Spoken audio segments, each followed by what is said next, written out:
red lights on. Hit it at the park, no curveball. Why they always wanna see my downfall? Cause I'm winning, baby, I'm above y'all. Who gon' bring the party like me? I'm who they all came to see. Make it hot like 3,000 degrees. Making moves like we signing the lease. Let's get it now. Whoa, you know we keep it 100. Let's make it jump, do what we want. Baby, you know that we run it. Top of the world, championships. You know I'm after that gold. All about the hustle, all about the grind. You know it never get old. Let's work it out. Yeah, let's work it out. No time for slowing down. We gotta go get it right now. Let's work it out. Yeah, let's work it out. Blood, sweat, and tears, I lead that. Say it real loud, get the feedback. They be in my ear, I don't need that. I'm just living life, can't you see that? Feel like Jordan from the baseline. 3, 2, 1, gotta make it in the clutch time. Homie, I'm the one, treat this beat like the lunch line. I be in my bag, shining brightest in the dark time. Let go, whoa, you know we keep it 100. Let's make it jump, do what we want. Baby, you know that we run it. Top of the world, championships. You know I'm after that gold. All about the hustle, all about the grind. You know it never get old. Let's work it out. Yeah, let's work it out. No time for slowing down. We gotta go get it right now. Let's work it out. Yeah, let's work it out.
Put you back in your place.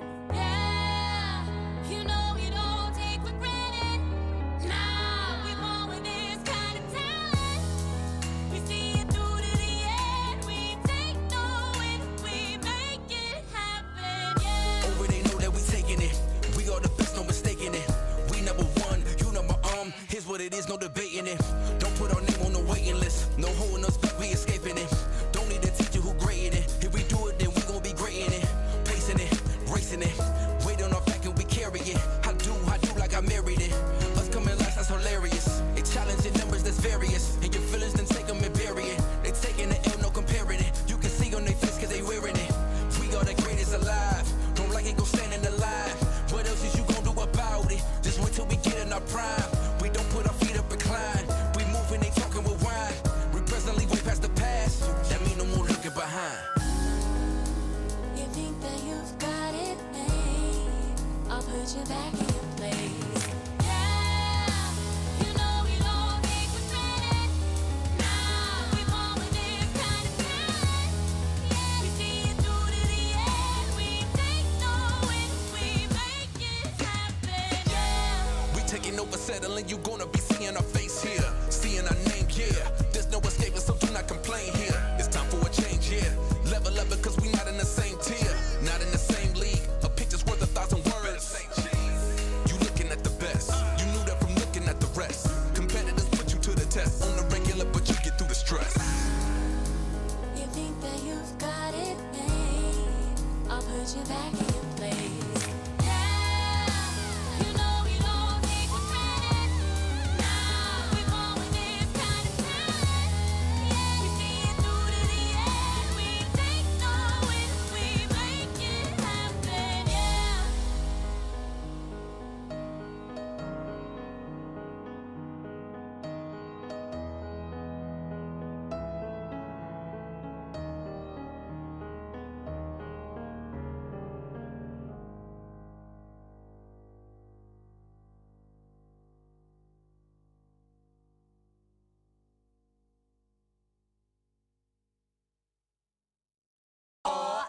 do is slay. Slay all day, slaying anything and anyone that's in my way. You just good, but I'm so great, do whatever it takes. All I do is slay. Slay all day, slaying anything and anyone that's in my way.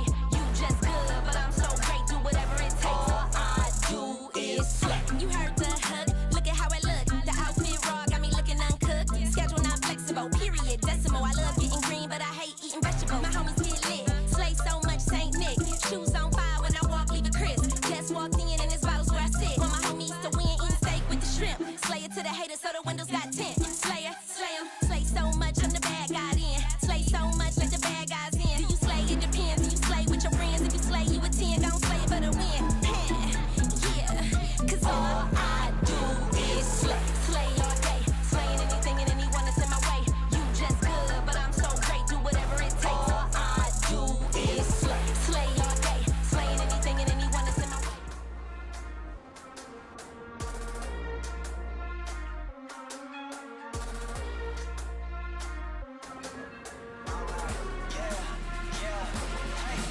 Yeah, can't stop, won't stop going till a player on top know it. Rooftop, penthouse suite. If you really want it, gotta own it. Fight through it, we was at the lowest. Blood, sweat, tears, the components. Riding all year, now's the moment. We are not friends, we are opponents. Yeah, I'm coming for mine. Yeah, I'm making a play, the game on the line. Yeah, I've been on the grind. Yeah, I jump in the spot, I made it my time. Yeah, look in the sky. Yeah, the stars align, no shade to shine. Can't stop it already. Emotional work and devotion. We put in this time. Look. You won't stop my stride. I'll just break your line. I don't tolerate wasted time. Take us down, keep fighting. The Snapdragon Pro Series powered by Samsung Galaxy is brought to you by Snapdragon Elite Gaming, Galaxy Z Fold 4, Monster Energy, and Kachi Shop. This is a Snapdragon Pro Series Free Fire Season 2. My name's Dana Lee, and Challenge Season 2 has been action-packed with 12 teams from the Asia-Pacific region duking it out to go to the Grand Finals. But before I go any further, let's check out some of the highlights and how the teams got there. Challenge Season 2 group stages started off with 18 teams battling to get top 6 in the Grand Finals. Ultimately, it was NIGMA Galaxy, EARENA, EVOS Divine, SES ALFAINK, Attack All Round, EVOS Phoenix to secure these spots with their outstanding performances. NIGMA Galaxy has been showing inspiring plays all round. Their precise tactics and skills in all their matches have caused them to be the team to beat. They've consistently had high fragging matches and secured many of those sweet booyahs. That being said, EARENA have been giving them a run for their money. They've proven themselves to be a fierce competitor in the series. They win most of their skirmishes and are always aggressively looking for a fight. Their strategy of having Prototate charging into team fights whilst giving their sniper limit openings to clean house have proven to be super effective. Reigning world champions EVOS Phoenix have also shown formidable performances during the group stages. Their superb coaching and team strategy paired with clutch plays from Moshi helped propel them to secure a ticket for themselves to the Grand Finals. On the other hand, Attack All Round have been changing up their strategies during the series. They played passively in many matches and only really amped up the attack in a handful of games. However, being previous world champions themselves, they've showed that they're a seasoned team and are ready for any obstacles that come their way. Indonesia's SES ALFAINK have also taken a more patient approach to their matches. Despite low kill counts, their good pacing and limited actions have helped them outplay NIGMA Galaxy and eventually assuring them a spot in the main event. Lastly, EVOS Divine has also been playing methodically, but with aggression even in the early game. Their calculated team strategies along with their versatile playstyle secure them a few booyahs and ultimately a seat in the Grand Finals. The remaining 12 teams then had to compete in the play-ins for the final 6 positions in the Grand Finals. During the play-ins, Expand flipped a switch and turned up the ante. They racked up a whopping total of 6 booyahs.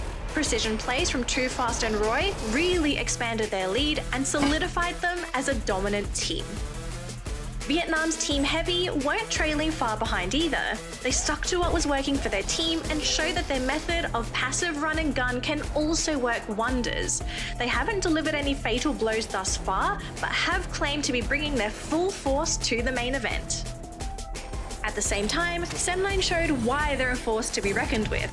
Their aggressive pacing and concise mechanics earned them a rightful spot in the grand finals. Despite not being seen as much of a threat, King of Gamers Club have shown glimpses of greatness. They seem to be saving their strats and will bust the gates wide open at the main event. Definitely keep an eye out for these guys. Vietnamese powerhouse Team Flash have also showed flashes of brilliance during the play-ins with a rather decent performance. Their unorthodox approach to the game may give them an added advantage at the main event as well. And finally, First Raiders Eclipse managed to inch themselves into the final spot of the top 12, beating out some of the other fan favourites. And those are the top 12 teams heading into the grand finals.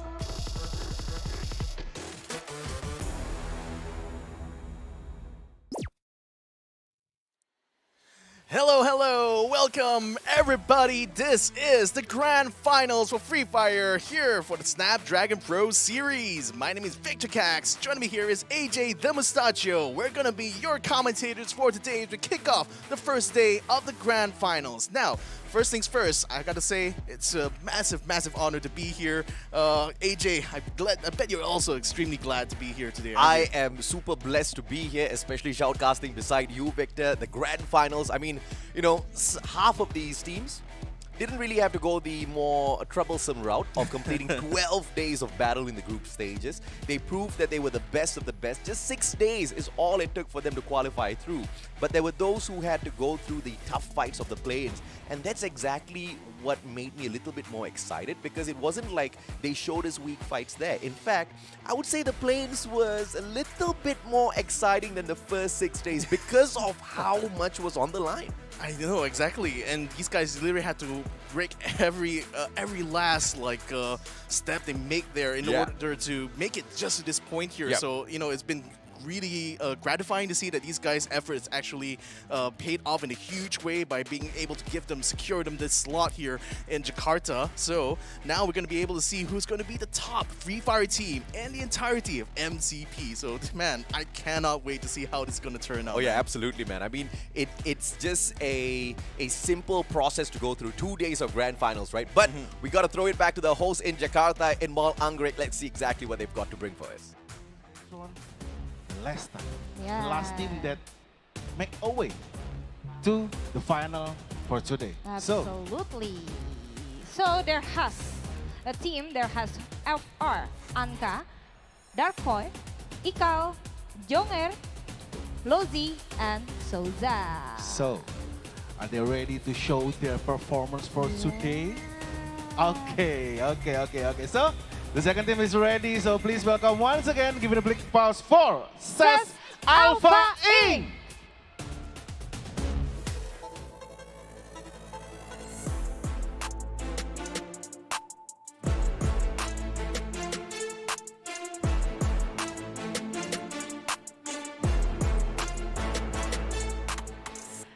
The SES ALFAINK is team from Indonesia that always show the consistency performance since the group stage qualification. So Absolutely.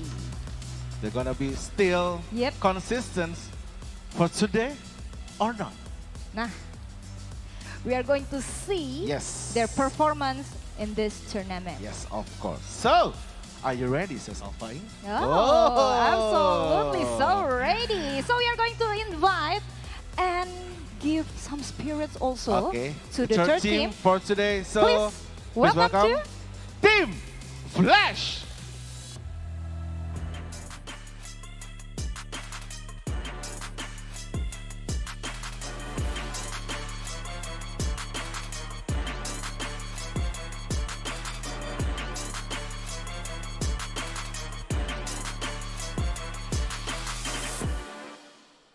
Team Flash for Vietnam. We call them like a wolf. Yes. A wolf that move in a pack. Right. Have one and great leader. Teamwork. Yes. Right. They have a good teamwork. So absolutely. we'll see what kind of performance that this wolf will be shown for today. So ladies and gentlemen, once again, please welcome Team Flash.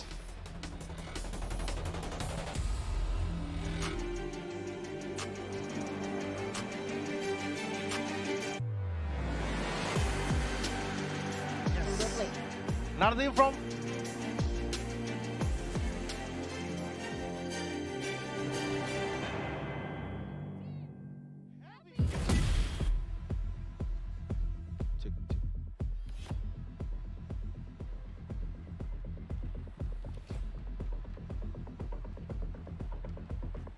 Team Heavy from Vietnam. Yeah. Oh, they have the most revive in group qualification. Oh.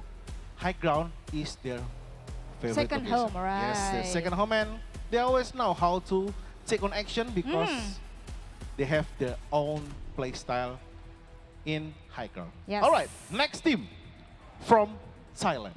Oh. Please welcome once again, EARENA.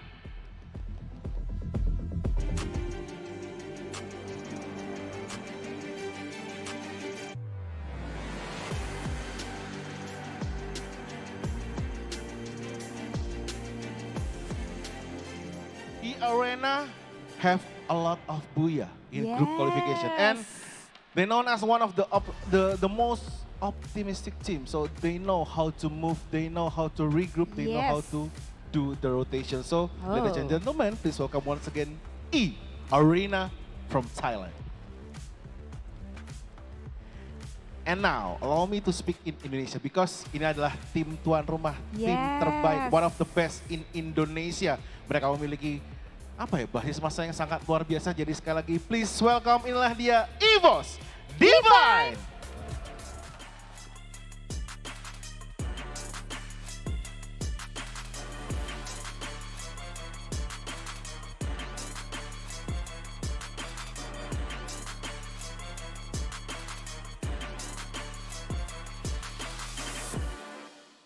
EVOS Divine selalu memiliki hati. Betul. Ya, mereka tahu bagaimana membuat para EVOS fans mencintai mereka. Betul. Dan saya yakin EVOS fans yang hadir di sini akan menunjukkan dukungannya untuk EVOS Divine dan pastinya untuk Indonesia. Sekali lagi dukungan dari EVOS Divine, mana suaranya? Alright. Ini bawaannya mana ini? Bawaannya dia nih pasti. Kamu yang bawa ke sini ya. Ini bawaan dia nih. Alright, we have another team now. So please welcome once again Sam9.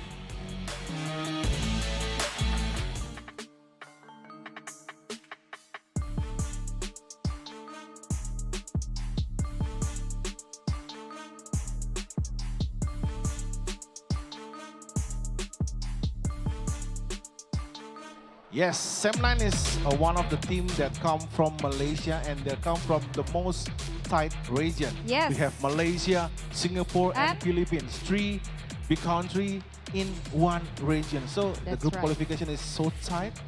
So they have a good quality good performance, to pass the qualification for today. So once again, please welcome Sam9. Okay, another team from Malaysia, Singapore and Philippines region. Please welcome once again Team Expand.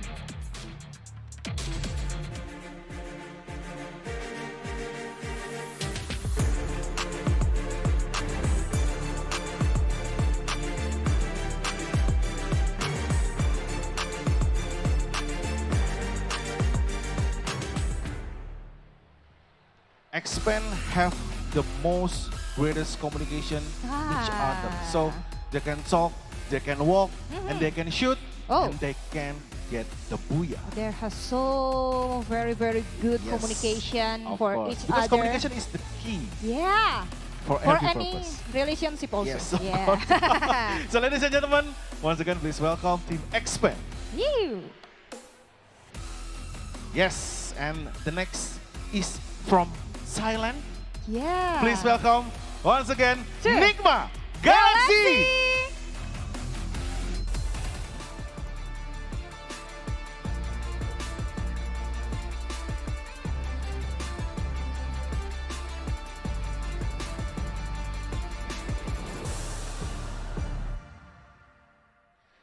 NIGMA Galaxy is one of the most famous team in the field. The Yes. Thailand, of course, in the Free Free Fire. Fire. Yeah.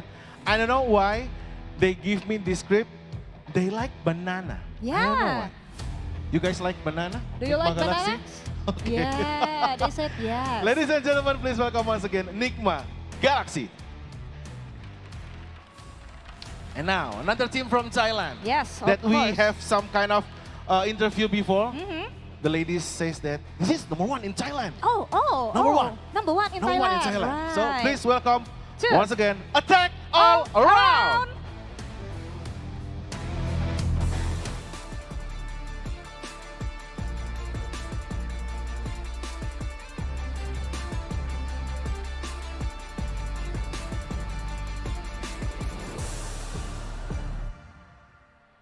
Of course, they're ready to attack To the all other team around. from all around, and they're ready Yes. to show their performance for today on Snapdragon Pro Series ESL Day Mm-hmm. 1. I don't know. You guys ready? Attack all around? Are you guys To ready? attack, to any side. All right. Yeah. So, the next team is still from Thailand, Yes. but have the same blood with Divine. So please welcome once again, Two. EVOS Phoenix.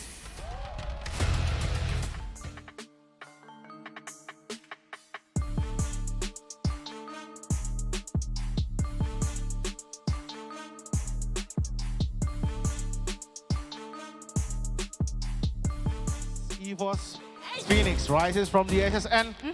Mereka juga punya dukungan yang sama kuatnya dari EVOS Fam. Jadi EVOS Fam jangan bingung ya, dukungnya antara EVOS Phoenix atau EVOS Divine ya. Seperti itu. Mungkin Mas Oner lebih mengerti nanti. Ya, jago banget bahasa Thailand kan Mas Oner kan. Wih, Nanti kita keren. interview bahasa Thailand ya. Bisa. Alright, so once again, ladies and gentlemen, EVOS Phoenix.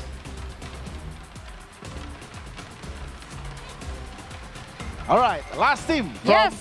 That will complete today, four still teams. from Thailand. Yes. Another team from Thailand, so please welcome once again, King of, Of Gamers Gamers. Club.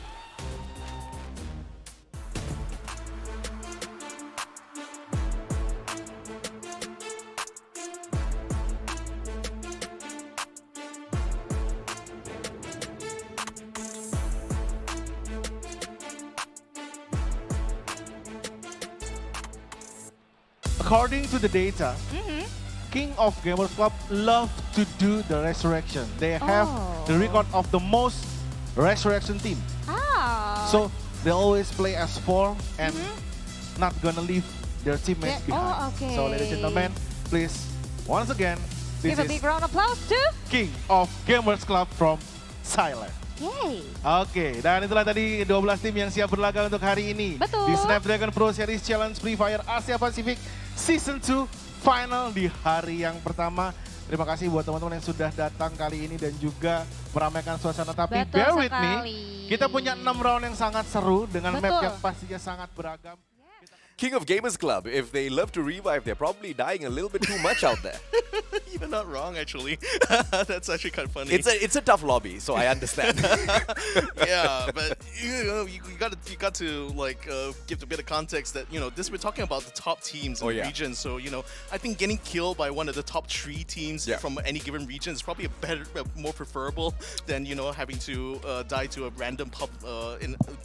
random in like a public match. I guess that will be slightly more embarrassing, just ever so slightly, right? But of course, King of Gamers, they have a great opportunity here to prove themselves. Over at the Plains, they were one of those teams that kind of scraped through, and they had a good start to the Plains, but towards the very end, you saw some of the other teams kind of warming up and catching up and not really allowing them to play the best of games. Hopefully today's not going to be that way because they don't really have a lot of time. No 12 days, only 2 days, 6 matches each day. That's a few matches too little. Yeah, so this is the really big difference you have to emphasize for why this grand finals is so much different than the league stage and the play-in stage that we covered before. I kind of feel like coming to this specific tournament here, you're gonna have to start things with a slightly clean slate because one, the environment is completely different. And during the league stage, these guys were playing from their own gaming houses or from the comfort of their own homes. This time around, they're gonna be playing on a live stage with lots of eyes on them at the same time. You can look to your left, you got opponents. Look to your right, you you still got opponents as well. Yeah. That's a completely different environment. So I think like from the get-go, the teams have to sort of like deal with this new environment. See, it's really going to be a test to see how well they adapt to this new sort of like feature here. Yeah. But more to that point is that I think, especially given it's only going to be 2 days, you know, literally 2 days for you to perform here, you cannot afford to drop games. You cannot afford to like fall behind.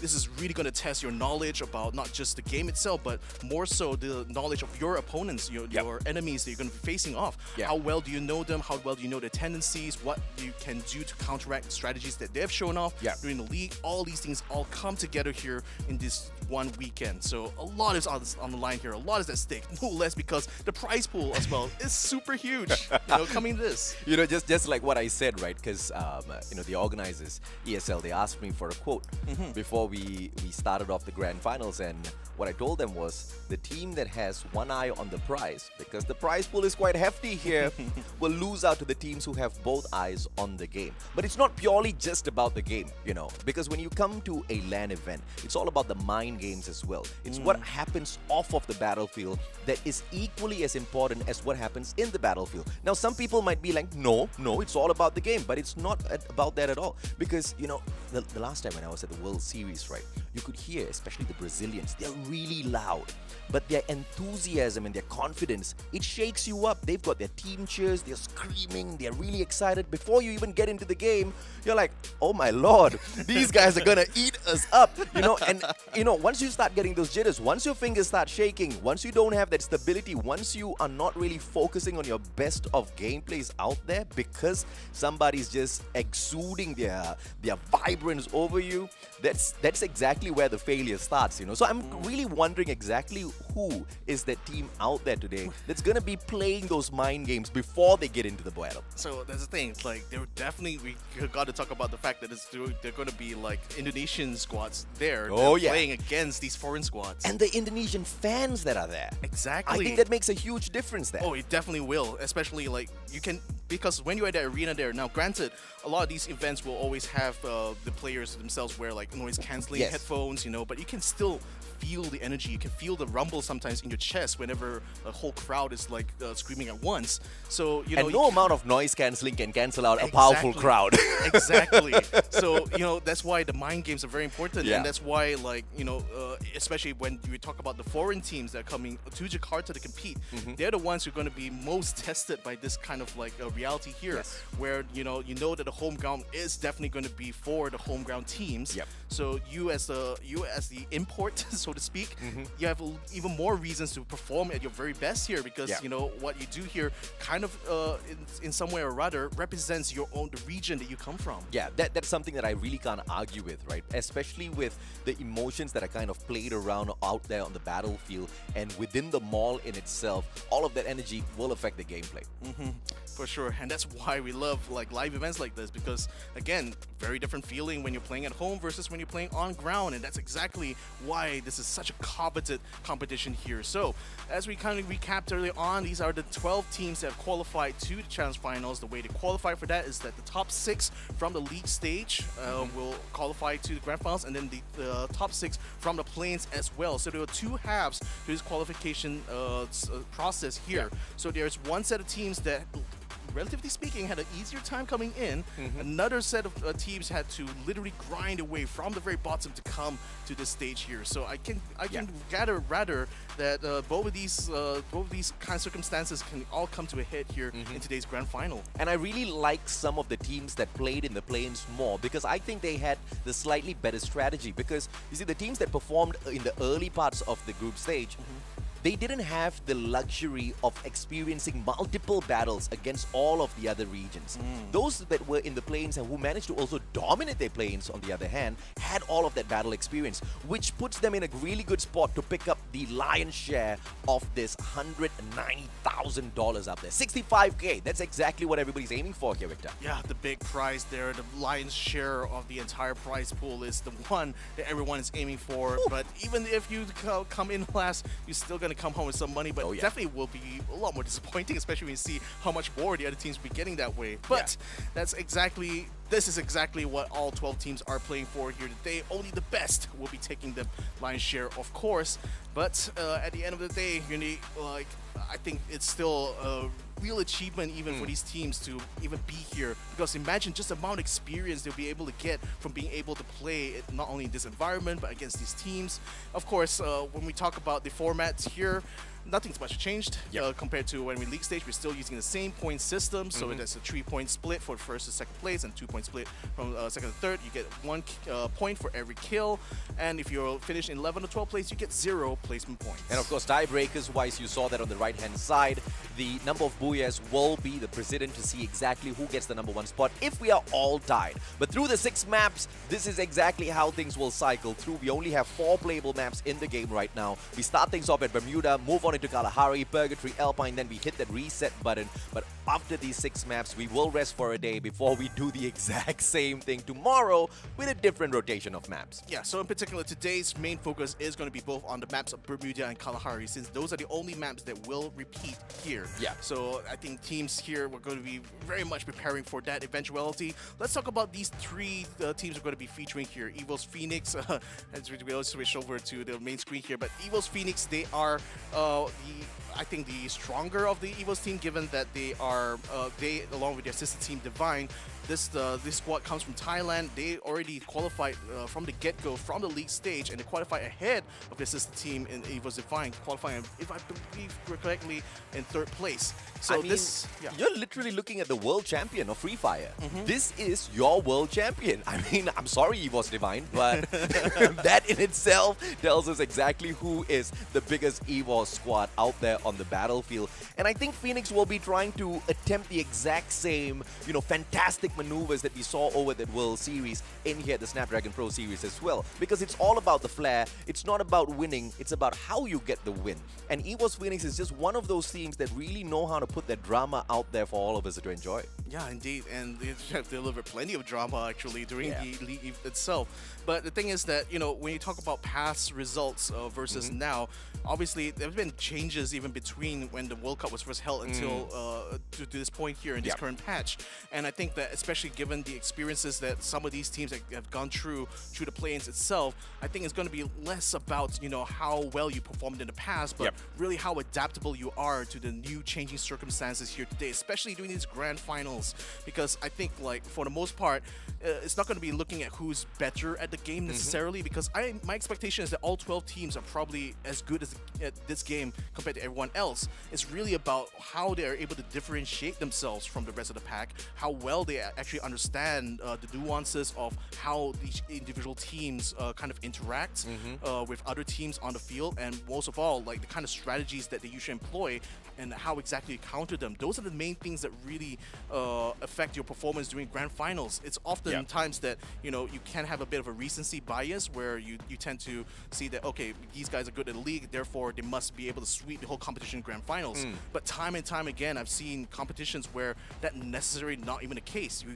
have the possibility of even some teams staving their best strategies for this particular weekend itself. So maybe we have not yet seen the best that some of these teams will be able to bring. Yeah, and let's see if or not they will be able to show off a little bit here. You know, on that point, I just want to extend it a little bit as to how teams who did not straight up qualify for the grand finals from the first 6 days of the group stage are still ones to really look out for, especially teams like Expand. Because this Malaysian squad, I think it was a pre-planned maneuver to end up in the play-ins. Because they know that they've got the capability of going to the grand finals. But what they know that they do not have is enough international exposure. You see, this team, they usually go off scrimming against other teams within Malaysia, other teams within the MSP region in itself, you know, sometimes the Sri Lankan teams. But, you know, in terms of having that capability to go out and reach a little bit further, scrim against the Thai teams, scrim against the Vietnam squads, it's not really an opportunity to come across every single day. But if they stay in the group stages a little bit longer through the play-ins, instead of 6 days of capability of testing themselves and sharpening the skills, they get 12. And we saw exactly what they were capable of in the play-ins, where we thought it was not going to be them at all in that #1 spot, even in the top 3, as a matter of fact. By the end of the play-ins, you saw exactly where they were standing. Yeah, they've started number one, number one spot, literally. But I don't know. Like, I personally feel that that's very risky as a strategy because, again, if you're not able to be competitive during the playing stage, then you're kind of not going to be able to qualify anyway, right? So I don't know. But then again, like you mentioned, this experience of being able to go to the play-ins means that there was more information being gathered about your opponents. You know, not everybody can pull off that strategy. You really have to be that damn good. And that unfortunately for some of the other teams out there is Expand. But Expand is not the very best team. You have got some of the creme de la creme of teams out there on the battlefield. Once again, if we move on back to the Thai region, it's not just EVOS Phoenix that's dangerous. We also have the ex-world champions, NIGMA Galaxy. And NIGMA Galaxy, my oh my, when they want to put on a show in terms of annihilating opponents, they are one of the most aggressive teams. They don't play the way of EVOS Phoenix, which kind of likes to live up to their name of kind of dying at the start and then reviving themselves towards the very end and, you know, putting on a show. They just go all out. You know, not like attack all around, but they do attack all the freaking time. Yeah, but that's like that is the expression of their own strategy and of their own confidence as well as players. You know, because it only takes supremely confident players to be able to carry, you know, that sort of attitude throughout the entirety of the tournament. That's what NIGMA Galaxy has been famous for. You know, Correct. Just, you know, relentless sort of aggression against opponents that want to push them down, and that's served them out so well. So that's the thing. Like when we talk about the league stage itself, I view it mostly as like a three-way battle between NIGMA, EARENA, and EVOS Phoenix because they were largely trading, you know, places between,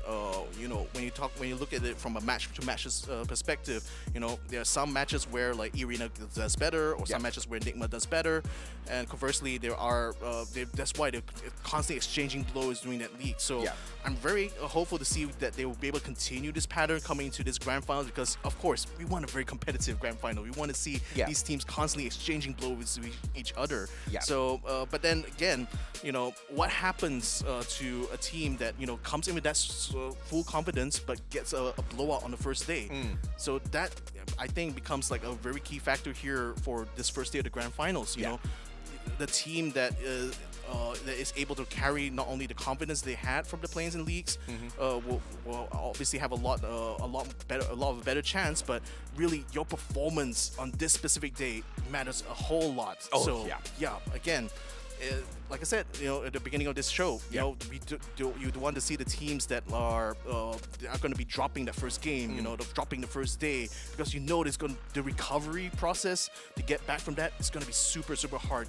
Especially given the limited number of days we have playing here this weekend. Just literally 12 maps is all you have. You drop the first 6, then you know you will be a miraculous child to be able to make that comeback on the second day and be that champion, right? Maybe, you know, climb the ladder just a little bit, but you know, you have to call a spade, and the spade in this case is the Thai teams, because the top 3 from the league to qualify straight into the grand finals were all from Thailand. You know, that region is the favorites to win the Snapdragon Pro Series for Free Fire, mainly because of the dominance. And if you look at the division of teams in the top 12 now, 5 out of the 12 teams are all from Thailand. Top 3, Thailand. Your World Championship, Thailand. Ex-World Champions, Thailand. It's all about the Thais. But bringing it into Indonesia, putting this whole game, the grand finals in Jakarta Mall Anggrek in itself, gives a team like SES ALFAINK a little bit of an extra chance, because the last thing you want to do is lose in front of your home crowd. Right. So I think like the main thing that all these 12 teams here are aiming for the day specifically is to not just to not be at the bottom of the leaderboard, but not to be at the bottom with a huge deficit from the rest of the squads. Because again, you know, you want to be able to stay competitive with everyone else, and you want to be able to give yourself, you know, the best possible job for tomorrow's matches, you know. So by virtue of that, you know, as long as they're constantly going through it, you know, by making sure that they maintain a good average throughout all these 6 matches we're going to be playing today, and ensuring that, you know, even if they have a deficit, it's not too far away for them to catch back, I think it's still going to be the way to go. Oh, the match is about to kick off, and it looks like we've got a full house in Taman Mall Angre. Everybody's waiting for this first game to start, and we want to see exactly who's gonna be the title holder of the very first Booyah in this grand finals, Victor. Yep, 10 seconds to begin our first match for today. 12 teams representing 3 separate regions here in Southeast Asia are going to be duking it out here, and a series of Free Fire matches to see who is going to be the best Free Fire team, without a doubt, in Southeast Asia. So, ladies and gentlemen, let's roll into it. I tell you, man, my chest cannot contain my heart. It is just beating doop-dap, doop-dap, doop-dap, waiting to jump right out as we fly on into Bermuda. I want to check out exactly how this flight path has been structured. If or not, it's going to be skewed towards one side of the map, or is it going to be dead center? It is dead center, and it is going to be moving from Cape Town all the way towards Observatory, opening up the full map for play. I don't expect a couple of hot drops, but a couple of hot drops is exactly what we get. King of... See, here's the thing. I don't know if or not they know. Sem9 really loves to duel it out very early in these games. King of Gamers, they're going to be in a little bit of trouble here.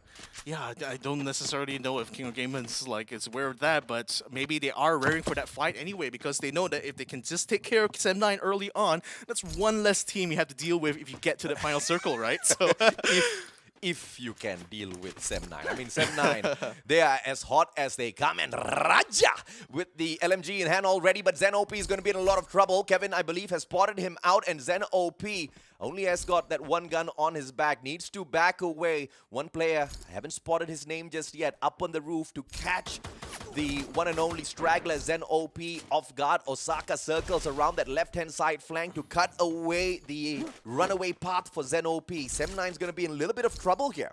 So that's the thing, Zen OP needs to try to delay this push as much as possible to give his teammates more opportunity to get the farm going through. Unfortunately, he's going to be the first one to get dropped there.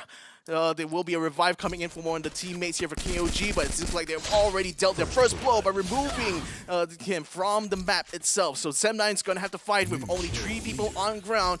Now Newbie is going to be the next one on the menu here. If he's not too careful, though, Kevin9977 is already going to try his very best to flush him out. Yeah, that was a fantastic glue wall pulled out just to avoid the damage out of the grenade. And now Sem9 in a little bit of trouble as Newbie goes down as well. Was that a bait? It was most definitely a bait. One more player is going to hold all of them back as they send out one survivor in the name of Ashura. Now, Ashura, if he can circle away from the King of Gamers and pull that revival in, they will be seen a little bit later on in that map.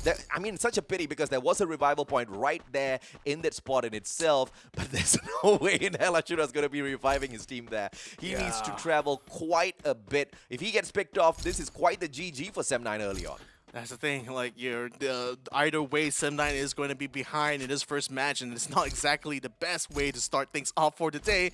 But, you know, given this kind of victory here, I've got to give King of Gamers a lot of credit because they jumped in, their guns blazing, and actually came out very much looking strong after that little encounter. So, you know, I think the winning factor of that engagement was keeping a little bit of a close proximity to each other, right? The 2v1 in that scenario gave them the upper hand. Because if you notice, it was their own player that got knocked down first, Kevin77, I believe, and it was Knight that managed to step on up and trade him right back. If it was just a 1v1 battle, Sem9 would be on top right now. And, you know, in situations like that is when you really have to pay importance to your strategy of engagement. And King of Gamers, they have that one up on Sem9. Yeah, and I think, like, in this game in particular, you don't necessarily have a lot of strength as a solo player. You really need the team effort in order to win these battles, and that's what gave KOG that edge, because you already, from the get-go, you already had one player trying to find a flank. Zen OP was very much alone and on the outside, I must add, because, like, again, he didn't really have support. The rest of his team was focused on farming because they haven't picked up any good weapons yet. So either way, like, him being alone in that spot there just put a huge huge risk onto Sem9 itself, and it didn't pay off in the slightest. To the point of, you don't really have a great chance with that 1v1. I want to say, unless you're Moshi from EVOS Phoenix, you don't need no 1v1s to test him. You can throw him into a 1v3. He'll still walk away with the victory. Moshi's just that kind of guy, which is the reason why EVOS Phoenix is just not that kind of team you want to be messing with out there on the battlefield. Now, I believe within this league in itself, we have not masked the kill feed, so that means you will be able to know who you're fighting against out there on the battlefield. That's great, that's excellent, because the moment you know it's EVOS Phoenix, the only answer is stop fighting and run. Speaking of running though, I think attack all around is a little bit of a quandary, because as much as they want to run out the red zone, one of the EVOS teams is on the opposite end, so they're going to be getting some shots. Kikaro actually landing quite a few of it, forcing EVOS back out of this area. So, okay, you're going to give them a little bit of space now.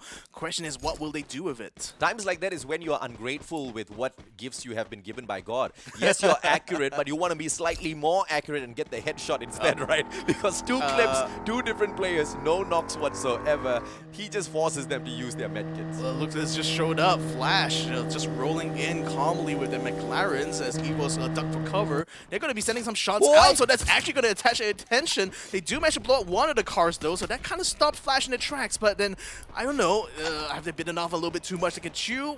Or are they just going to be doing this as a distraction to get a quick exit? Because again, attack all around is still down by southward, so they may be the ones to get into an engagement with Flash, and that's going to give them the space. In fact, look at that, they're already exchanging kills right off the get-go. Oh yeah, Kiroro, he takes advantage, and Volky has got the Groza in hand as well to trade back his own team member. Kiroro gets pulled right back up onto his feet, and it is AAA that takes advantage of the initial opener that was taken earlier on. Team Flash all paused inside of that one small compound with nowhere else to run. Their cars ablaze, and that's one of the reasons why you do not want to be driving out in the open when it comes to Bermuda. Look who's coming back to get more. EVOS are just going to be playing gatekeeper against Flash here. What a pincer them from the north side. Attack all around. Attacks from the south side. Nowhere to hide. Nowhere to run. Looks like it's going to be a slaughter of Team Flash right here on the open. Yep, and it looks like it's Team Flash that's going to be the first team to get sacrificed out in the 12th spot. No placement points for them at all. But now, EVOS out in the open as well. It's going to be the players that are on the way. Attack all around. Only have one side to attack, and that makes them just so much more lethal. They've got the terrain to play a little bit of defense as well. That means they're not going to be wasting all of their glue walls, unlike what EVOS is doing. They're popping out glue wall after glue wall. And look at Bax. He doesn't even have any glue walls left on him. There's no more defenses left for EVOS Divine. All they can do is run.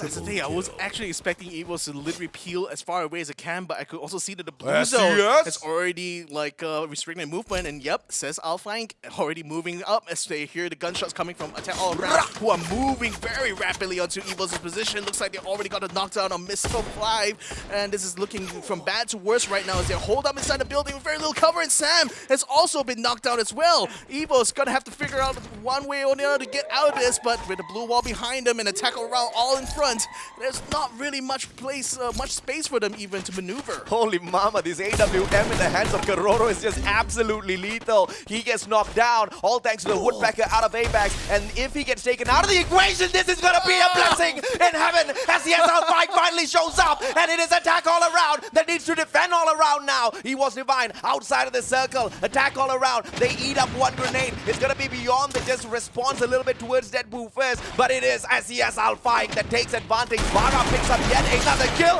Attack all around gets eliminated in the 11th spot, and that's the kind of chaos we won in the grand finals. I love this. This is literally a dog-eat-dog world here, ladies and gentlemen, because wow, one after another, a challenger appears and just completely dominates a team that was attacking before. It's almost as if the predator becomes a prey at every single juncture and turn. Now EVOS has finally decided to call it quits and uses the jump pad in order to launch themselves far away, but it's still out on a blue zone, not quite in the safety of like the safe area right now, but at least they're going to be able to put some distance between them and says ALFAINK, and I think that's more important at this point, so that they can bring in more of their teammates who are still stuck in the lobby back into the fold here and hopefully try to make a push for that final circle.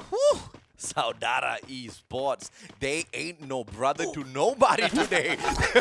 They want to pick up every single point available. They don't care if they're third party. They just do not want to open any one of these gunfights and stay a party to that battle for too long. They know moving is absolutely necessary, especially when the circle's just hunting you down like a madman. Sem9 Ashura, this was the guy who was supposed to go down earlier on, but it's the strategy of allowing the rest of your team members to be baited out and you sending out one final survivor just to have a little bit of better chance in picking up those placement points. Sem9 knows the tricks of the game. Yeah, but it really is a strategy you only do when you can't win the first fight on the map there. So regardless, Sem9 is still on the recovery path, but it's good to see that Ashura is already doing his very best to bring Sem9 back into the fold. In the meantime, bit of a standoff right now.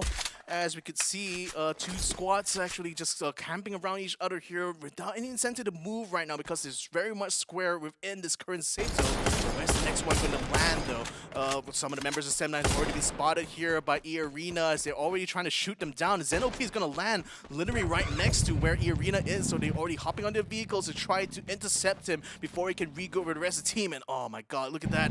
4 versus 1. This is not going to be good here for ZenOP. Did he manage to bring back the rest of his team members though? I didn't manage to spot that. I think he did. I think they did. Because that's ZenOP, it's not Ashura.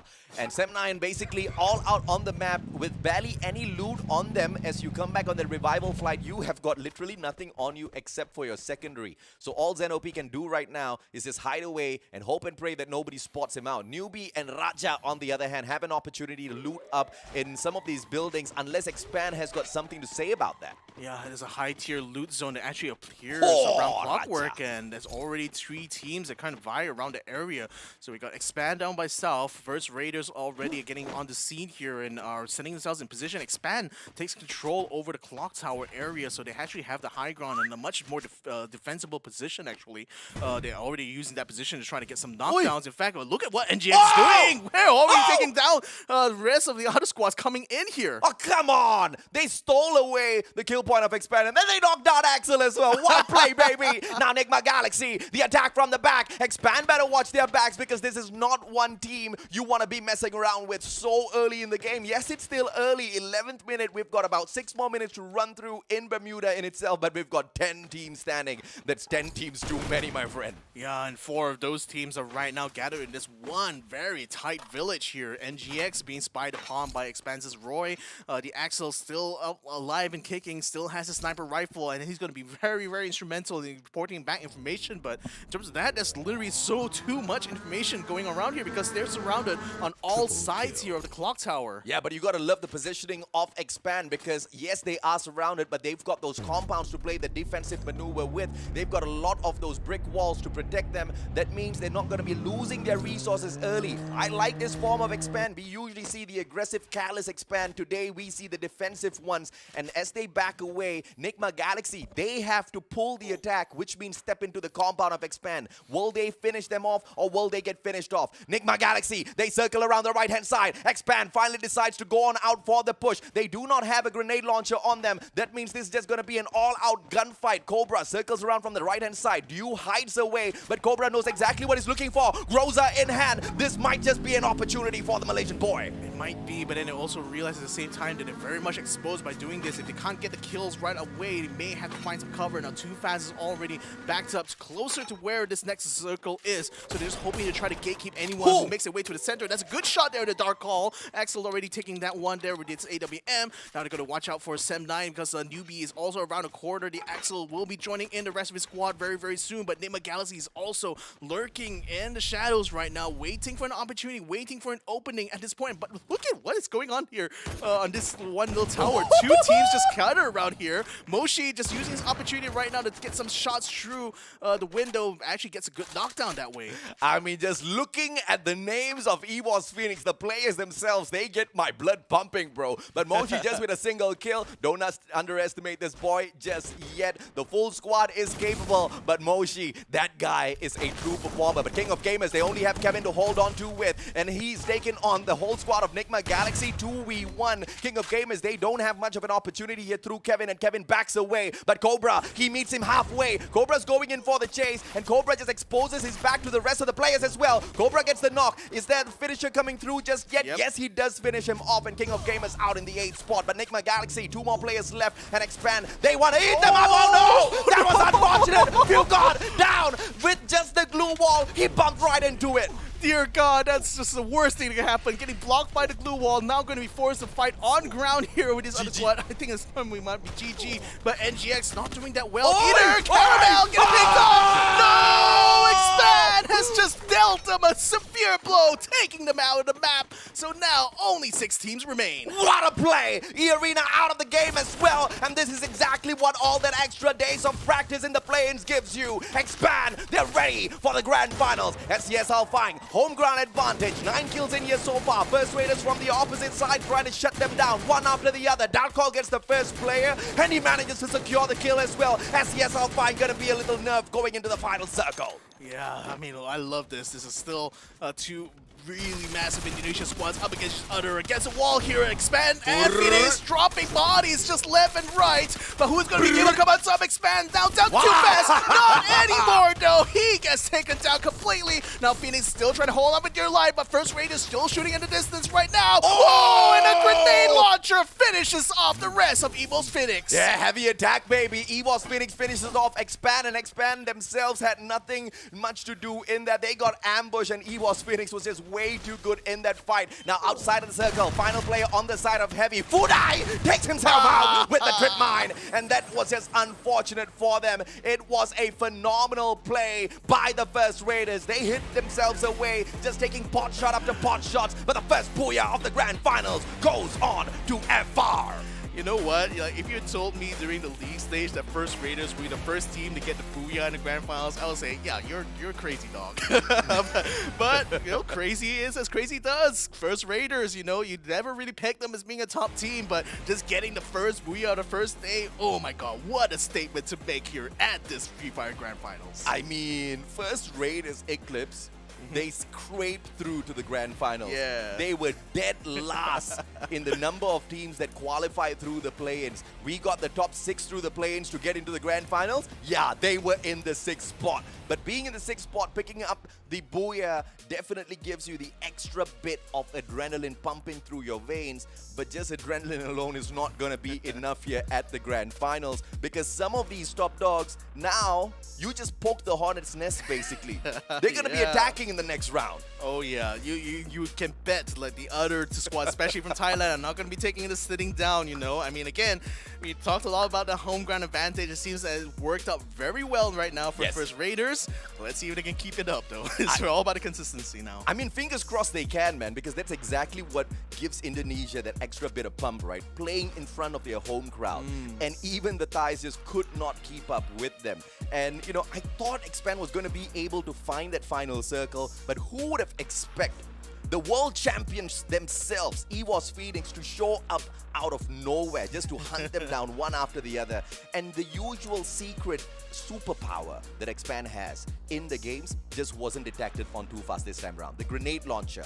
With that grenade launcher, that fight would have been not a little, but very, very different. But I'm sure they are going to be hunting for that in the next match. Oh, of course. Like, grenade launchers are such an important pickup, so naturally every team's going to be looking to find one at least. And, you know, having that in the final circle battles are always going to be plus. You saw how it completely decimated Phoenix there, so you can imagine if other teams had a grenade launcher, how much more chaotic that fight would have been. But I love the fact that, you know, the first match of the day didn't end up, you know, being this kind of camp fest. It literally was all-out brawls all around here, and I love this. This means we're going to be in for quite a ride here, folks. Absolutely, man. And, you know, the more the number of teams that are alive by the 11th minute of the game, the more chaos you're going to find towards that final circle. And this time around, we had 10 teams still alive and kicking, right? And that's just what made the game so very much interesting. But I don't think it's going to be any different through the rest of the days, because we are talking about the creme de la creme of Free Fire squads out there on the battlefield.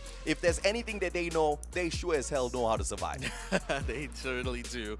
But I also, like, just thinking about it as well, like, oh man, I got a feel for Team Flash right now because, again, they were caught in like a very unique situation there because on the one hand, they were being very proactive actually because they were already in vehicles, they were already going around roaming, trying to find fights to win. They probably didn't expect to get pincered like how it turned out just now because, again, they thought they were going towards a gunfight that most likely was going to have a weakened team, but they didn't realize that the initial combat had already been like subsided because the team's already, EVOS Divine literally pulled back, and that just opened up the door for them to be literally the suckers to get trapped in that little flank. I think that's one of the most unfortunate moments, mainly because that was a very wrong strategy to play, right?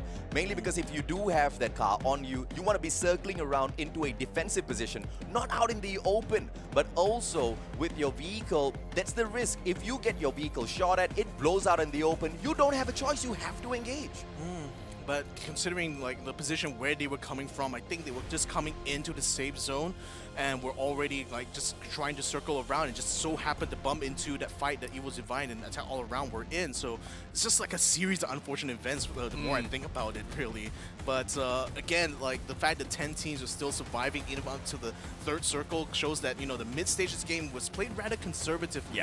So it really was down to how quickly these teams could actually fight when it came down to it. And First Raiders literally were in a very good position there because they were in a place where they could snipe down where Expanse was together with EVOS Phoenix, and gave them a lot of leeway in terms of like how they want to approach the fight. And the fact is that they didn't really have to maneuver as well because the attention of their opponents were on each other, literally, not on them. This is a total of 50 kills in this game. Holy mama. That's pretty low if you ask me. Total revival 42. Maybe those kills were just like initial kills. Yeah, perhaps. I think. I mean, look at total knockdown 68. So you know, there's still plenty of like knockdowns that happen and like revivals that came through. But nevertheless, though, I think like the more important stat to me is like the glue walls that were being broken, as well as the number destroyed. 83 were used throughout this first map alone, and Ikao was the one basically being the icebreaker, quite literally on the field there. 13 of these glue walls were taken down just purely from his own hand. I mean, you know how important an icebreaker is, especially if it's the opener of the day, right? A good icebreaker sets you up for a hell of a good day, and we can all thank Ikao for that. Yeah, so it just goes to show that, you know, the glue walls are still a very core component of the Free Fire strategy. How you play around these glue walls and how you play against these glue walls very much determine how these battles usually turn out. And we did see as well, remember the fight between EVOS as well as Attack All Around. Like, the reason why EVOS kind of lost out the battle in the end was that they had to rely so heavily on those glue walls that they literally ran out of it, you know, in the middle of that fight. So they couldn't sustain their position. They had to pull back, and in that process lost even more ground that they first gained. And you can see here clearly the survival time between EVOS Phoenix and First Raiders is just mere seconds, right? Because that's exactly how quick that final round was. And EVOS Phoenix, they caught Expand off guard, and First Raiders Eclipse caught them off guard. And that's all what Free Fire is about. You gotta be on the aware all the time. You gotta be expecting the attack from all around. Unlike Attack All Around, you gotta defend all around.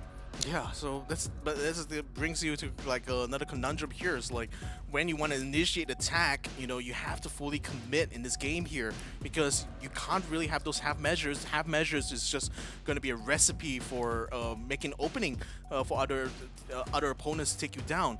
But nevertheless, though, with First Raiders taking that booyah here, they're going to be taking a lion's share of the prize here. 21 points in total they managed to earn here. But even looking at the top 4, top 5 of these squads here, they're not too far away from that score marker. Bro, top 5, 3 Indonesian teams. Let's go, baby. Home ground advantage at its very best. But of course, we want to see a little... Okay, maybe not heavy. That was a little bit of an error in terms of the graphics. We'll get that fixed. Okay, You know, there's a little bit of a technical difficulty here.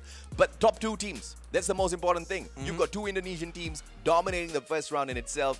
This is what we wanted to see because it's just going to invigorate some of the other squads to just step it up a little bit because they know now for a fact they're playing a losing game here on the home ground of the Indonesians. Yeah, but I think this can still be good news actually for some of the other squads here because now the Thai teams know that, okay, now these are the guys we want to beat. These are the guys we're going to target the next Look snap. at them. Yeah, Target them. Yeah. So, you know, all eyes on them now. So let's see whether or not they can keep up with that kind of pressure though. Yeah, but I think, you know, the number of times you can catch a team like EVOS Phoenix off guard is very few. So you better really enjoy that opportunity. First Raiders, they got them the first time around. Let's see if or not that'll happen in the next match as well. We're going to take a quick short break. When we come back, the grand finals continues, baby. The Snapdragon Pro Series powered by Samsung Galaxy is brought to you by Snapdragon Elite Gaming, Galaxy Z Fold 4, Monster Energy, and Kachi Shop.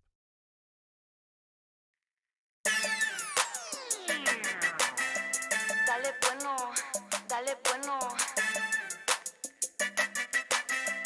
Dale bueno, dale bueno. Dale bueno, baby, dale bueno. Ya tú sabes, baby, lo que quiero. Dale bueno, dale bueno. Ya tú sabes, baby, lo que es bueno. Todo el mundo sabe, yo soy poderosa. Si te caigo mal, es que estás celosa.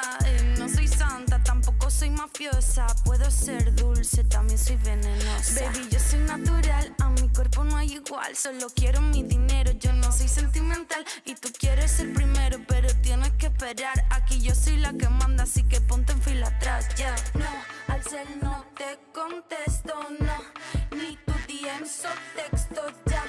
Ya tienes que saberlo, yo vine a subir al cielo, Dale bueno, baby, dale bueno.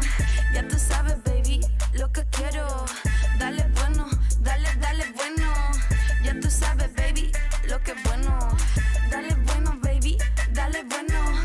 Ya tú sabes, baby, lo que quiero. Dale bueno, dale bueno. Ya tú sabes, baby, lo que es bueno, lo que es bueno. En el club yo le muevo las caderas. Yo soy reina, mami, tú eres cualquiera. No tienes fuego, salte para afuera. En este juego yo siempre soy la primera. Y los perros tienen sed, los atrapo en mi red. Y me dan toda su plata cuando juego mi papel. Los enredo en mi dedo y los tengo al revés. Y me baño en la riqueza porque yo soy la mujer. No, al cielo no te contesto, no. Ni tu DMs o textos, ya. Ya tienes que saberlo, yo vine a subir al cielo, Dale bueno, baby, dale bueno. Ya tú sabes, baby, lo que quiero. Dale bueno, dale bueno. Ya tú sabes, baby, lo que es bueno. Dale bueno, baby, dale bueno. Ya tú sabes, baby, lo que quiero. Dale bueno, dale bueno. Ya tú sabes, baby, lo que es bueno, lo que es bueno. Lo que es bueno. Dale bueno, dale bueno.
I just wanna know.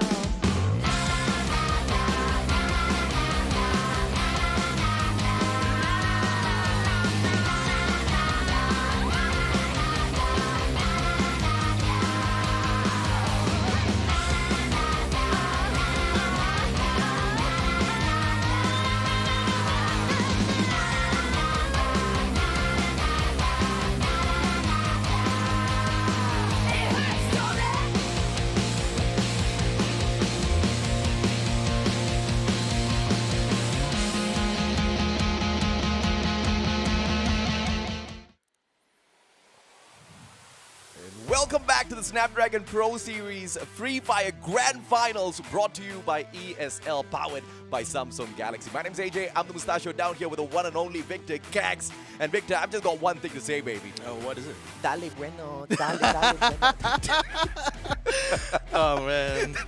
that song, legit, I love it. I'm going to put it on my playlist after this. Yeah, I love the new music pack actually used for this grand final specifically. I didn't hear this music until just now, so yeah, not bad. Well, a quick interview. Let's throw it back to our players in Jakarta to see exactly what they want to say. Yes, in first match. Cakep. In the first day. Yes, in the first position. Tuh di situ kan dia baru Oh iya, kan? pertama. Dia Nah, pertama kali first dipanggil semua. ya. Tuh. Oke, kita akan ngobrol-ngobrol sama Ikal di sini. Ikal, Ya, match pertama dapat buyah. Apakah semua strategi yang lo rencanain, lo buat selama latihan dieksekusi dengan baik? tuh. Iya betul. Ya ceritain maksudnya, bukan ya Oke. betul. So, Apa sih yang lo rencanain di match pertama? Apa sih yang Rencanain lo- kayak lihat gameplay orang luar, terus Oke. dipelajari di latihan. Mm-mm. Alhamdulillah hasilnya di grand final baik. Oke, Oh, jadi memang di game pertama ini semua yang lo rencanain dan semua yang lo pelajarin itu sudah bisa berjalan lancar. Iya. Ada halangan nggak? Yang paling bikin first rider susah di match pertama tadi, tim mana? Nggak ada sih. Diangkat dikit mic-nya. Nah, Nggak ada. Nggak ada. Nggak Semuanya ada. sikat. Sama aja. Semuanya sama aja. Keren. Okay, so Ika said that Yes, all of their strategy, all of their plan is executed well, and yes. no teams that make them feeling difficult or whatsoever. So Yeah. the first round of this game is for them is like Very, smooth, very smooth. all the way smooth, like Yes. Santana. You know And- Santana? I don't know. What is Santana? Santana Oh, penyanyi. Santana is coconut milk. Itu santan. Oh, Ya. oke, So, oke. and rencana untuk game kedua apa? Ayo, lu punya mic Ya lupa. semoga lebih rapi aja dari yang tadi. Lebih rapi dari yang Amin. tadi. So, Okay. my partner asked about What what's is your plan their for plan the for second the match. second match. So Yes. they have no specific plans, but Yes. they try to make their game is more smooth, Yes. and maybe their strategy or their plan is more executed well. So Yes. maybe they can get another booyah or second booyah for this day. Oke, Yes. Hope all the best for you. Once Ya, again, good luck. congratulations. Sekali lagi kita tos dulu dong Ikal. Semoga sukses untuk game yang selanjutnya. Amin. Terima kasih sekali lagi teman-teman. Oke, kita akan segera mulai pertandingan saja. Ini cepet nih.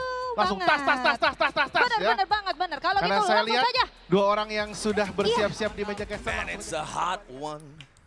Like 7 inches from the midday sun. Smooth, Santana, you guys don't get it. Too young. We old people know. Yeah, Santana was very much a part of my childhood actually. So I just worried that when the host brought out Santana reference, like, oh man, the Gen Zers not gonna get this. No. They'll get it. That song, legendary. If you don't know, you're welcome. Go YouTube it right now. You're welcome, okay? It'll make your day, it'll make your year, it'll make your whole life. Yeah, just go listen to more Santana generally. Santana is such an awesome musician. So Yeah, just just go ahead. listening to the tunes on the guitar alone, too good, brother. But you know what? All of this action, all of this laughter is powered by a few very, very powerful brands. Yeah, indeed. So starting off with our main sponsor for this Snapdragon Pro Series, it is in the name itself, Snapdragon Elite Gaming. They once brought this platform for all you guys. Your motto is when winning matters, and today it's all about the win, isn't it? So we thank Snapdragon for being a part of this journey since the very start of this endeavor into Free Fire, and really just the fact that they're being able to bring together all of these like amazing squads, in this Yeah. one tournament is already frankly, more than we could even ask for. Amen. I have to agree with that. Samsung Galaxy, the ones that are powering up this whole tournament. Without them, you won't be able to unfold your world and play like the pros. The Samsung Galaxy Fold 4. My fiance is still begging me to get her the phone. I probably will right after this tournament. Yeah. Once they pay me. Yeah. Oh my goodness. Yeah, for sure. She's gonna enjoy that phone a lot, you know, especially the amount of screen real estate you can get with that, and the fact that, you know, it's a foldable phone. How rare is it actually to find a foldable phone these days? Next up as well, we gotta thank the rest of our sponsors, especially Kachi Shop, because they provide lots of great deals for your next game top up. So whenever you're low on in-game credits, make sure you drop by www.kachishop.com/my, and you'll be able to enjoy plenty of the deals, discounts, and bonuses you'll be able to get through using the storefront. And people, you know, usually ask me, like, Mustachio, like, what's the secret behind all of that non-stop energy you throw out there onto the battlefield, as well as on the broadcasting table? It is the one and only Monster Energy, baby, because every single sip just blows my mind away. Indeed, it does. And Monster Energy has been powering this tournament for quite a while now alongside Snapdragon. So make sure you check them out at www.monsterenergy.com/gaming and unleash the beast together with Monster Energy. And you know, the first game obviously was very exciting. It was super fast-paced. You know, I'm not expecting that for the second game, but I'm curious to know exactly what's running through the minds of all of the viewers out there. Yeah. So how do we find out, Victor? I mean, just exactly as he says on screen right now. You go ahead, and if you have a prediction in the chat right now, go ahead and vote for it, because on the Twitch chat, the predictions are live. You can go ahead and vote for your favorite teams, or you can vote for which team you think is going to be the one to massively outperform the rest, especially in this next round here. So go ahead, cast your votes, and let us know. I am not allowed to make predictions because I would have not predicted in my wildest day that it'll be first Raiders Eclipse picking up the Booyah, especially in Bermuda, because that's one of their weaker maps. I mean, first of all, this was the weakest team in the grand finals, making their way in here. So yeah, I would have fallen flat on my face. Hopefully you guys are not the exact same, and your predictions, may they come true. But if they do, let us know in the comments as well. So that's the thing, like I said at the beginning of this broadcast, you got to treat this grand finals like a blank slate. You know, you can't really carry too much of that information from the play-ins and league stage to this grand finals here, because every team had the opportunity to refresh themselves. Every team had the opportunity to continue retraining, which is exactly what we heard from First Raiders. You know, they kept practicing, they kept learning more about their opponents, and they brought it all to a head in this first match for the day.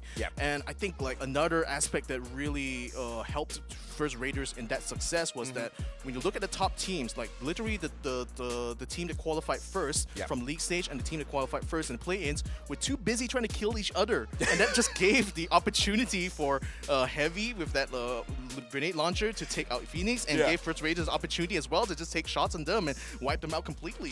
Too much of chaos, man. But of course, before we continue all of the fun talk, let's check out this video that we prepared for all of you.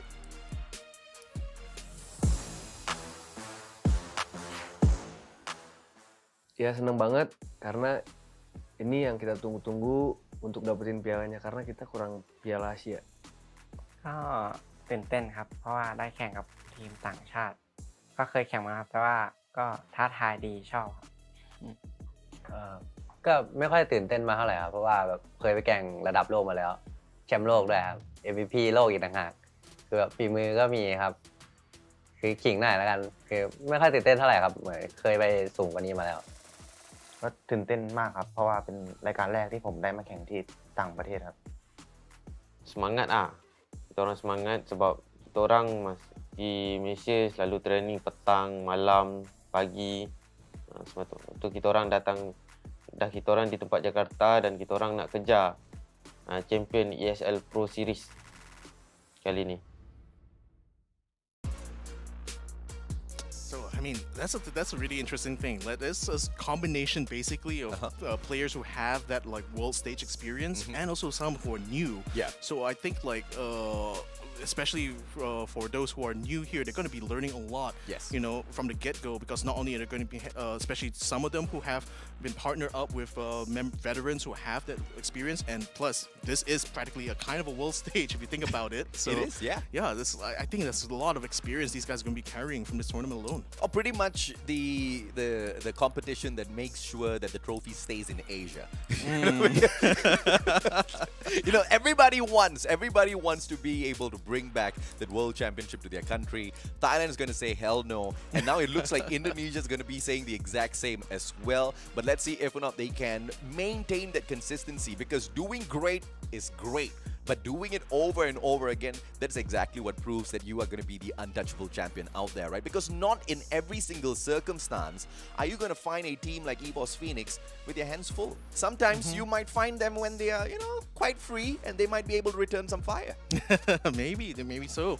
But in any case, right now, like, I think for a lot of these guys, it's all about that achievement, right? It's all about, you know, showing that this is what we're capable of. And some of them, they know what they're capable of simply because they've already been through that whole, like, Free Fire World Cup. So they already have their own personal expectations about where they're going to be landing. I think it's about living up to those expectations that's going to be the hard part, especially of an on-ground tournament. But of course, the challenge is also going to be there for some of the teams that got taken out pretty prematurely in this first round in itself, because it should either break your confidence down or just motivate you to do slightly better. But of course, let's take a quick peek and see exactly what's going on in Taman Mall Anggrek, because I believe we've got quite a strong crowd out there cheering for all of the Indonesian squads, as well as the rest of the action out there on the battlefield. Yeah, so you can see them already having, you know, this is the perfect kind of stage setup. You not only got your chair, look at this guy, he's so relaxed now, he's got his chair on a recline, so you can tell that they're getting themselves into the zone now. And sometimes the teams will be like this, just having the discussions, and looks like they've already made a decision right now. And take a note about that powder that they're putting on their fingers, right? Because that's why they also have a fan in front of their phones. The phones tend to get very, very hot. And one problem that players normally face when they're on stage is that, especially those with hyperhidrosis, will find that they will have sweaty hands, sweaty palms, basically, quite literally, that interferes with the gameplay. So using a little bit of powder allows their fingers to stay smooth and able to glide on the touchscreen, and add that with the fan as well, and keeps the sweatiness down to a minimum. You're so technical with your words, you kill me, Victor. You can just say they like using baby powder. But no, you know, that's the OG way, alright? That's the OG way for mobile gamers. Pull out the baby powder, you're all Gucci. But of course, don't put too much on, because you need to see your enemies a little bit as well. Yeah, so I mean, it's a kind of a setup that, you know, these pro players will normally be very used to if they've been to a live stage here. Because at home, sometimes you're able to like wash your hands, or some players even use like cover-ups onto their thumb, etc. Finger sleeve? Yeah, finger sleeves. Yeah, that's the word I'm looking for. Yeah. For a man so technical with his words, you forgot finger sleeves? I don't know what the technical term it is.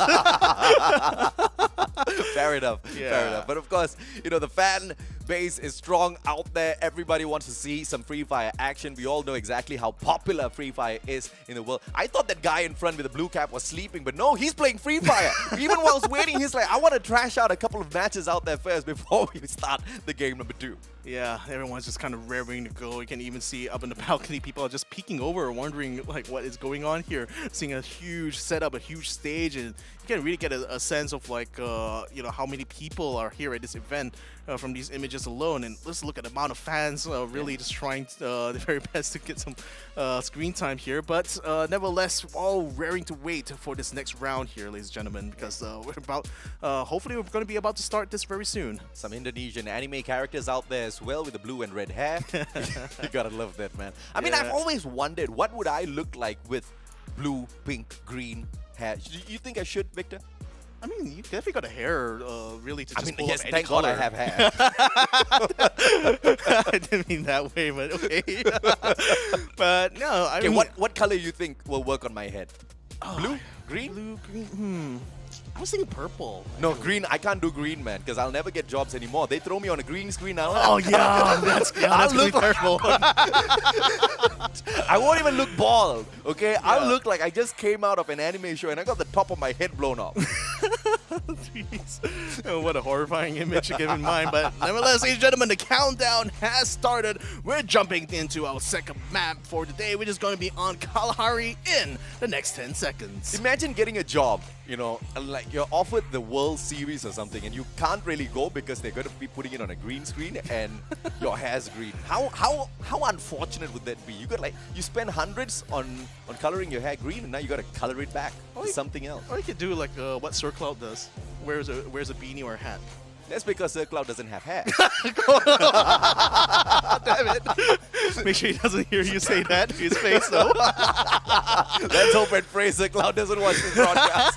Free Fire is up to match number 2, Kalahari. And it looks like the flight path is going to be equally as fair. Oldhampton all the way down towards Stone Ridge, opening up the full map for everybody to dance on. Yeah, so it's still going to be an even split, actually, in its flight path, though this time it's coming from the northwestern side down to the southeast. And are there any big hot drops to keep an eye out for? I don't really see much except for Flash, actually, apparently hot dropping onto EVOS Divine. Sam9, in the meantime, getting himself locked in a bit of a battle right now with First Raiders, who dropped just around the outside of the platform. And look at this, though. Guns blazing around. Flash desperate to try to make up for the disappointment that was the first round. Unfortunately, find themselves on the wrong end of the battle, though. But EVOS are losing quite a bit of men. Box and MRO5 are still back, still in this fight.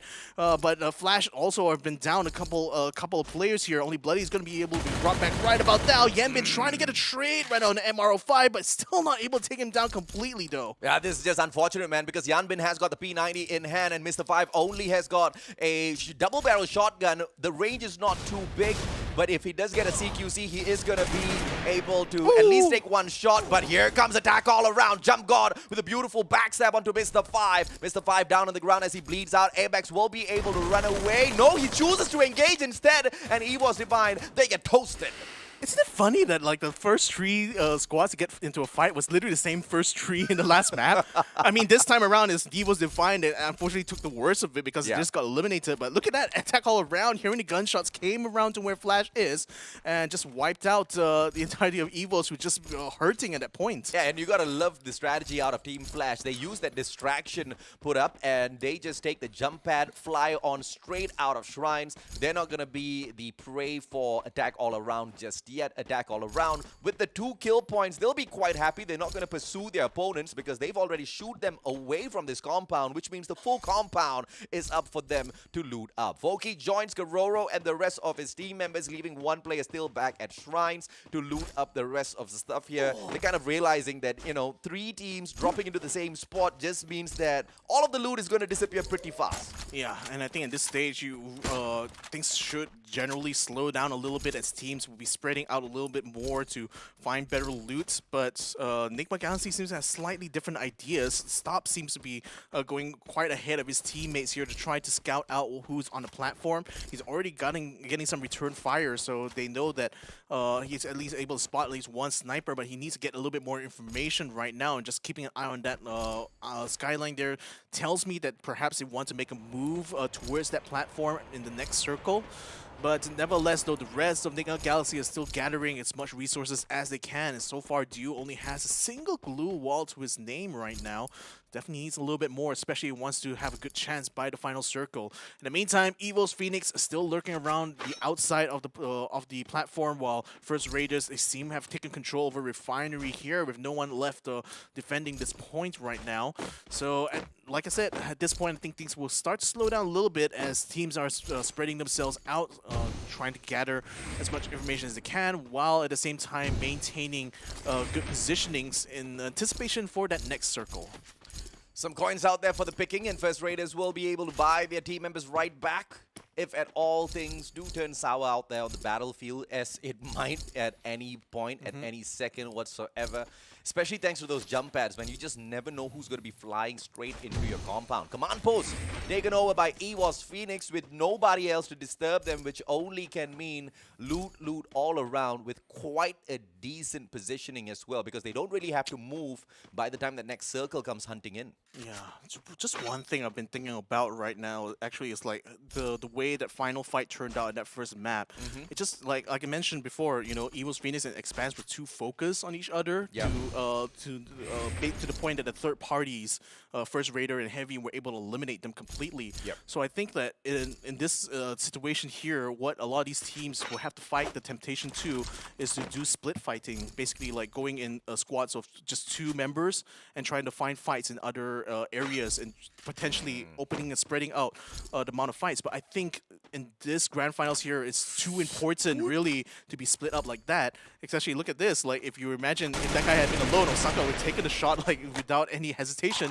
Now he knows that a squad is there, he has to set up a more defensive position. So I think like sticking together and committing fully to any team fight is probably going to be the way to go here in this early stage of the grand finals. Also not the best gun to be spotting out players from such a distance. You've got the AWM, different story altogether. Single shot possibility to down your opponents out there in the open, make them scramble, force them to use their glue walls as well as medkits once they pick up their team member. But you know, with the Scar, you're barely going to be able to scar them. Yeah, no pun intended. No pun intended, indeed. Nevertheless, though, I think teams are just mostly taking every step with absolute caution here, because the last thing they will want is to be caught with their pants down wide out in the open. So King of Gamers are so far confined to confinement. Looks like they're already starting to spread out a little bit, just keeping their gun sights aimed just across the river here. And I think they were spotting Team Heavy, which just entered into the area here to loot, and so far have been avoiding any kind of confrontation really with some of the other squads. But sooner rather than later, the circle is inevitably going to gather a lot of these squads closer to each other. So it's either you decide now to start going for that roam strategy and perhaps try to catch some teams off guard, or literally save up your energy for the final fight. I love the positioning here by Darkol, flanking towards the left-hand side, but I don't know if that was already planned or he was just there when NIGMA Galaxy of all teams decided to show up in the exact same spot. Refinery taken over by First Raiders, which means they do have that bird's eye view over the whole situation. NIGMA Galaxy, they've got the mechanical capability to handle anything and everything, but Darkol's not waiting to find out exactly what happens if he does get into a battle. Pulls out the time turner very smartly, and that's going to be the perfect defense with just one glue wall wasted in the whole defensive maneuver. You got to praise him for that. Yeah, like I said, you don't want to be caught out alone, and Darkol did the most logical thing by regrouping with the rest of his team, because he knows that it's not up to him to start the fight. The whole team must fully commit in order to have any chance of success, because if a third party comes in at any point and you're still stuck in that battle, you're going to be disadvantaged, you know? The third party is always going to have massive advantage in battle royales, so you don't want to expose that kind of weakness here. Regardless, though, Expanse are still taking control over the platform here. It seems like First Raiders had been forced to pull back a little bit, and now actually being corralled around here by EVOS Phoenix, who has control over the ground, while the rest of First Raiders are still up by the Eclipse side. But look at Phoenix, they're climbing all the way up. The time turner is brought up as Joanna is trying his very best to find an opening, but Darkol is trying to suppress him with that sniper rifle right now. But EVOS still trying to make that climb. First Raiders now desperate to try to keep them off of their heels here, are just going to continually rain them with lead from the top of the cliff side. But Phoenix so far haven't been knocked down or even stopped at this point. In fact, already got a knockdown to Souza, already getting a kill there right from the get-go. This literally just, you know, paints out exactly what I was talking about earlier. They are going to eventually find the players of EVOS Phoenix with their hands pretty free. And that just means they can fire right back. Darkol saves himself with just a sliver of health left on him. Tops himself right back up. Lozzie responds with a couple of fires. That grenade eats up Reddy. And Reddy finally drops down onto the ground. What a shot by Lozzie. Moshi is the last person standing, and it looks like from EVOS Phoenix as the rest of them gets cleaned up. And he's in a world of hurt of his own right now, because he's being caught up. He does have a grapple gun, so that's going to allow him to get some distance between himself and First Raiders, and that's going to land him straight into the revival zone that's in Refinery, so perhaps you'll be able to work things out.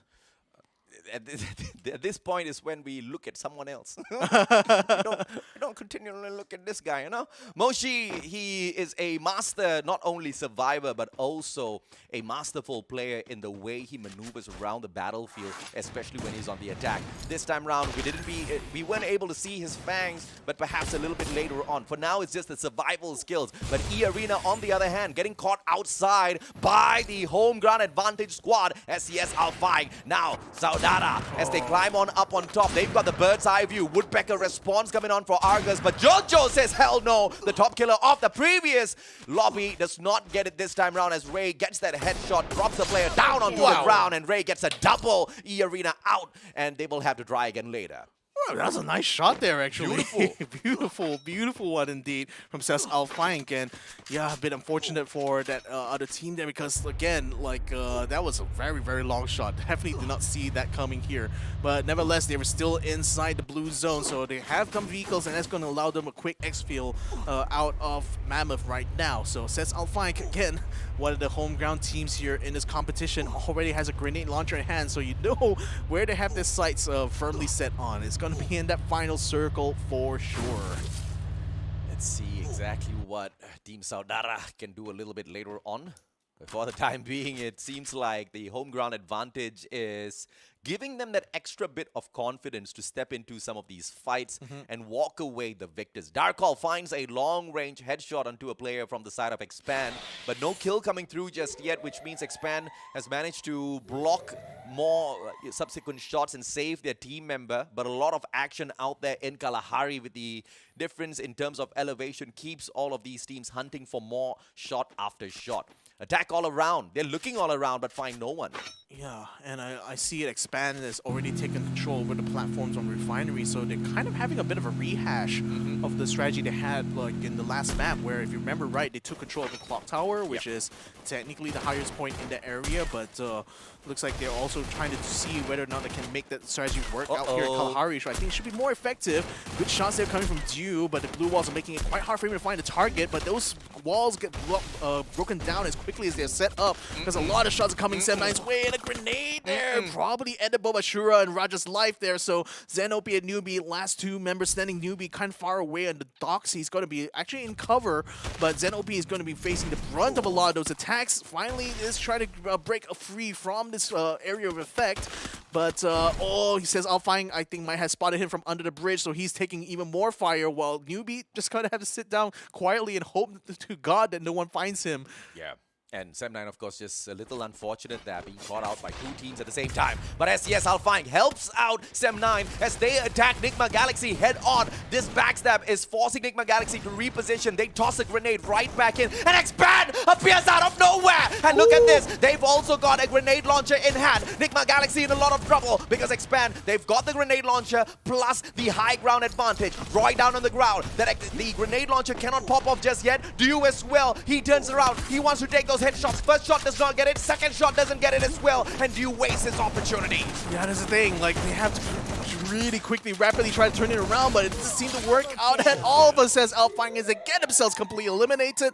But now it's going to be a bit of a standoff. NIGMA Galaxy still on the ground, the second floor, while Expand is up on the rooftop. Ah, what? What the heck was that shot there? Darkall taking out another heavy there. King of Gamers getting eliminated by a grenade from Attack All Around. You know, Caramel, he just saved Fugod from beyond the window. That's just masterful play. Side attack by Expand, and they managed to get the player down onto the ground, all thanks to Cobra's attack from the back. The charge buster's perfect. NIGMA Galaxy about to bite the dust with the final player in here, and it looks like Expand might just be the ones to get the job done. But Dew from afar manages to find Roy and puts him out of the equation as well. No backup coming through from the rest of the Expand players just yet, and Dew has managed to nick one off, and he quickly runs away from that spot. Will he survive, or will we see a little bit of revenge here? No revenge whatsoever. Masterful play by Dew. Yeah, but here's the thing though. I think Expand still has a full squad. Attack All Around now going to get shot upon by Dew, who at this point is just literally doing damage control right now as far as his team is concerned. But he's actually nailing those shots though, which is actually making things a lot harder. Everyone else, X-Roy now trying to confront Dew, but didn't manage to successfully take him down. Dew continues to take even more shots right now with his Barrett 50 now. Tries to take down Cobra. Dew comes in the way, but no! Flash Flash is the interloper in this case, though, and to actually save Dew from having to continue to fight his way out. Holy mama, how's this guy still alive? Dew chipping away at all of the players from the side of Expand, allowing the other teams to take the kills. Dew doesn't care. Dew just wants to be the guy who puts on a hell of a good show out there in the world today. But can he survive? Can he get into the circle? He's dropping his health right back up, and it looks like NIGMA Galaxy still alive and kicking, all thanks to the one and only Dew. Foki brings back Jump God as well, and attack all around. They've got a solid place this time around, but look at this Team Flash in the final circle, 4 players, and they've got 9 kills already. It looks like they were pissed off after Bermuda. Yeah, they were certainly pissed, and Jump God. Well, that's not a jump that Jump God's going to be happy with. Taken down even before he can land his feet on the ground. Now, Sam9 is getting kills of their own. They already took down Bloody, so Flash is down to 3, but watch out for attack all around. It's starting to creep in the circle. They do have a grenade launcher in hand, and they're using it right now to try to keep Flash suppressed. Shit is very, very low right now. He's going to need some backup. Yemin's going to try to wrap around, but he has to keep an eye out from Sam9, who are coming in from the west side. Oh, Grenade's going to be coming out now onto attack all around, forcing them to try to maneuver out of the way, but it's still not able to get a kills down. Still not able to get a knockdown. Shin throws out a trip mine, and nobody's going to be saying hello to him just yet. But Karoro, how in the world did you hit that shot? Ashura down on the ground. Karoro still aiming through the friggin' fences, and he manages to get 2 shots in a row. Step9 says bye-bye. Attack all around now. Wants to look for Team Flash. This is, I believe, a equal fight. It's a 3v3. Shin already charging up the grenade. Forky sends one right back, but it's only the glue wall busters that are delivered back and forth, which means not much defenses. But with the bridge right down below, both teams trying to play troll against each other. Yeah, but the thing is that how much health can you trade, really? Attack all around has 2 members already on full damage here. Yambin is going to be taking some damage of his own. Very, very low. He is going to get knocked down. Okay, Flash now down to 2. Attack all around still has 3, and they have them surrounded underneath the bridge. And this is just a 2v2 now as they circle around. No, the third player, I believe, is going to be picked up now, unless Bio can do something about it. It's spotted out already. And Karoro finishes off Team Flash without even picking up his team member. What a play by Attack all around. This time, defense was there too. Yeah, Thailand finally delivers the blow here, taking the second booyah of the day. But guess what? It's Attack all around as the one carrying the flag for the nation here. And boy, did they just come just in time. My goodness, what a game. What a freaking grand finals do we have on our hands here. I mean, every single match, every single engagement so far out there on the battlefield has just been phenomenal, Victor. Like I said, every second counts here, ladies and gentlemen. You only got 12 matches to play. You cannot afford to drop a single one at all. That's why all these team members, all these teams are literally playing their very best right now, because they know if you just even let your foot off the gas just a little bit, you're going to be far, far behind. And Jump God, it's not a good way to live up to your name, Jump God. He jumped and he went to God. See, that's kind of the reason why, paratroopers basically became phased out of modern militaries. Because situations like what Jump God experienced was pretty much an experience of a lot of paratroopers back in the day. Yeah, sometimes, Mother Nature, the wind kind of just blows a little turbulently. Get a little confused. And then, of course, you've got Team Flash taking pot shots at you as well. But that was a really, really good shot taken, though. Oh, for real. There was some, shots here that I just didn't expect they would be able to land at all. And I mean, Dew with that 50 kill. Oh my god. The fact that no one took him down in that entire thing was just a minor miracle in itself. Dew is the reason why Expand got eliminated. Truly. Literally, first he takes down Roy, he puts him out of the equation. Then he runs circles around, not looking for the circle. No pun intended. And Expand is so distracted with him, he turns his back on Expand, takes shot at other people, knocking them, chipping away at their health, and then focuses back on Expand, downs their health, and allows the other teams to take him out. He didn't get any kill points from that, but he sure as hell won our attention. Now I want to see what else can Dew do. But then, I kind of want to see that sort of performance when the rest of his team members are still awake on the battlefield, so that, we can see them capitalize on such phenomenal plays. Unfortunately, that was a great play with nothing much behind it. Yeah, I mean, again, Dew was literally doing damage control at the point because the rest of his squad has got eliminated. It was down to literally him and his 50 cal to literally try to get some kill points before it inevitably gets taken down. But I bet he did not expect he'd be able to stay on for long enough to literally see the downfall of yet another squad throughout his entire run. Let's take a quick look at the replay and see exactly how all of this chaos started and what brought it to an end as well. Because, I mean, you know, like you said, and I think you hit the nail right on the head, Victor, you can expect the unexpected out there today. It's a fresh new slate and everybody wants a piece of the action. Again, you know, this Grand Finals is 2 days and there's 12 teams and there's every opportunity for every one of those squads to put out an amazing, amazing performance. So the thing is that the heavy hitters like Expand, NIGMA, Galaxy, you know, you peg them as some of the favorites coming in this tournament, but really everyone is at the same starting point from here on. So it's really about how well you adapt. And so far, you know, I mean, here's again the sequence of Dew just wrecking everyone on site. Jumpgut getting himself picked off the air there, just so unfortunate. But his final battle, Flash, finally gets himself in this final circle here, hopefully to make up a lot of the ground they lost in that first map. But it's a bit unfortunate that they found themselves yet again in the pincer situation, you know, with attack all around in front and then Semna in the back.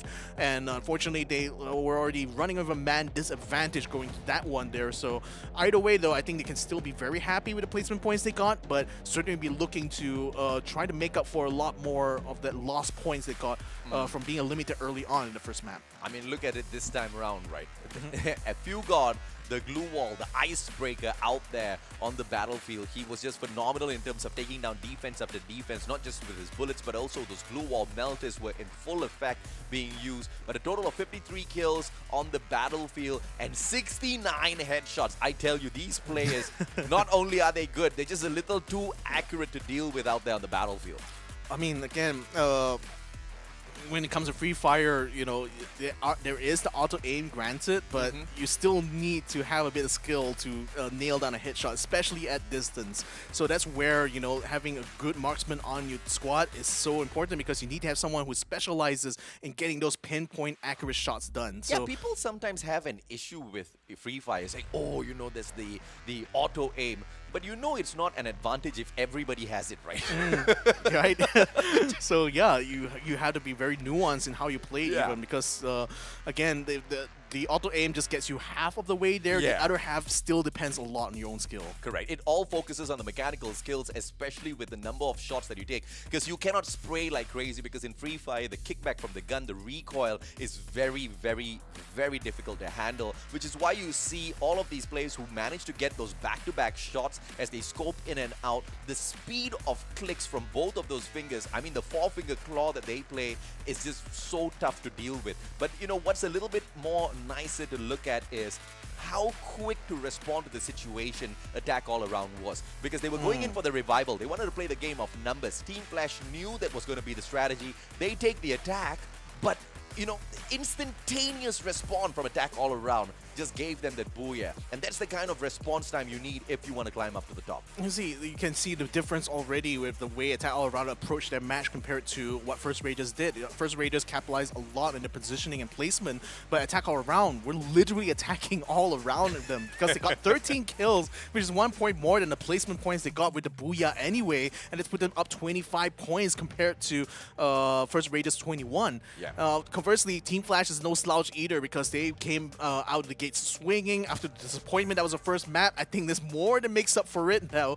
Even though they missed out on the booyah, still 19 points. It's nothing to scoff at, really. It's still a very impressive performance, considering that everyone else is only getting, what, 11 points, 10 points? So that's already putting a significant gap for them and allowing them to catch up even further into the midfield. And not only that, I mean, looking at the fact that they pulled off nothing in the first match, 19 points is hell of a lot to celebrate for, right, for Team Flash. So good on them from being beaten down with nothing at all in Bermuda to hopping right back up. But this time we get a little bit of extra information from all of the battle out there on the battlefield. Attack All Around, a total of 13 kills, and the top 3 guns that they were making good use of out there was the M21A5 as well as the AWM, and those were the guns that gave them 3 kills apiece. But I want to focus on the M21 on the side of Team Flash.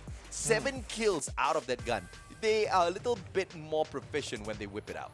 It seems like Flash was focused a lot more on getting long distance engagements because, you know, they only got one kill with the P90. The Parafoul technically is like a long range weapon, but I think they preferred to use the M21 anyway for its rapid semi-auto fire, and that's actually worked out well for them. And attack all around, I think a little bit more balanced, but then they conversely had a lot more snipers on their end. I mean, they had an AWM and a Barrett BLT, so that's already giving them a lot of firepower to begin with. Let's have a look at the overall standings right now. First Raiders still takes the top spot, but they're not going to be resting too closely on their own laurels though, because attack all around after a stonking second map has already putting themselves just 3 points away from taking over First Raiders first place. And this is just a little bit of a surprise there, especially from the teams that you see on the right-hand side. Out of all of them, EARENA as well as EVOS Phoenix. But I will say this, do not rest on your laurels, the team especially that are on the left-hand side of the leaderboard, because teams like EVOS Phoenix they live up well to their name. They are a threat. Even in the final 3 rounds of tomorrow, you might just see a comeback, right? So pick up as many points as you possibly can, and I think you don't need to tell that for teams like First Raiders, Eclipse, up there in that first spot, mostly thanks to that very first game that we saw in the day. We need to see a little bit more from them. SES, ALFAINK, a little unfortunate in the second game in here today. SES managed to put on a good show earlier on with a total of 16 points, but this time around it was phenomenally lower than what we saw previously. Yeah, I'm so impressed at the fact that like Attack All Around and says ALFAINK are able to put themselves quite high up on the leaderboard, and it's also surprising to see that, you know, the top 3 teams from the league stage are on the second page right now. So like I said about things being in refresh, you know, and also to your point about the teams that did the play-ins probably had a lot more information to go with. So these guys are right now... And practice. Yeah, practice too. And right now, these guys are finding themselves now having the harder job in this grand final, so just trying to catch up that deficit that they have now found themselves in 2 maps in. And of course, focusing on Expand and looking at some of the drop spots that they're taking, usually we see whenever EVOS Phoenix is in there, Expand is kind of tickled because they share the same drop spot, command post especially. You know, this time around, you see Expand kind of giving that away, and they have gone with the strategy of hunting down that blue circle for the high tier loot. I really like that strategy, but that, you know, comes with its own risks as well, right? It's just a matter of time until some of these other teams start hunting down that blue circle as well. And, you know, one of the last things you want is getting into an early engagement. And you can ask teams like Team Flash about that, where even if you are a good enough team to pick up, you know, a near booyah for yourself, you still might not stand a chance when you get into those early engagements with barely any loot on you. That's the thing. I think like if you want to be the one to take the initiative to get those engagements, you have to finish it quickly. Yeah. You cannot allow the opportunity for a third party to come in and wreck the party, you know? So either you have to fully commit or just don't be the first one to fire that first shot. Because again, once you do that, you're already putting a huge opening. You're already putting a big target on yourself there, because everyone's going to hear that shot. Everyone knows that, okay, this is where I need to go to, and then I'm guaranteed to find a fight. Unless, of course, you come across a player like Dew. Yeah. You know, if only Dew had the capability of kind of playing around with extra bit of defenses around him and not being stuck outside where he has to maneuver around his own glue walls, I think the story would have been very, very different. And he himself personally would have been able to shut down Expand. But he left his defenses because he knows when you are there and you're all alone, grenades is something you can't defend yourself against. You know, one good grenade inside of that small compound and you're gone. He pulls himself out, but equally as bad, because now you got to dance around your glue walls. But he did one hell of a good job even at that. You know, you mentioned that he was out in the open, but I saw that like he was playing around the glue walls very well. I think X-Man's X-Roy was actually there, and he completely didn't react at all to Dew being right next to him. So I think that chaos actually kind of helped Dew in a way, because Expand was obviously very much focused on the other squads that were firing on them at the same time. So that little bit of an opportunity there gave Dew that space that he needed to just do his thing. And that's the difference between a player who's seeing the circle moving and running in versus seeing the circle moving in and thinking, okay, here's my chance to pick up a few extra kill points. But you know, we just spotted a couple of very interesting characters walking around Taman Mall Anggrek. We've got a few cosplayers in the house. Let's see exactly what it's all about. Hopefully they're cosplaying me. Maybe. I know. Langsung aja inilah dia yang kedua cosplayer kita. Langsung aja kita sambut, inilah dia Silchan.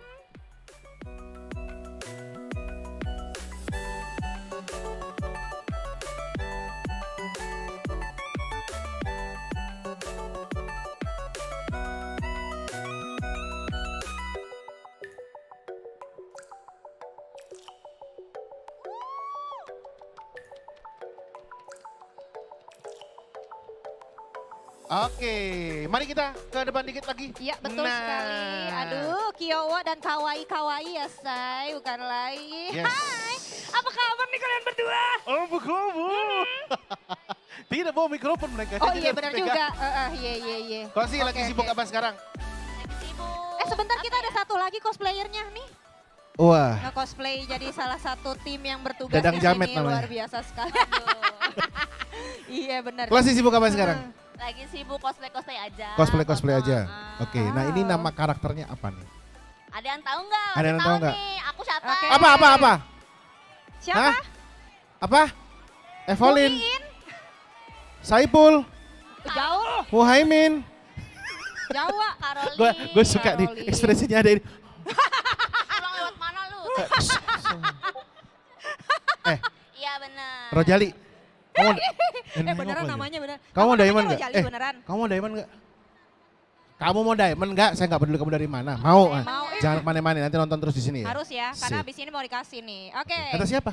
Kata lu barusan. Enggak. Kata siapa Karena aku ya? cuma bilang mau diamond nggak? Mau, ya udah jangan kemana-mana. Oh ya ampun, mohon maaf ya kadang-kadang suka Bener improvisasinya dong. kejauhan ya. Yang MC-nya. ngasih siapa? Gak ada yang Iya. bilang kasih. Iya. Tapi kamu mau diamond kan? Ditanya Mau. lagi. Ya udah, siapa yang kasih? Oke, lah. Klasi. Karakternya jadi apa? Caroline. Oke, kalau Silchan karakternya jadi apa nih? Ini karakternya jadi apa? Siapa? Leli? Larry. Nelly? Belly. No matter what I do. Yeay. all Kenapa I gue think pales ya? about- Tua sekali. Tuaan. Nggak ada yang tahu Mohon lagi. maaf. Gue tahu, berarti gue tua ya, say. Makasih loh. Kita Iya, cuma beda iya. 2 tahun Brenda, gak usah di... Jangan banyak. dong, nggak gitu lah. Oh, enggak ya? Oh, enggak ya? Kayaknya 2 dasawarsa. Wow, ya. Jadi teman-teman, kita kedatangan 2 orang cosplayer Yes. Free Fire hari ini. Tapi tidak hanya ada cosplayer aja, tapi juga banyak sekali activity menarik yang ada di sekitaran Betul. kita. Ya, teman-teman bisa beli kopi pastinya. Iya. Ya dong, iya dong. Betul. Iya nggak sih? Nah. Mau beli Baju? Ada. Mau beli kacamata? Ada. Tapi juga kalian bisa menikmati nih. Di atas itu ada banyak sekali booth activity Betul. menarik yang ada di Mall Taman Anggrek. Sebenarnya ya Mas Ger, Yes. gue tuh pinisirin. Sana di sebelah, Penasaran? oh iya penasaran. Yang di sebelah sono, itu ada monasnya. Sama patung pancoran. Itu ada tulisan hashtagnya Ya. juara pantang mundur. Ya, Ini adalah sebuah tagline dari Asik. Snapdragon Pro Series itu sendiri. Nah, itu dia ya Bener juara. guys, aku gak kelihatan sih sebenarnya. Benar. Tadi Benar. aku udah di sana. Oke lah kalau begitu. Nah Ya. itu pastinya juga ada banyak banget hal-hal yang kami hadirkan pada hari ini. Dan Betul sekali. tentunya acara ini yang bisa berjalan dengan sangat lancar.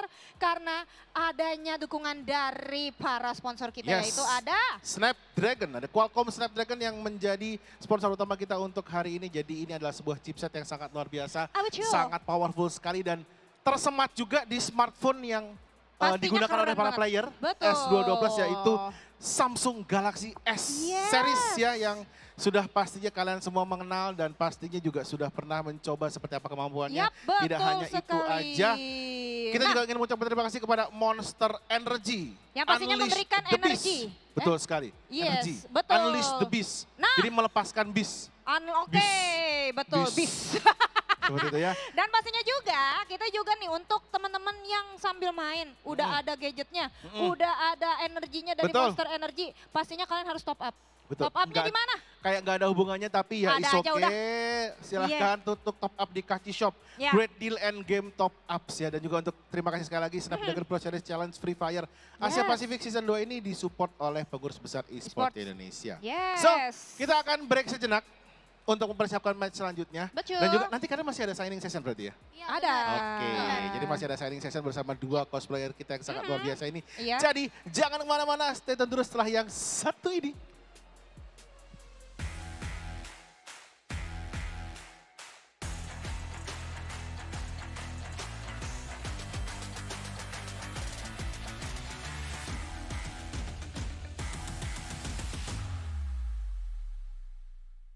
The Snapdragon Pro Series powered by Samsung Galaxy is brought to you by Snapdragon Elite Gaming, Galaxy Z Fold 4, Monster Energy, and Kachi Shop.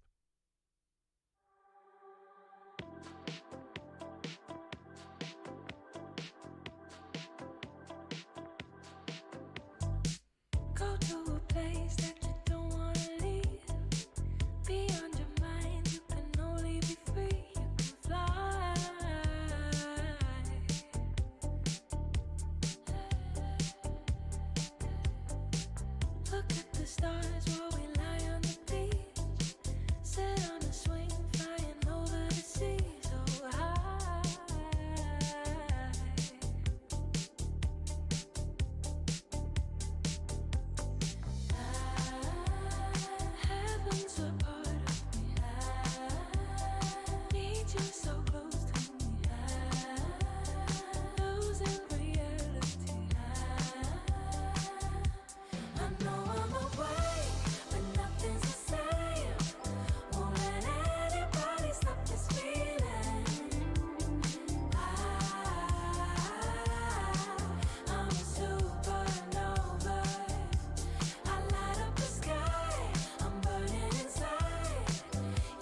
poderosa.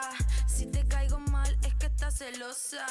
No soy santa, tampoco soy mafiosa. Puedo ser dulce, también soy venenosa. Baby, yo soy natural, a mi cuerpo no hay igual. Solo quiero mi dinero, yo no soy sentimental. Y tú quieres ser primero, pero tienes que esperar. Aquí yo soy la que manda, así que ponte en fila atrás. Yeah. No, al cel no te contesto, no. Ni tu DMs o texto, ya tienes que saberlo. Yo vine a subir al cielo. Dale bueno, baby, dale bueno. Ya tú sabes, baby, lo que quiero. Dale bueno, dale bueno. Ya tú sabes, baby, lo que es bueno. Dale bueno, baby, dale bueno. Ya tú sabes, baby, lo que quiero. Dale bueno, dale bueno. Ya tú sabes, baby, lo que es bueno, lo que es bueno. En el club yo le muevo las caderas. Yo soy reina, mami, tú eres cualquiera. No tienes fuego, salte para afuera. En este juego yo siempre soy la primera. Y los perros tienen sed, los atrapo en mi red. Y me dan toda su plata cuando juego mi papel. Los enredo en mi dedo y los tengo al revés. Y me baño en la riqueza porque yo soy la mujer. No, al cel no te contesto, no. Ni tu DMs o texto, ya tienes que saberlo. Welcome back, ladies and gentlemen, to the Snapdragon Pro Series with Free Fire action that makes you want to go dale bueno, isn't it? You play the song, I'm just going to be dancing all day long. I know, right? I want them to play the song all day long. It's going to keep my energy levels up for sure. I think that's a deadly combo, right? Dale bueno and Monster Energy. I know. That's it, I'm lit. Yeah, there's a party up in here, ladies and gentlemen. My name is Victor Cax, of course, and joining me here is Adrian Mustachio. We're going to be bringing you guys the next round of this grand final. So we've already seen two maps out of the way now. The first one being taken by the home ground squad, first Raiders, and the second one taken by Thai squad, Attack All Around. Who's going to be the third third team to get a booyah here? Is it going to be a repeat? We're going to be finding out in a few moments. Someone was asking in the comment section, like, where are you guys? Because, you know, are you not in the mall? We are in the mall, but we're actually in the storeroom because, you know, there's too much of noise out there in the crowd, and obviously we can't shoutcast when, you know, there's so much of noise. So they threw us in the storeroom. So we are actually in the basement of Taman Mall Anggrek. But if you are in or around the area, that's definitely the place to be right now. Not only do you get to watch amazing Free Fire action, but you also get to take a few photos with the cosplayers and also get that photo, maybe if you can print it out, signed immediately. Yeah, I mean, I really feel jealous actually for the people who can actually be up there watching this, watching the game and meeting the players live while we are stuck here in this basement. So it's okay. I'll take a basement as long as we're in Jakarta. It's a beautiful, it's a beautiful place. But of course, all of you guys need to drop your vote, right? Because we need to know in the Twitch chat exactly who you think is going to be dominating not just the next match, but the whole day today. That does not necessarily mean they're going to be the champions, though. Doesn't matter. We just want to see if or not your predictions can come true. Yeah, so hopefully you guys have more salient predictions than what we would have. So make sure you guys go ahead and vote inside the Twitch chat to embarrass us even more. Hey, there's no embarrassing us because we have not made predictions yet. Yeah, fair enough. I smartened up. I nowadays make predictions on the second day of the grand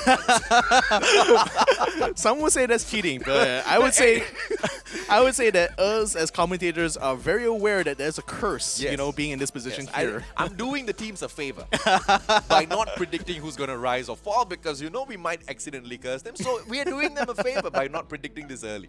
Yeah, but I would say that, you know, a lot of those who probably had predicted that the front-running teams like Expand or NIGMA Galaxy are going to be the ones dominating everyone are going to be very surprised to see that they are not performing as well in the beginning of this competition. I actually disagree because, I mean, okay, the Expand is not getting the booyah, but they are playing at a pace where I really like. And I really like the pace of not doing too much and at the same time sure as hell not doing too little. And Expand has been doing exactly that.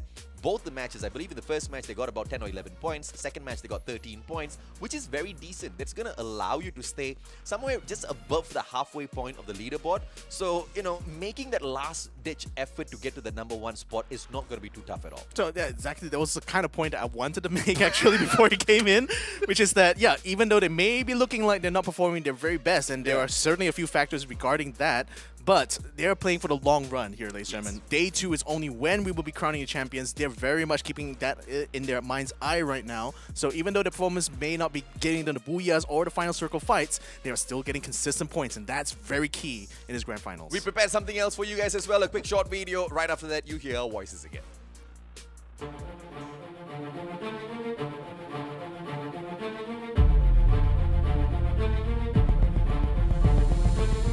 Harapannya pasti kita pengen juara 1 buat yang ngebanggain Indonesia lah. Soalnya kan kemarin di EPPS Bang itu kita gagal jadi juaranya. Ya semoga ya di turnamen kali ini kita bisa ngambil yang pertama.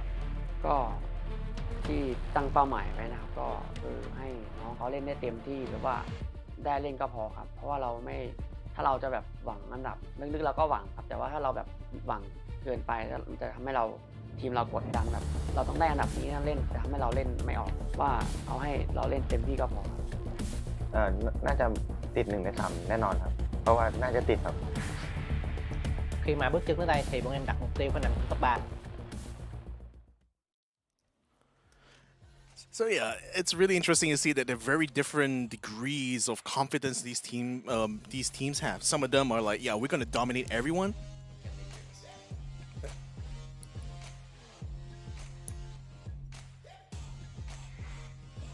Well, I'm just going to assume that they are. So yeah, as I was saying, like some of these teams have the confidence where they will say, yeah, we're going to destroy everyone in this competition. There's just not going to be any equal to us. But there are other teams that express the confidence differently, where that the goal for them is to ensure that they have a nice, calm, and stress-free environment in these grand finals. And that's it's just really valid because again, when you create a good environment for yourself at these kind of live tournaments, it makes it a lot easier for you to approach very difficult situations because you have a lot more space to think and you're not really held back by the anxieties that you normally would be facing, if you don't have that level of confidence. Yeah, that's something that I do have to agree with, and it looks like the strategy of attack all around didn't really give them all that too much to start with, just 4 points at Bermuda, but they sure as hell bounced back at Kalahari, taking a massive 25 and now the 2nd spot overall. That's a really good spot, but it's technically not where they wanted to be because they don't want to be at the top too early. So I don't know how that's going to work out for them. I guess they didn't expect it and now they have it, so they're overjoyed. But let's see if they get a little too confident with this. But Expand surely looks very confident, spreading out through Golf Course as well as Villa. This is just a little too much widespread if you ask me, because they're not even playing the buddy system. Everybody's alone. Yeah, this is going to be highly unusual, but then again, maybe, sticking together didn't work out for them in the first couple of maps, so maybe they want to try something a bit different, but to do that in the middle of the grand finals, I'm not sure. Maybe they have some plans down the line. We'll have to see as it goes. King of Gamers, though, already picking up that first kill onto Ikal from First Raiders. So First Blood already claimed up on the board right now, even before things have really gotten to an explosive start. So nevertheless, though, we're still sticking with King of Gamers, who are 3 members up on the north side of Ski Lodge. Should be a good place to loot up there. I did see during the drop early on that Sem9 almost was going to be dropping in the same place as Divine was, which was on the high tier loot zone, but they decided to pull back from there, instead electing to stay around the outside of that loot zone so that they can catch any of the members of Divine who happen to step within their territory. And speaking of territory right now, this looks like Flash's own territory right here at the edge of the safe zone that Shut Up seems to want to keep a close eye on. It's nice to see that Expand did not go hunting for the blue circle once again. It would have been quite messy with 3 teams within that vicinity this time around, but them spreading out doesn't seem to be a bad idea as well, since no other teams are around their vicinity to punish them very early on. But EARENA, they don't have much of a compound or defensive compound to play with.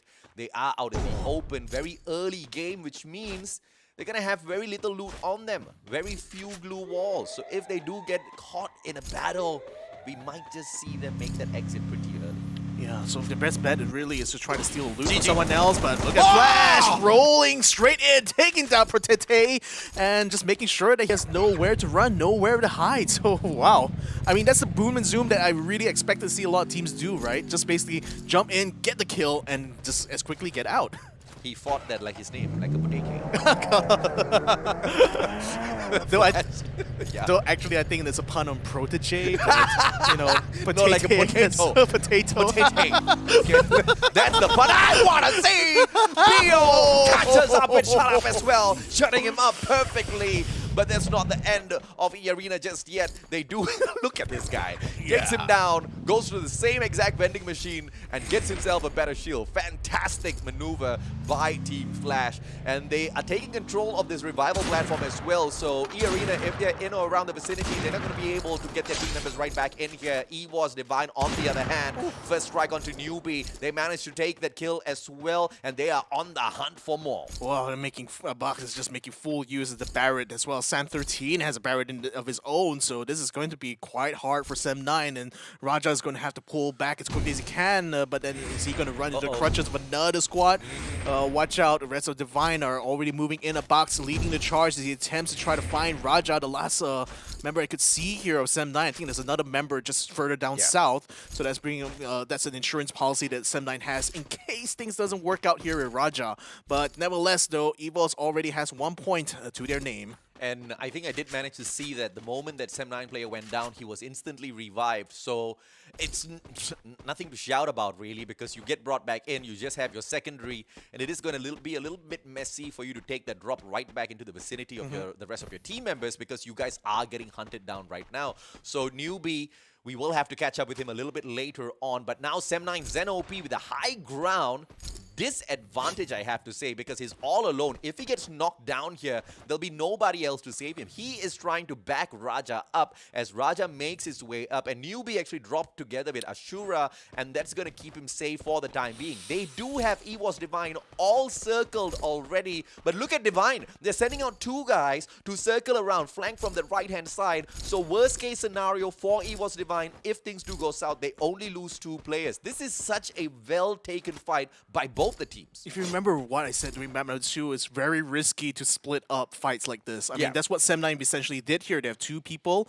on one end and another 2 people looting another zone, and now this is coming to bite them in the back here because EVOS, they started as a squad, and now they can afford to take these split fights much more effectively. So you can see already MRO5 and his teammate Bien, it's already up on the higher ground compared to where Zen OP is, which is putting him at a massive disadvantage. In fact, they're already starting to fire upon members of Sem 9, and now Zen OP is going to try to get return fire. Actually gets down Beyond onto the ground right now together with his teammate MRO5, and now EVOS is scrambling to try to get himself back into play, but Zen OP is rushing forward with the katana, only get gunned down in his prime by Sam 13's sawn-off shotgun. That was just the perfectly timed shot, and Sam will be able to bring Beyond right back up onto his feet, and that will allow them a little bit of time for Mr. 05 to be saved as well. Apex is going to be the next one, and EVOS Divine are once again a full squad. That attack by Sem 9 was just a little bit too careless. I mean, why would you run in straight up towards a full squad behind the glue wall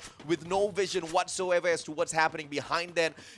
I don't know, man. It's beyond me. But Sem 9, they'll have to pay for that with a survival gameplay from Ashura and Newbie. I don't know about Newbie, but Ashura surely knows how to survive and bring the team right back in here. And he's the one who's further away. So the probability of Sem 9 surviving till the next few circles might still be there. Yeah, I think as long as Shura plays the longer game here and just goes with the revive point here, I think Sem 9 can still have another chance to fight back. But again, they're going to be quite far behind given this is already coming to the 3rd circle. So still plenty of squads out on the map right now as EVOS have Newbie completely surrounded. I think Sam 13 is going to find him completely. In the meantime, Expand gets himself eliminated by Team Flash just off screen. So that's another major team getting toppled down from the get-go. So Flash, I guess, are already starting to put some revenge, actually, onto some of the teams that slighted them during the league stage. But to see it Expand is the first one to get eliminated right now kind of worries me a little bit, given that they had a really tough time in the first 2 maps so far. And this is only going to stumble them a little bit in this progress of trying to maintain a good average score for the entirety of this grand finals. Yeah, we were just talking about averages earlier, and now they kind of bite the dust a little bit too early. But it's all right. We've got 12 rounds max. Wasting 1 out of 12 is not something people want, but it's something that they can still recover from. SES ALFAINK, they send 1 straggler out to do the research gameplay first. Bara gets caught in the open. Beyond has got eyes on him. First shot does not take it down. The second one sure as hell does. I mean, the towers are basically traps designed to contain grenades that get thrown down from atop. So that was just a really bad position to be in. And says ALFAINK are just struggling to try to hold their own, though, against EVOS Divine right now. Sam 13, looks like he found one person caught up in the middle of the blue wall. He's going to try to bring his teammate back up, but no! He had to dodge out of the way there because says ALFAINK's not giving them any room to breathe. A time turner comes out, but it's not going to save him. There's Jojo finishes them off. Fantastic play by SES ALFAINK. One was the only sacrifice they had to let go of earlier on, but they still should be able to survive and buy their player right back. They do see a vending machine right here in front of them, but King of Gamers might just be the ones who stop them halfway through. But we still have to wait and see if not King of Gamers do have any of those snipers and long-range engagement capability. SES ALFAINK not taking any risks whatsoever. Instead of running straight up for that vending machine inside of the circle, they're running towards the one that is outside. I think that's pretty smart. Yeah, I mean, just go where your enemy isn't it? So just by staying on the outside, just riding the blue zone wave, so to speak, they should be able to pick up some additional loot that other teams may have left behind. But nevertheless, for the others who are already smack dab in the middle of this safe zone, like King of Gamers right now, it's just mostly a game of like watching your six and making sure that you have a good position. Though I'm not too sure. I mean, again, this spot is good given it has some elevation down towards the south side, but they're going to be left a bit exposed on the north side because they don't really have any information from anyone moving in that direction. But nevertheless, speaking of movements right now, First Raiders is on the move along the edges of the safe zone, while Flash getting themselves into another fight. First, they already won against Expand. Now they have to face off against NIGMA Galaxy. Yep, and Fugod just circles around towards the right-hand side. Dew attacking straight up from the front. I believe he's got a woodpecker right in his hands. That's going to be able to bust through some of those armor that Flash already has picked up and purchased for themselves. So this is quite the predicament that Team Flash has gotten caught in. And now they're all circled into one small compound. A couple of grenades can do the job, but Stop has got absolutely none. Whips out the woodpecker, has got a shotgun as well. Long range, short range, he should be able to get the job done. But Team Flash has been able to engage and quickly disengage and go for cover extremely fast. Now they have been able to save themselves, but the question is for how long more, Victor? Yeah, this thing with the light machine gun constantly hounding them, and then the throwables right now putting a stop to Stop right now. I wonder if they're going to be able to hold on for much longer because this fight is dragging on a little bit too much right now. They need to find a way to finish things off, but Flash is not really backing down from this fight either. So this is going to be a hard-fought victory here for any of these squads here as they now rush into the building here. Duke leading the front lines, trying to get a knockdown, gets a knockdown, and indeed will be able to finish things off here, finishing off Flash, leaving them out in 10th place. Well, NIGMA Galaxy, they surely want to show their fangs a little bit more now. And Step 9, unfortunately, bites the dust as well as Bara finds the final player out there on the battlefield. It's about time we saw NIGMA Galaxy rise back up to the occasion here and show us exactly what they're capable of. The ex-world champions for Free Fire. They haven't really been showing their fangs just yet, but that's a good start. Can they carry this all the way into that final circle? We still need to wait patiently and see. King of Gamers, high ground advantage, bird's eye view on all of this impending action down below. Can they take some long shots though? Well, attack all around, actually jumping right on top of EARENA. This is going to be interesting. EARENA not quite ready for this fight, though. They're forced to bring out the glue walls as the Reds attack all around jumps in. Folky going to be taking a huge brunt of it, damage right around the outside, while the rest of EARENA tries to huddle in the cabin that they already had control of. But how much control can they have? In the meantime, Dew actually getting himself into the fight as well, taking down Kikoro from a distance, and that actually becomes the downfall of AAA as they attempted to try to take on one team. Another team came around and disrupted their little assault. And EARENA has just been absolutely popping off. Not a lot of kills to show for that. They've been getting those knocks though. Now, Protete takes Caramel out of the equation, and NIGMA Galaxy gonna bite the dust as well, courtesy of EARENA. EARENA manages to find the next one. In terms of engagement, it's gonna be Fugod from afar. He's been knocked up already, and Fugod responds, shut up down on the ground. Yeah, the Dew is already outside in the blue zone, and I think the rest of them are just getting slaughtered on the front here as the blue zone continues to envelop the rest of this fight. But FIW God still alive up until that point when Orgus brings out a grenade to end his run right there and then. He doesn't have a glue wall to protect him. Any shots towards EARENA now can be absolutely deadly, but nobody's there to take advantage of those open players going in for those revivals, those pickups. So EARENA will continue to survive this. They've got a full squad ready for this next action. EVOS Phoenix, though, they are about to rise. They have awoken out there on the battlefield, but Team Heavy wants to pull a couple of points for themselves as well. 18 points in total so far from the first 2 matches. It is absolutely imperative for Heavy to get the top 2 spots now. You remember who was the one who took out EVOS Phoenix the first map? It was Team Heavy. So I think EVOS might be coming in with this a little bit emotional, I think. But look at that, EARENA not resting on their laurels, are actually trying to encroach onto Phoenix's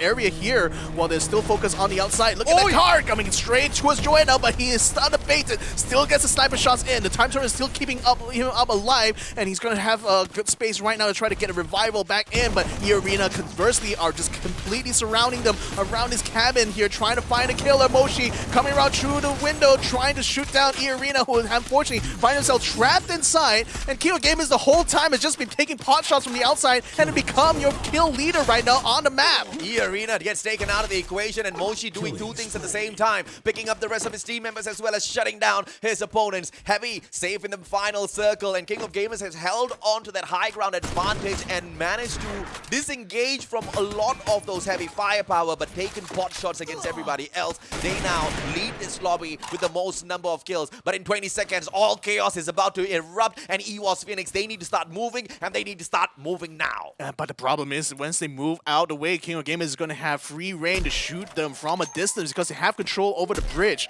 Now, the thing is, the bridge is not within this next safe zone, so they still have to face off against Heavy should it come down to that time. But for now, they can still continue to stand up while King of Gamers slowly makes an exfil towards the north side of the circle by using the glue walls for cover. And it's going to be a bit of a slow progress, though. Yeah. But they're going to be hoping that Heavy is still a bit tied up, trying to keep EVOS Phoenix under control. And EVOS, in the meantime, though, doesn't look like they have a lot of cover to begin with. Yeah, King of Gamers way too lucky in this circle because when you're going down the slope and you're pulling out all of those glue walls, it means absolutely nothing because your head is still exposed, but nobody's focusing on them because EVOS Phoenix and Heavy are too busy trying to take each other out of this game before getting into the next circle. Therefore, King of Gamers will secure the final circle. Mochi gets a knock. No kill coming through that just yet. Already has got the Mag 7. Pop after pop. He gets a double kill and he continues to move on forward. But King of Gamers now, they want to get involved as well. This is just all-out chaos between the 3. Yeah, 2 members of Heavy are still around the outside here, so they're facing a 2-way battle. Oh, the glue wall just got busted down, forcing them to use the last ones here. I think there's only 1 more level of mill now, but unfortunately they're going to be both taken down. So now it's King of Gamers versus EVOS Phoenix, who's going to come on top. A huge maze of glue walls now set up in the middle, and it's going to be absolute chaos from here as they try to find the kills. Already taking 1 on Osaka. Knight 77 trying to go around the outside. He's completely out in the open as glue wall breakers are already out, making one entire area here completely toxic for the King of Gamers, and they scramble to try to regain control, but there are already 2 people on the ground. Knight 77, Kevin 77 still trying to get shots down with the sniper rifles as the others just gathering around wondering, what the heck do we do? We can only hold on for dear life as EVOS, they fall down to the ground. King of Gamers takes the booyah. But the Phoenix needs to wait a little bit more before it can be reborn. King of Gamers this time round, they really step it up. First match 9 points, second game at Kalahari was a letdown as they only pulled away 5. But King of Gamers this time, baby, not only do they get massive numbers of eliminations to their name, but also the booyah for a little bit of extra fame before we head on into a cold map of Alpine. Whew, wow, I mean, it was absolute chaos from beginning to end. I have to say, once you got to that third circle and everyone was just crowded around, it seems like fights were just breaking out left, right, and center. So it's really, really tough to keep your head above water in that instance. But King of Gamers definitely benefited from having a very good positional setup. I mean, being up on that bridge gave them plenty of high ground. Granted, it didn't give them a lot of cover, but because the other squads down on the ground were focused on each other, that gave them the advantage, allowed them space to maneuver, and they made the most of it. I mean, they surely made the most of it, and King of Gamers, they got lucky not once, not twice, but multiple times. But you make your luck in the game of Free Fire. Right. It was mostly a positioning supremacy from King of Gamers, high ground advantage, and also the patience to not continuously engage. They were just staying hidden away, and at occasions where they knew it was clearly going to be an opportunity to steal away a kill, they show up, sniper takes the kill, they continue staying in their defensive position. That was the secret sauce here, and they got even luckier because when they were making their way down the hill, nobody had their eyes on them. Right. If at all someone was taking shots at them at the very same time, King of Gamers would have been out in the third spot. That's the thing, because they didn't really face any opposition, and probably one of the weakest like points for them in that fight was really just that maneuver coming down from the bridge. Yes. So the fact was that Phoenix and Heavy were just tied up with each other because they were literally right next door, so they couldn't afford to break that attention. Yeah. And that just gave King of Gamers such a huge opening to take advantage of. But kudos to Heavy. I mean, I think today they've been doing phenomenally well. Oh, We yeah, have not for sure. seen Team Heavy perform extremely well in this fashion for a long time, and I think we were looking for consistency, and Heavy is surely bringing that on. Good on them, but we still need to see more of this. You can't really allow some of these top dogs to kind of really wind up, which is something that they have to really be afraid of, especially when you look at EVOS Phoenix. They are starting to show up. I mean, you mentioned the Heavy, we haven't really seen much, but I do have to remind you that, like, during the play-ins, they came in only second place behind Expand, and they were ahead of teams like Sem9, Team Flash, King of Gamers as well. So they're really, putting this really massive comeback in a way, especially after the disappointment that was the league stage. But nevertheless, though, let's go ahead and have a look at the replays here to see if we can break things down a little bit. I mean, this was another moment for Dew, I think, just basically being on that front line here in the close quarters. And I think, like, especially when you see that a lot of these other maps have been won by teams that mainly have been carrying sniper rifles, I think, like, the close quarter fights here have been a lot more sparse during these grand finals than I've expected, because we saw a lot more close quarter encounters during the play-ins and the league stage. I think now it seems like the meta has sort of shifted towards taking this long distance fight and being third parties instead of, like, going for all-out aggression. And I think it's only because of the type of lobby that we have here, right? It's not like the meta has really changed, but the players just don't want to get into those CQC battles, and they prefer to have that distance between each other, because what's your worst case scenario in those long distance? You get knocked down, your friend pulls up a glue wall, you get saved. But CQC, if you get knocked down, the probability of you being picked right back up is really low. So I really like the strategy out of all of these teams, but it's only a matter of time before some of these titans find a way around that. But can we talk about the sheer number of glue walls that were destroyed this time? Almost 100 right there. I mean, like, I thought 87 was already a lot. It just seems to be getting more and more. But it's also a consequence of the map, I have to say, because Purgatory, a lot more wide open spaces, a lot more let's say, utility that the glue wall provides, because, like, it's not just cover, but it also covers your movements and approaches. So I think that's a lot more important to have those glue walls being used up. It's just that now, I think from this point onwards, I think teams are starting to figure out that this is what the meta is kind of becoming right now for tournaments. And I have to say, like, if they would have played this style during normal pub matches, it probably wouldn't work, because everyone's more focused, I think, in pub matches with CQCs, whereas, like, here, it's all about the refinement of your ability to aim and ability to shoot. And of course, as we took a peek at the data earlier on, I've just got a question as to how do you have the lesser number of deaths but more revivals? Should be. But we'll find out and we'll tell you guys a little bit later on. King of Gamers, 25 points. That's a solid one from them this time around. EVOS Phoenix with a 16, 9 placement points and a total of 7 kills. But we have to talk about how King of Gamers took the full advantage with that high ground, right? 13 eliminations is no joke in a lobby like this. Yeah, I mean, same level of performance that we saw at Attack All Around managed to do in that last map. So their King of Gamers Club is just stepping up to the plate pretty much. And you can see, like, the top 4 of this map here is very much Thai favored. So I think a lot of them really favor these sort of, like, long-range engagements anyway, given that especially this last circle in Purgatory, there wasn't much cover to begin with. And King of Gamers definitely use that to their advantage. But when you look at the other squads as well, I mean, Heavy, they only managed to put themselves up in 7th place. They didn't really get any kill points in that regard. So it kind of, like, sad, really, because they were, if they had some extra kill points, it could perhaps be a bit competitive with the other groups here. But it seems like if you miss out on those kills, you're just going to be left out alone, even if you're coming in 2nd place. King of Gamers Club, A total of 13 eliminations, 5,313 damage. And that in itself, as compared to EVOS Phoenix that had 4,966 damage, you look at the sheer number of kills that they have more, shows you how efficient King of Gamers Club were being, and it also shows you how sneaky they were. Because they weren't getting those initial knocks. They were just sneaking off the kills, especially towards those final circles because of that bird's eye view. And I'm not gonna throw shade on that trick. I think that was a very sound strategy, especially in a lobby like this. You have to make it work for yourself a little bit more.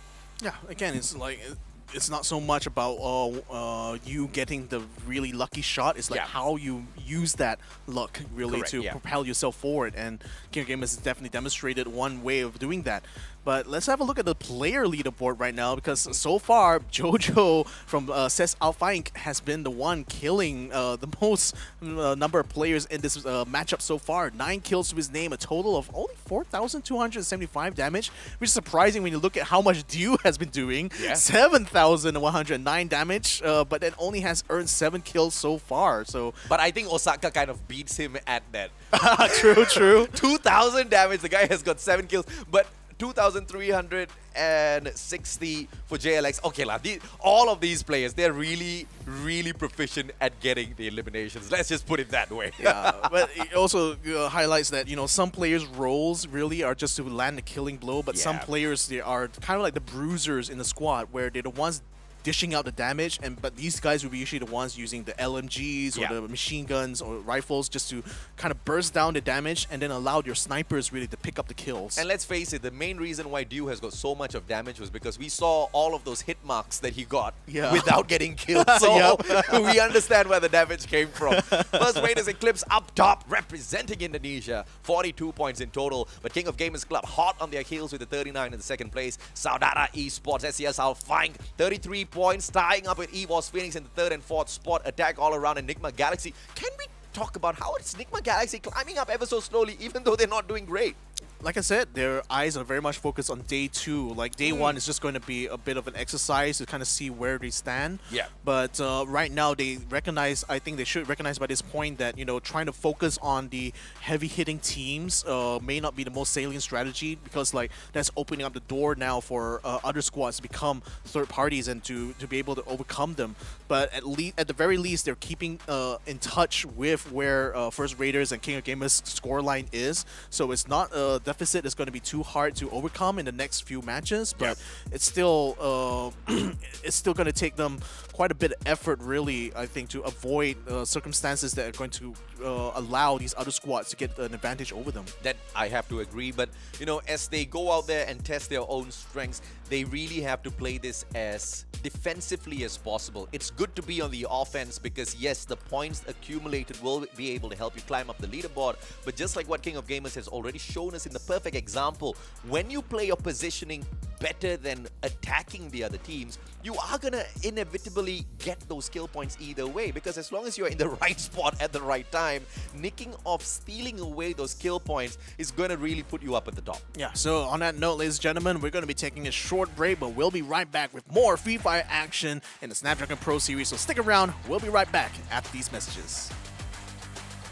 The Snapdragon Pro Series powered by Samsung Galaxy is brought to you by Snapdragon Elite Gaming, Galaxy Z Fold 4, Monster Energy, and Kachi Shop.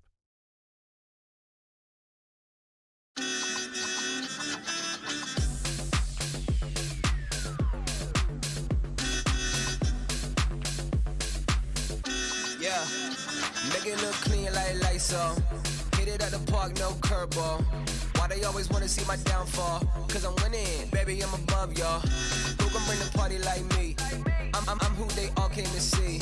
Make it hot like 3,000 degrees. Making moves like we signed in the lease. Let's get it now. Whoa, you know we keep it 100. Let's make it jump, do what we want. Baby, you know that we run it. Top of the world, championships. You know I'm after that gold. All about the hustle, all about the grind. You know it never get old. Let's work it out. Yeah, let's work it out. No time for slowing down. We gotta go get it right now. Let's work it out. Yeah, let's work it out. Blood, sweat, and tears, I lead that. Say it real loud, get the feedback. They be in my ear, I don't need that. I'm just living life, can't you see that? Feel like Jordan from the baseline. 3, 2, 1, gotta make it in the clutch time. Homie, I'm the one, treat this beat like the lunch line. I be in my bag, shining brightest in the dark time. Let go, whoa. You know we keep it 100. Let's make it jump, do what we want. Baby, you know that we run it. Top of the world, championships. You know I'm after that goal. All about the hustle, all about the grind. You know it never get old. Let's work it out. Yeah, let's work it out. No time for slowing down. We gotta go get it right now. Let's work it out. Yeah, let's work it out.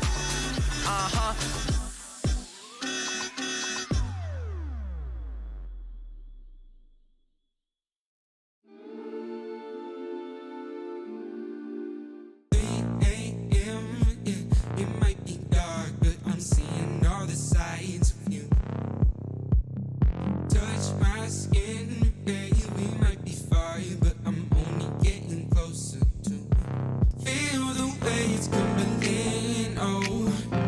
Feel the way it's coming underneath your skin. I'm sick of lonely nights and suffering, oh. Girl, you can find yourself somebody else to go through it. Feel the way it's crumbling, oh. Oh, your fairy tales never look like this. You know your heart's kinda troubling, oh yeah. Oh, your little lies, you're so full of it. Yeah, you're so caught up. Yeah, you're so caught up. It makes me nauseous. All of the wrong things. That was the only time when you showed me. But I'm doing well now, 'cause you don't know me. Yeah, and you don't know me. Yeah, but I will make it right here. Got the whole squad wild, champagne flying, rocking all over the room. Feel the way it's coming in, oh. Feel the way it's coming underneath your skin. I'm sick of lonely nights and suffering, oh. Girl, you can find yourself somebody else to go through it. Feel the way it's crumbling, oh. Oh, your fairy tales never look like this. You know your heart's kinda troubling, oh yeah. Oh, your little lies, you're so full of it. Yeah, you're so caught up. Yeah, you're so caught up. It makes me nauseous. All of the wrong things. That was the only time when you showed me.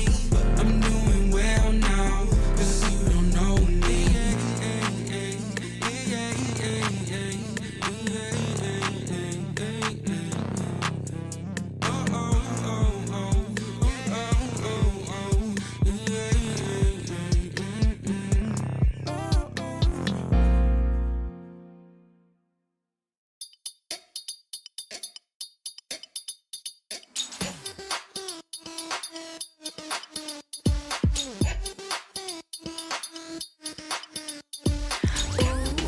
Ooh la la, we got this whole place on lock.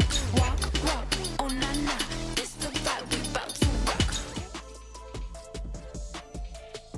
Welcome back to the Snapdragon Pro Series Free Fire Grand Finals. My name's AJ, I'm the Mustachio. This show is brought to you by ESL, powered by Samsung Galaxy. And with me is the one and only Victor Cax. We are your shoutcasters for the day. Victor, unexpected things have been happening so far, but the expected one was that it's going to be one hell of a Grand Finals. I mean, yeah, that's still pretty much a case, I feel, because like especially for those guys who are in the top 5 there, the overall standings, they definitely stand a chance of being on top by day number 2. So who knows how that order is going to be shaken up by the end of the day, but that's what we're here for. You know, we're here to find out. Absolutely, and of course, we're live from the basement of Taman Mall Anggrek. But if you are on the ground floor of Taman Mall Anggrek, then you will be able to tune into just the vibrant energy that's in the mall right now. All thanks to the Free Fire fans. All of the survivors out there are cheering on their squads, and it seems to be doing them a lot of good because SCS ALFAINK, the Saudara Nusantara squad is still alive and kicking, and I think they've got a little bit more to show. Oh yeah, I mean, there's still two Indonesian squads that are still the primary focus right now on day one. I mean, First Raiders being one of them, and of course, Saudara Esports, ALFAINK. So I think these two teams have really benefited a lot from having the confidence of being the home ground teams. Let's go ahead and jump into an interview right now on ground with our hosts over in Jakarta. ในเกมนี้ไหมครับ ใช้ได้ดีครับแบบเวลี่กูดมากเลยครับแบบเล่นแบบตามสไตล์ที่เราซ้อมกันมาครับเลยทำให้ผลงานออกมาดีประมาณนั้นครับ All of our plans that we've practiced and all of our strategy we executed really well. So Okay. It all came good. Okay. I Is there any see. obstacles in the third round, or which team that for you guys That you fear make the you guys most, very yes. difficult? รู้สึกว่าทีมไหนเป็นปัญหามากที่สุดสำหรับเราครับ เซมไนกับเฟิร์สไรเดอร์ครับเพราะว่าแบบ Same ใช่ครับเซมไนกับเฟิร์สไรเดอร์ Same nine and first rider. Oh, Sam 9 Sam and 9 First and First Rider. Jadi buat teman-teman dari Kick Off Gamers Club ini Iya. Sam 9 sama First Rider yang bikin mereka susah nih. Betul Jadi sekali. bener-bener ini istilahnya mereka harus menemukan cara nih untuk Betul, bisa tapi lebih mengatasi. hebatnya lagi adalah tadi kita sempat nanya sama teman kita ini. Nah, dia itu bilang semua strateginya ini berjalan dengan mulus. Ya, Keren plannya banget. juga sudah terlaksana dengan sangat Yes. baik. Oke, Once again, last question. congratulations. What is your plan for the fourth Yep. match? What's your plan? What's your plan? อีก4เกมที่เหลือครับแผนเรามีอะไรบ้างครับ ก็เล่นปกติที่เคยเล่นเคยซ้อมมาครับก็ไม่หวือหวาก็เกาะกลุ่มหัวตารางไปเรื่อยๆครับแค่นั้นเองครับ Exactly the same that we're gonna do like for the previous game. We're just gonna stay on top of our the leaderboard and we're gonna keep playing, keep executing well.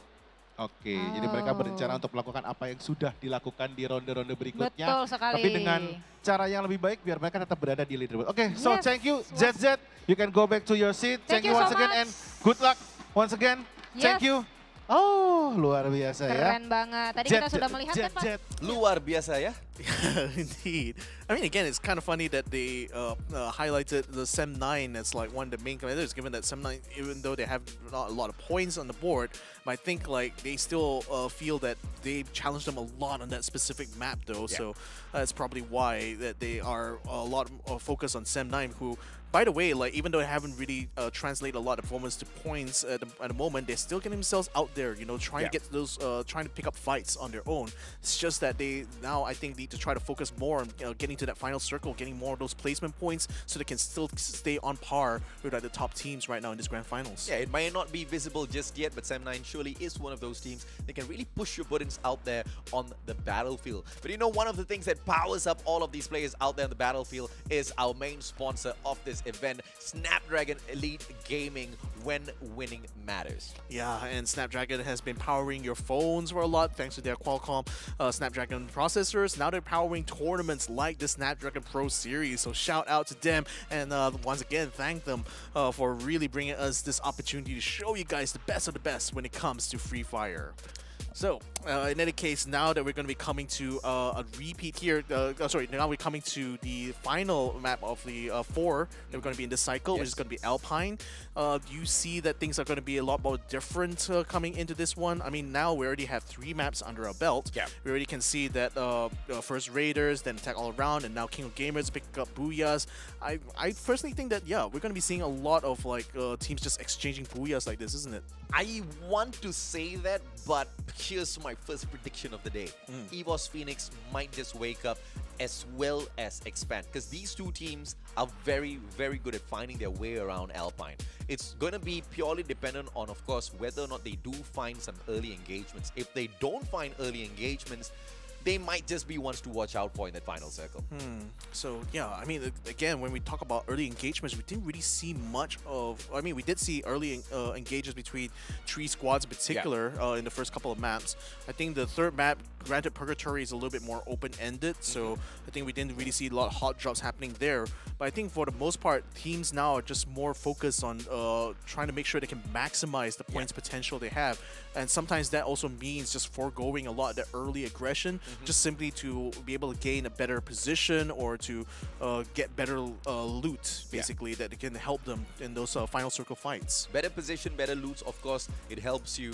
But we also have to keep an eye on 2 other teams that are not as good when it comes to maybe positioning out there in Alpine, but they are surely record setters when it comes to the eliminations. We're talking about first raters Eclipse as well as NIGMA Galaxy. They hold the current record for the most eliminations out there on Alpine, and I don't think things are going to be very much different this time round. But the cameras are going to be rolling back down to our ground floor at Taman Mall Angre as we prepare for this next battle. Yep, I can see all 12 teams out on stage there. I mean, I love the fact that like every single one of them who are sitting in their like hot seats can basically have a look on all the fans that are just cheering them on the ground.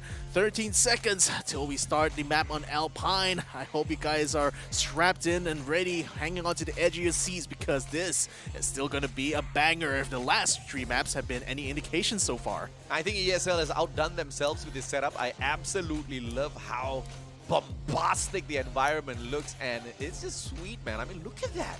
Look at all of those LED screens, and I just love how the animation of the streaks behind the plane straight up into the match. Alpine, if you were in the audience right now, you'd be having one gala of a time. So if you're anywhere in or around Jakarta, Taman Mall Angre, that's the place to be in. Once again, 4 times in a row, we've got a very decent flight path. This time, once again, splitting down the midpoint of this map, opening up the whole area for battles, Victor. His first raid is going to be going straight to Garrison. Looks like that is the case. They're spreading out around there, but EVOS Phoenix are probably going to shoot a little bit past them and maybe land around Snowfall. So that's going to keep them in a good position to keep an eye out on where first raid is going to be going to next. But everyone else is pretty much splitting themselves up very evenly across the map right now. Sem9 though, they got hot dropped right now by King of Gamers, so they're already suffering some casualties on the King of Gamers side though, so things may not looking that good right now on Railroad, because there's already 2 people down. Sem9 getting the kills done. Yeah, this is exactly why King of Gamers said that they are a problem for them. Sem9's like, yup, we are the problem for you. Kevin77, let's see if or not he can stay hidden away as long as possible. The AK-47 in hand. Raja splitting off towards the right-hand side. But this is going to leave them all out in the open as SES ALFAINK slowly circles around towards their vicinity. Now, Sem9, this might just be an unfortunate oopsie made by them as they go out for the hunt, looking for the final player on the side. Did he just turn around at the final? No, I think he spotted his foot. Maybe, maybe not. He's Tell still me sticking around. Yeah, he but did. I think he did. Yeah, he go. definitely did. Oh, nowhere for him to run. King of Gamers suffering the lowest of lows right now after having the highest of highs with the Booyah in the last round. Unfortunately, gets themselves knocked out in 12th place in map number 4. So, again, you know, that's why they already were quite worried about Sem9 from the get-go, and Sem9 probably thought like, yeah, we'll probably have an advantage right now. Yeah. Sem9 would have probably been smiling year to year when they got named. And I think inadvertently, they might have just motivated Sem9 with their words. Oh, for sure. You know? I mean, and Sem9 was doing so badly. And they're like, we are afraid of Sem9. And Sem9 like, yeah, I'll be afraid of us. Dude, like, no, when you get called out like that on a live stage interview, you've got to respond back somehow. Oh, yeah. And Sem9 did the best possible way by responding in-game by eliminating King of Gamers from the get-go. So you're right to fear us, you're right. Nevertheless, let's go ahead and see what Flash has been up to lately. They have just mostly taken control of the zone. NIGMA Galaxy as well are just mostly moseying around within the area here. There's no incentive for these teams to go out and find the fights here, because these are the teams that are still within that safe zone. NIGMA Galaxy, of course, haven't yet tasted the success of a Booyah so far in this tournament, but they've at least been putting themselves up there just by kill points and placement points alone.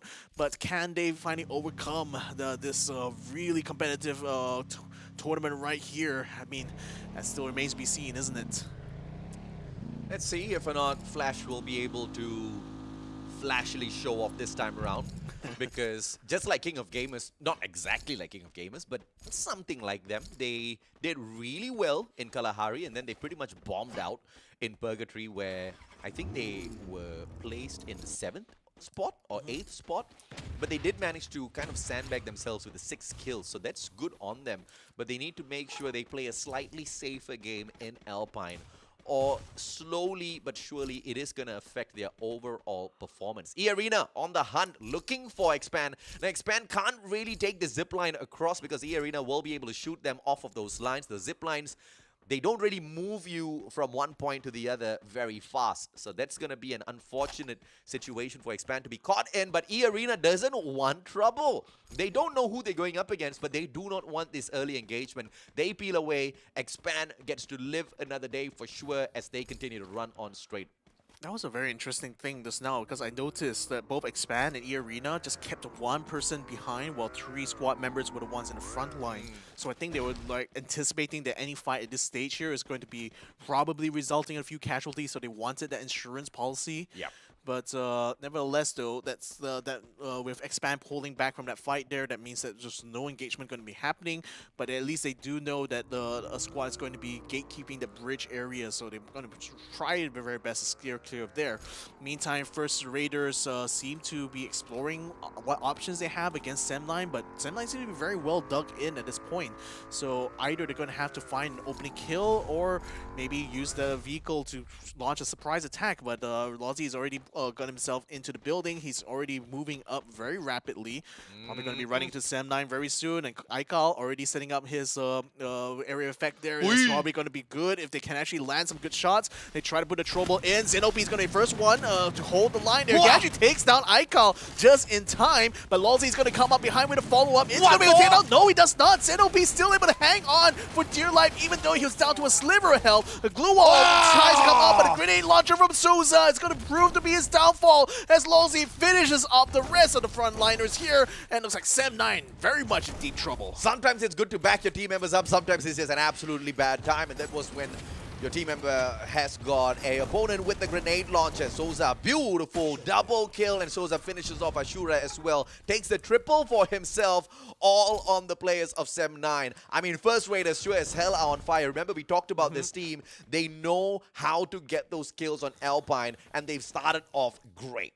Yeah, they only lost Aikal, but that was mostly because he had to go face-to-face against Zen OP, who had a shotgun in hand, so the odds on that weren't great. But if it wasn't for Souza providing that support with the grenade launcher, I think Sem9 thought they had a chance there, really, to try to hold the line. Yeah. So, yeah, I mean, a bit unfortunate. Nevertheless, let's see what Heavy has been up to, because it seems like they're getting close to where EARENA is, as we see where this next circle is going to land. Are they going to be within this next save zone, though? Kudos to Garena, by the way. I think they have very slowly upgraded their UI. And, you know, the UI has just definitely been able to help us paint the story much more clearer. And one of the recent ones that has been upgraded here is the ability to show us how much of coins do each of these players actually have in their pockets. So it'll roughly be able to tell us if or not some of their team members can be purchased right back in, and really paint a better picture of the survivability of a squad when things do go south. For example, if Fudai is the last guy standing, then he has to go to the revival platform. But I believe Buffalo, who had 800 coins on him, yeah, he should be able to buy the whole town as well as his friends right back. So I think this is one of the better upgrades that we have received in quite a while now. Yeah, it's more information is always better. You know, like what the saying goes, information is power. So yeah, power to Garena for delivering us this information. Nevertheless, though, between Heavy and EARENA, not much incentive for them to move because they're both in the safe zone. So I think it's going to be a bit of a Mexican standoff right now between these two, as neither side wants to fire out that first shot. Because remember, if a third party comes in, that means it's party over, very much so. Meantime, bit of confrontation right now. Attack all around, and EVOS Phoenix locking horns right now. EVOS Phoenix stuck in the cabin, while Attack all around seemed to be wanting to make the move down southwards, but unfortunately got stopped in the way. But look at that loot box literally landing right in the middle of this fight here. It's straight into Attack all around's lap. You know, right in their lap is one thing, but straight between him and his opponent, that's... It could be a saving grace. It could just be like the sign from God saying, you know, stop fighting and just find a better position for yourself. And I think they took that as a sign. They just peeled away. A little bit of divine intervention never hurt anyone, for sure. So, nevertheless, EVOS Phoenix doesn't seem to have an opening, so it looks like they will be regrouping, but mostly sticking within this village right now. So they definitely have a decent position position. Not much incentive to run either, but nonetheless, it's going to be up to where this next safe zone is going to land up. In the meantime, I mean, things are quieting down a little bit as teams already settle into their zones, very much so. Let's see what will Phoenix be able to pull away this time round. They have a opportunity to continuously sneak into the next circle without really engaging with anyone. Can't say the same for EARENA, who has got EVOS Divine on the left-hand side and Heavy on the right, with also Mina holding on to the grenade launcher. You do not want to be where you are.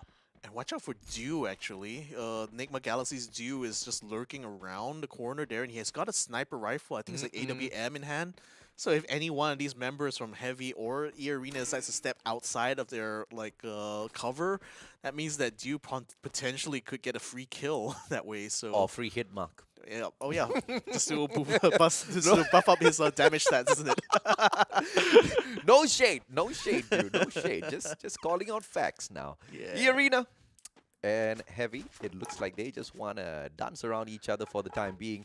A lot more time for them to waste since they do have the circle. No need to rush in anyway. In fact, they're smack dab in the middle of the next circle too. Let's go. Wow, just absolute luck for them, I think, because there's 2 circles in a row where they were in the middle. So nevertheless, though, I think it might be an encounter up north because attack all around and first Raiders start to collide in each other. Sales ALFAINK is starting to work their way towards where EVOS Divine is, and they don't seem to be too happy about it, given that they're already firing off shots at them. And first Raiders, they do have the cover of the solar array at the moment, while Aikal is going to try to peel away here, and he does. Everyone else basically follows his lead, just peeling away from this battle. They don't want to fight against attack all around, knowing that they're a full squad, but then they are not going to be letting them go that easily, though. Lolzy just lost his vehicle right now. Attack all around shooting at him as he attempted to make an escape. Attack all around, they don't have a lot of time here. The circle's already slowly inching towards them, and they're still wasting time at the very edges of those circles, so that's gonna be unfortunate if they do get caught out and another team meets them halfway. NIGMA Galaxy slowly circling around to meet the home ground players of Saudara Esports, ALFAINK, SES. They need to start moving as well, but I like the strategy out of SES. Although they know they're outside of the circle, they also know there's someone approaching from the back, and they can't really move just yet. And Abax just gets taken down. That's EVOS Divine. No kill coming through just yet, though, and Ray finds Aikal. Lossie trades Ray right back, and that's just going to slow down Saudara for a bit. Yeah, a bit of a messy one right now as blue walls are starting to come up, and the first Raiders, they are going to be facing a little bit of pressure right now to try to finish off this fight running outside. Lossie still attempting to try to glide around as but Sales on fight of Ray finds the kill onto him now, so he is locked in place. Should be finished off at this point, and Sales on fight still has 4 members up. Aikal is going to try his very best to recover. He does get a knockdown of Ray, but he is going to get traded as a result. So says ALFAINK still having full strength, and at this point will be able to take Aikal out of the lobby completely, and looks like they have won this battle quite handily here. So that's the thing about taking up these fights. You cannot afford any half measures. You know, you have to go full in for the commitment, or else you're just going to be eliminated one after another, just like how First Raiders was just now. At the end of the day, SES ALFAINK, they are the big brothers when it comes to the Indonesian scene over First Raiders Eclipse. So the little brothers just have to bow down and out for a little bit here as they allow their big bros to get the job done. But can they actually do it? That's still a question that's up in the air. Expand outside of the circle as well. 8 more seconds for them to start moving on in, but it's just a little bit too crowded in there, don't you think, Victor? Oh boy, and speaking of getting crowded, look at EVOS Phoenix crowding inside this tower. That's going to be a trap, literally, for Trobles. But First Raiders Eclipse nevertheless gets themselves eliminated, so that little assault has just bitten them in the back. NIGMA Galaxy now getting some shots onto Heavy here as they're getting pounded upon by EVOS Divine, who is coming up from the south side. And EVOS Phoenix, in the meantime, caught up in this very tough battle here as attack all around, storms the tower, completely eliminating them, while Moshi from the outside tries to recover some of those points by taking down Jump God, but isn't able to finish off the kill. There's attack all around, it's already taken control. Now they're just moving in, using the jump pad as well to get in another position. Moshi, though, he is in position to take him down very quickly and does so in very spectacular fashion.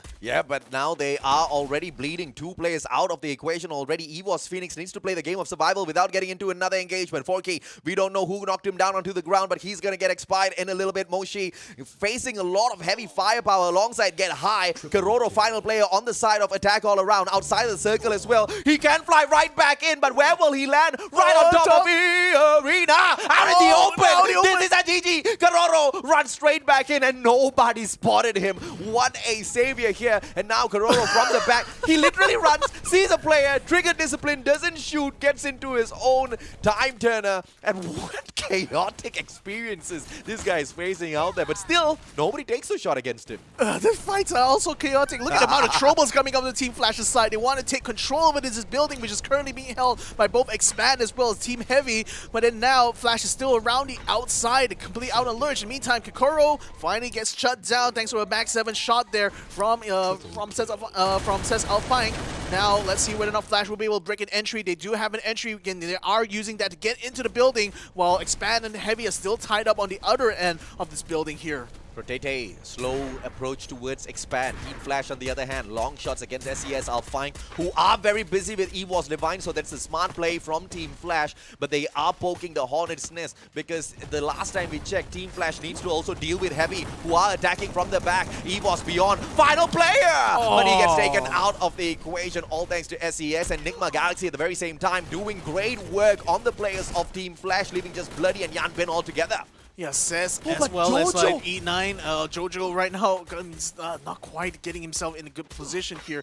But nevertheless, though, Flash still waiting for an opportunity. But unfortunately, they lost both Vio and Shin in attempts to try to take over the building. So they're not exactly working their very best. Sales ALFAINK right now is the top kill leaders, and they are on the opposite end of the circle. So they can pretty much afford to stay out of trouble and let the other teams just eliminate each other. As Bloody gets a good recovery there, getting some kill points of his own there, thanks to some well-placed shots with his sniper rifle. But gotta watch out behind. Expand just moves in onto them. Oh boy, this is gonna be big trouble right now for Flash. Yenbin desperate to try to hold on, but a time turner is not gonna save him from X-Roy's Shawn-off shotgun. Yeah, Roy just says get the hell out of here. But great time turner played against Team Expand though. But Expand now downstairs. Up on top, you've got a Heavy squad who might just bring the whole roof down. Towards your left, you've got EARENA. But it is Heavy that engages first. Limit gets knocked down. Who takes the kill? It's still me now. Heavy still claims that point away, and Expand doesn't get to steal that from anyone. But top 3 for Expand. Can they continue to survive though? EARENA can make quick work of them. The circle started moving already. Everybody's on the edge of it, which means this fight now needs to be dragged outside of this compound. Yeah, I mean, what was Limit doing all the way outside? Now EARENA is going to have to fight with 3 people.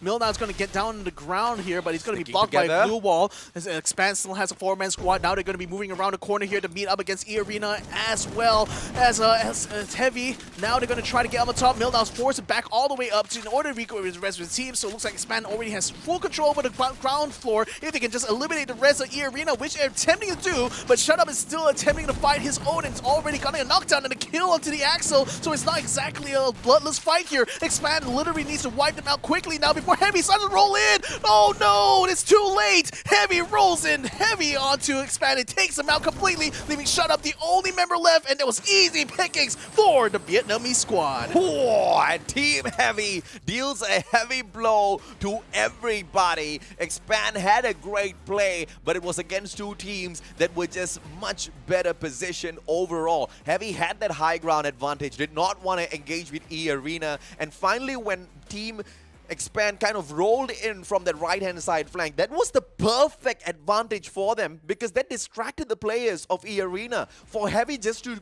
clean up shop and take the booyah. What a fantastic strategy executed. Wow, I mean, again, like, they were holding onto that rooftop for the longest time, and Milnow, you know, he attempted to go down on the ground to maybe get some kills, but didn't realize very early on that this is going to be a very tough fight. So he regrouped with his team, and they all went down together, and that's the way they were able to stomp out their opposition in that building itself by going full force, full commitment, and look at where it's led them. Booyah on for the 4th map. Heavy has been quite consistent. They haven't been great. They have been, I think, more than okay. 10-8-8 was their score in the first 3 maps. And now you get the booyah plus solid number of kills to your side. looks like Heavy is going to make its way up the top of the leaderboard. Yeah, I mean, that's exactly the kind of consistency slash opportunity that I think a lot of teams were looking for, and it seems like Heavy has literally played out this playbook very, very well. Yeah. So again, like we're talking about a team that was number 2 behind where Expand was when it came to the play-ins. So there are no slouches either in the fight department, and certainly they are one of the few teams that are, I mean, they're one of the few Vietnamese teams, period, in this competition that are really one that a lot of teams pay attention to because of how strong they are in terms of skill. And just look at their strategy alone, like the decision making they made in that final fight was just sublime. And it's quite fantastic to see how the play-ins teams are actually doing so much better than the teams that actually got the very quick qualification into the grand finals. You know, you could look at this 2 ways. Yes, the first way, we've already discussed it. The teams from the play-ins had a little bit more time to kind of practice, sharpen up their skills, as well as really get ready for this day. But you look at the flip side of the coin, it could just be a little bit of overconfident, you know, top 6 teams that have made it into the grand finals thinking, okay, this could just be a breeze all the way through the finals day 1. But I think they are getting their wake-up call, but better now than tomorrow, because today you get that wake-up call, you're fully awake before the final day of the grand finals, you're still good to go. Yeah, indeed. So again, you know, as long as you maintain good consistency like what Heavy has done, just getting the 10, 8, 8 points there, that allows them, you know, to still be within touch of the top teams, and that's what you want to do in this grand finals. You don't necessarily need to go all guns blazing from the very beginning, because how long can you keep that up, you know? Yeah. So just steady as it goes with the points there, and when the opportunity strikes, you just come in strong and heavy. Sem9 opened things up great, living up to the praise that King of Gamers gave them earlier on, saying that they were the strongest fight or the most annoying ones in their own eyes, and yeah, they surely were this round as well. But Sem9 met quite the deadly end in the hands of the First Raiders Eclipse as they got taken out in the 11th spot. First Raiders later on went to meet their own brothers from Indonesia, SES ALFAINK, and the big bros put an end to it pretty quickly. Yeah, and this was quite a standout fight here, I think, for SES ALFAINK, because they were virtually unopposed on the eastern side of the circle until they met up against EVOS Divine and just literally eliminated them. But in the meantime, though, things were very chaotic here at the other end, because we had 4 squads: EARENA, Expand, Heavy, as well as EVOS, and they were just basically just going up against each other in this building here, just constantly fighting for a little bit of ground, a little bit of control.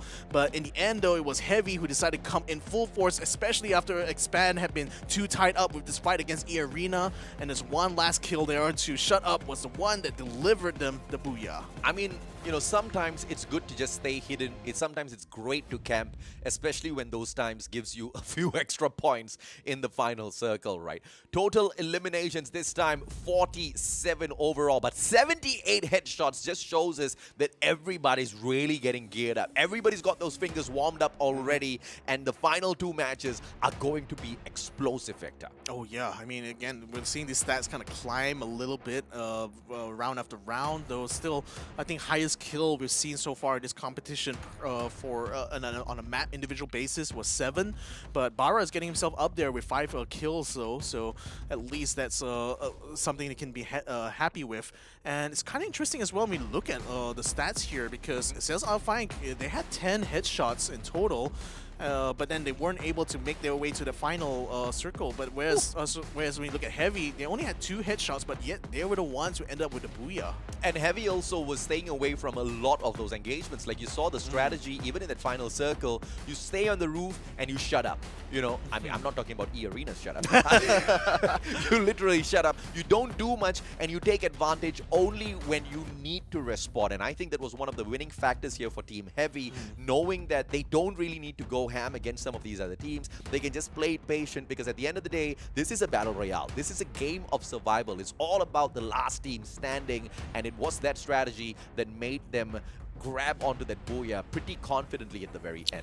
But, you know, all of the other teams are slowly climbing up. For example, SES ALFAINK, they were already doing great in the 4th spot earlier on, so them picking up 15 points just piles on that pressure, because I thought Heavy was going to be able to climb up quite a bit, but with teams like SES doing well as well, Heavy's gonna still have a little bit of an issue reaching the top 3.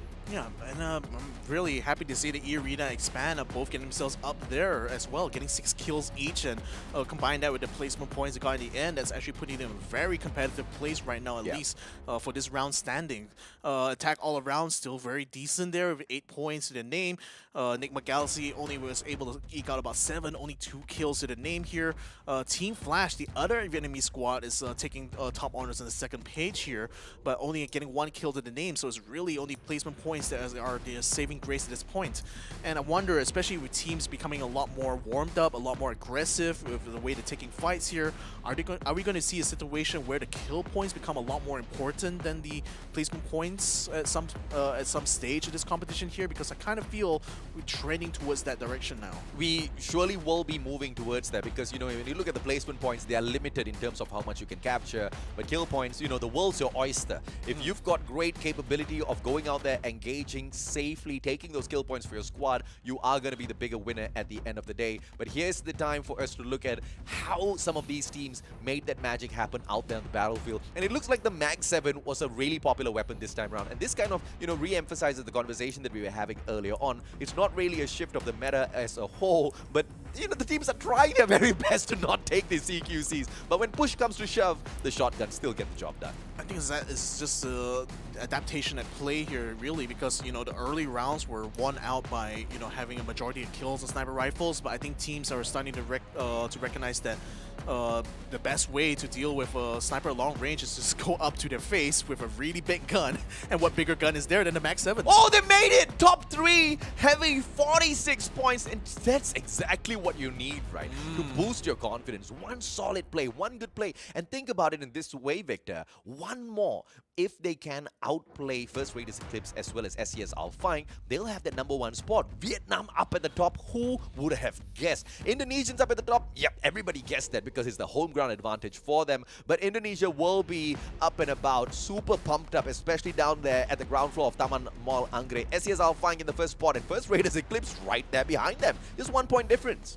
I mean, that's but the thing is that Heavy managed to earn this 3rd place spot even without having a lot of kills necessarily. A lot of that points are from the placement points they've been able to earn throughout these 4 rounds so far, and that's putting them heads and shoulders even above teams that attack all around. The King of Gamers Club only managed to deal, what, about half the amount of placement points they've been able to gather compared to Heavy. So that's amazing here for Team Heavy that they were able to get themselves all the way up here. So I'm thinking that if they can produce a repeat, as in get a second booyah, they could certainly make them favorites right now for this grand finals very quickly. I do not want them to aim for a booyah though, because I think this is where they really have to take the advice by attack all around. Don't aim for the top. Just go out there and do a decent job. As long as they can just bring in the average performance, which they have been in the past 3 maps, that's what kind of pushed them to the capability of having this 3rd spot. If you continuously aim for the top, for example, EVOS Phoenix, you're definitely aiming for the top. NIGMA Galaxy, you think they're not aiming for the top? They're aiming, but you know, all of those push is putting on so much of pressure on them, and it's bringing out those forced errors. Heavy, on the other hand, have been playing it really smart, and the smart play is the safe play. You know, they got decent number of kills this time around, but all that was through disengaging and trying to not get into a lot of these scuffles. And hopefully that is the strategy. I don't need to hope. I know they are going to continue playing that strategy because it's been getting them all of whatever it's been getting them so far. Yeah, fair enough. If it ain't broke, don't try to fix it, right? So, but I think like one thing we kind of skipped over a little bit in that analysis. Since ALFAINK actually overtook First Raiders in points, so they're the leaders right now. It's big brothers, bro. Yeah, I know. And that one fight made the difference, right? I mean, literally that one fight. You saw the amount of headshots they got. You saw the amount of kills they got. So what they're not really getting in terms of like placement points or booyahs, they're making up for it just by kills alone. So I mean, they have their own strategy and it seems to have worked out well for them. The question is, how long can they keep it up? How long are they going to be able? How are they going to be able to keep getting kills after kills if other teams are going to be starting to get a lot more aggressive, a lot more stronger in their tactics here? I mean, it's going to be quite the run here. I think it says ALFAINK maybe at some point here are going to have to try for that booyah because that's going to be the main saving grace. I think if you once the aggressive strategy kind of runs out of steam, then you have to play the margins. Unless if you can keep it up. If you can keep it up, that's all power to you, man. Because once again, right, You aim for that booyah, you get to max out at 12. You aim for kills, I mean, the world's your oyster. You keep bagging kill after kill after kill. But it comes with its own fair share of problems as well, because you know other teams have the capability of shooting as well. But on that note, we're gonna take a quick short break. When we come back, the craziness continues as we hit that reset button on all of the maps. We'll see you guys in a bit. The Snapdragon Pro Series powered by Samsung Galaxy is brought to you by Snapdragon Elite Gaming, Galaxy Z Fold 4, Monster Energy, and Kachi Shop.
put you back in your place. Yeah, you know you don't take for granted.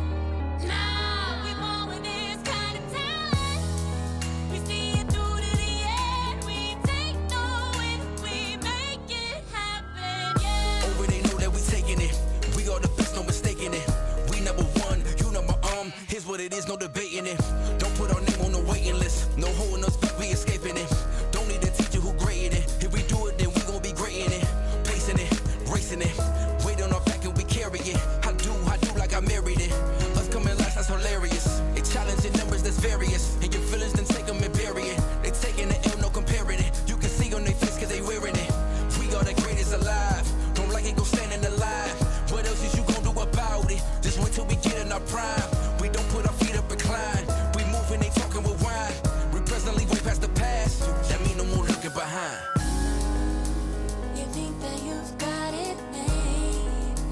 put you back in your place.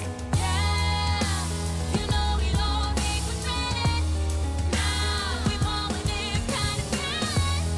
Yeah, we see it through to the end. We take no risks, we make it happen. Yeah. We taking over, settling. You gonna be seeing our face here, seeing our name here. There's no escaping, so do not complain here. It's time for a change here.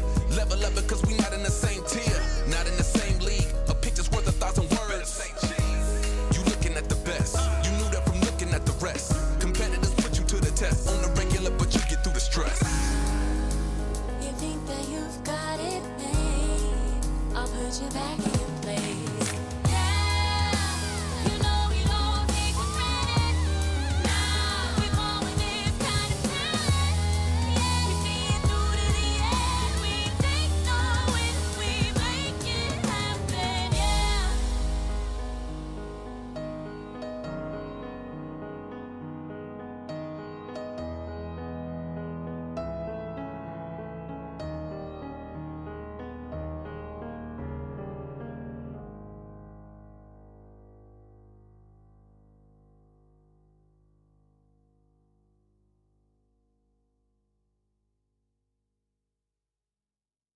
All I do is slay all day, slaying anything and anyone that's in my way. You just good, but I'm so great, do whatever it takes. All I do is slay all day, slaying anything and anyone that's in my way. You just good, but I'm so great, do whatever it takes. And welcome back, ladies and gentlemen, to yet another arena where we're going to keep on slaying and slaying and slaying here, ladies and gentlemen, the Snapdragon Pro Series. My name is Victor Cax. Joining me here is AJ the Mustachio. We're here to bring you guys yet another round of Free Fire here in this grand finals, coming live from Jakarta at the Taman Mall Anggrek. We're going to be bringing you guys even more action as soon as its players are ready. And boy, so far it's been a lot of things that have been unexpected, things that have been expected as well, but I think most of all, I'm just super impressed that everyone is just bringing their A game to this competition here. One of the things that I expected but did not expect to do as well as it's doing right now is the home ground advantage. Because none of the Thai players are really popping off, man. It's all about Indonesia right now with First Raiders as well as SES. But of course, you know exactly who makes all of this possible. It's going to be our sponsors. And starting off, we're going to be saying shout out to Samsung Galaxy, for they are providing us a lot of powerful devices that will be able to power your esports experience. Starting with the Z Fold 4, one of the few foldable phones out there in the market, and certainly one that you want to pick up, especially if you want to have an advantage when it comes to your gaming experiences. I get nervous every time we show the Fold 4 on screen. I know exactly what's waiting for me at home. I'm going to be bugged once again once I get back home today, that's for sure. But you know, it's a beautiful phone, man. Who wouldn't want it? I know, right? I mean, like, back in my day, you know, foldable phones were all the rage, but that kind of went away with the smartphone era. Yeah. Now it's already coming back thanks to Samsung, you know, providing us this kind of level of technology. And all of the OGs surely want to get that flip once again, but this time screens on both sides. But all of you guys, we want to know exactly how you flip your decision back and forth between who you think is going to be able to dominate today, the next match, the whole day of the Grand Finals, day one, or until tomorrow. Throw all of your predictions into our Twitch chat and show us that you are the best foreseer of ALFAINK. Yeah, so, you know, especially, we know a lot of guys who are watching the stream right now just basically pulling on their own couch analysis. So why don't you play a little bit more of your analysis on stream here? So go ahead, send in your predictions. Let us know how smart you are in analyzing this compared to how we are. But nevertheless, though, it's all in good fun. It's all good fun. It's all good fun. Some of you guys have just got better predictions than us, man. I just gotta say, alright? That's just a fate. That's just a fate of us as commentators sometimes, my fate, you know. man. It's just my fate, okay? Right. It's nothing much we can do. But you know what we can do? We can see exactly how far the home ground advantage actually pushes SES ALFAINK as well as their brothers First Raiders Eclipse, right? Because I'm actually amazed that they've been able to not just hang on, but hang on at the top for so long. Yeah, and you know, consider the fact that SES ALFAINK has not taken the booyah yet, and already they're on top of the leaderboard. So certainly what they're working on is working well for them. And also considering the fact that First Raiders Eclipse were dead last in terms of the teams that qualified for the finals. Right. So yeah, I mean, again, you know, when it comes to grand finals like these, you cannot really carry forward the sort of impressions that these teams have built throughout the play-ins and the league stages, because tournament metas are always changing, always dynamic. You know, things that usually work in the public matches, sometimes just don't work at all when it comes to a real on-ground tournament. So a lot of times, you know, what makes some teams, you know, the best of the best really is how quickly they can adapt to these changing kind of metas. You know, so it's like sometimes if you're too mentally focused on, like, you know, what's strong in the game, you know, knowing that, you know, as long as I have this combo and this combo, it's always going to work. Sometimes in the tournament that doesn't work out well, because in practical sense, you know, everyone knows that that's going to be the strategy, so they already find good counters to it, or they just completely have a different strategy that makes this combination that was once strong completely unviable in this current tournament meta. Sometimes it's about the long game and all of the strategy, but for now, it's about a short video we prepared for you. Enjoy.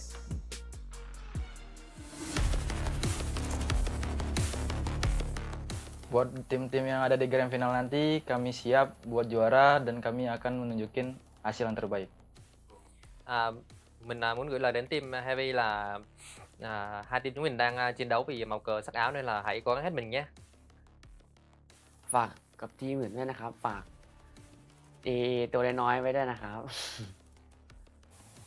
ก็เป็นทีม EVOS นั่นนะครับ ALFAINK ว่าการเล่นเขาน่ากลัวครับผม ฝากถึงทุกทีมนะครับที่เจอกันใน ESL นะครับสู้ๆครับ น่าจะ EVOS Thailand นะครับ EVOS Phoenix ใช่ครับก็น่าจะน่ากลัวสุดแล้วเพราะว่าแบบการเล่นสไตล์ที่แบบเราเคยเจออยู่แล้วครับถ้าเจอกันก็แบบสู้กันยากประมาณนี้ครับ Kepada tim ESPN, good luck. Semoga kita berjaya sama-sama nanti. And 7 more seconds to kick off. This is going to be the 5th match of the day, the second last, and we fly right back into Bermuda. Yeah, so we already finished one whole cycle of the maps. Now we're going to be repeating the maps from this point on, starting off with Bermuda one more time. I mean, again, it's still fresh in my mind how that first round turned out. So let's see whether or not history will repeat itself. But I have a feeling that things are going to be running on a slightly different script this time around, no less because the flight path is a little bit different this time around. Previously, it was coming from bottom to top. Now it's going from the top to the bottom, but it's still going to be even split regardless. Bullseye seems to be the point of interest right now for Team Flash, as they're headed in that general direction. We also see EARENA dropping as well, but looks like they might be dropping off a little bit early on because they just fall short of getting to Bullseye right now, focusing on trying to get the early game loot. But it looks like Circle actually dropping off early was quite a good deal there, because they still managed to stay themselves on the top side of that safe zone. All eyes is going to be on First Raiders Eclipse for sure. They were the team that opened up the day at Bermuda with a solid booyah to their name, with a total of 9 eliminations. And that is, I believe, the most number of points they've managed to pick up for themselves all throughout the day. So let's see if or not First Raiders can outdo their old play from earlier on, as Shin drops the ball. It's Protete that knocks him down and gets the kill. Yeah, it's just 1 for 1 though, because they lose a shut up in that process as well. But that's not really a good start here for EARENA, because they're very much spread out.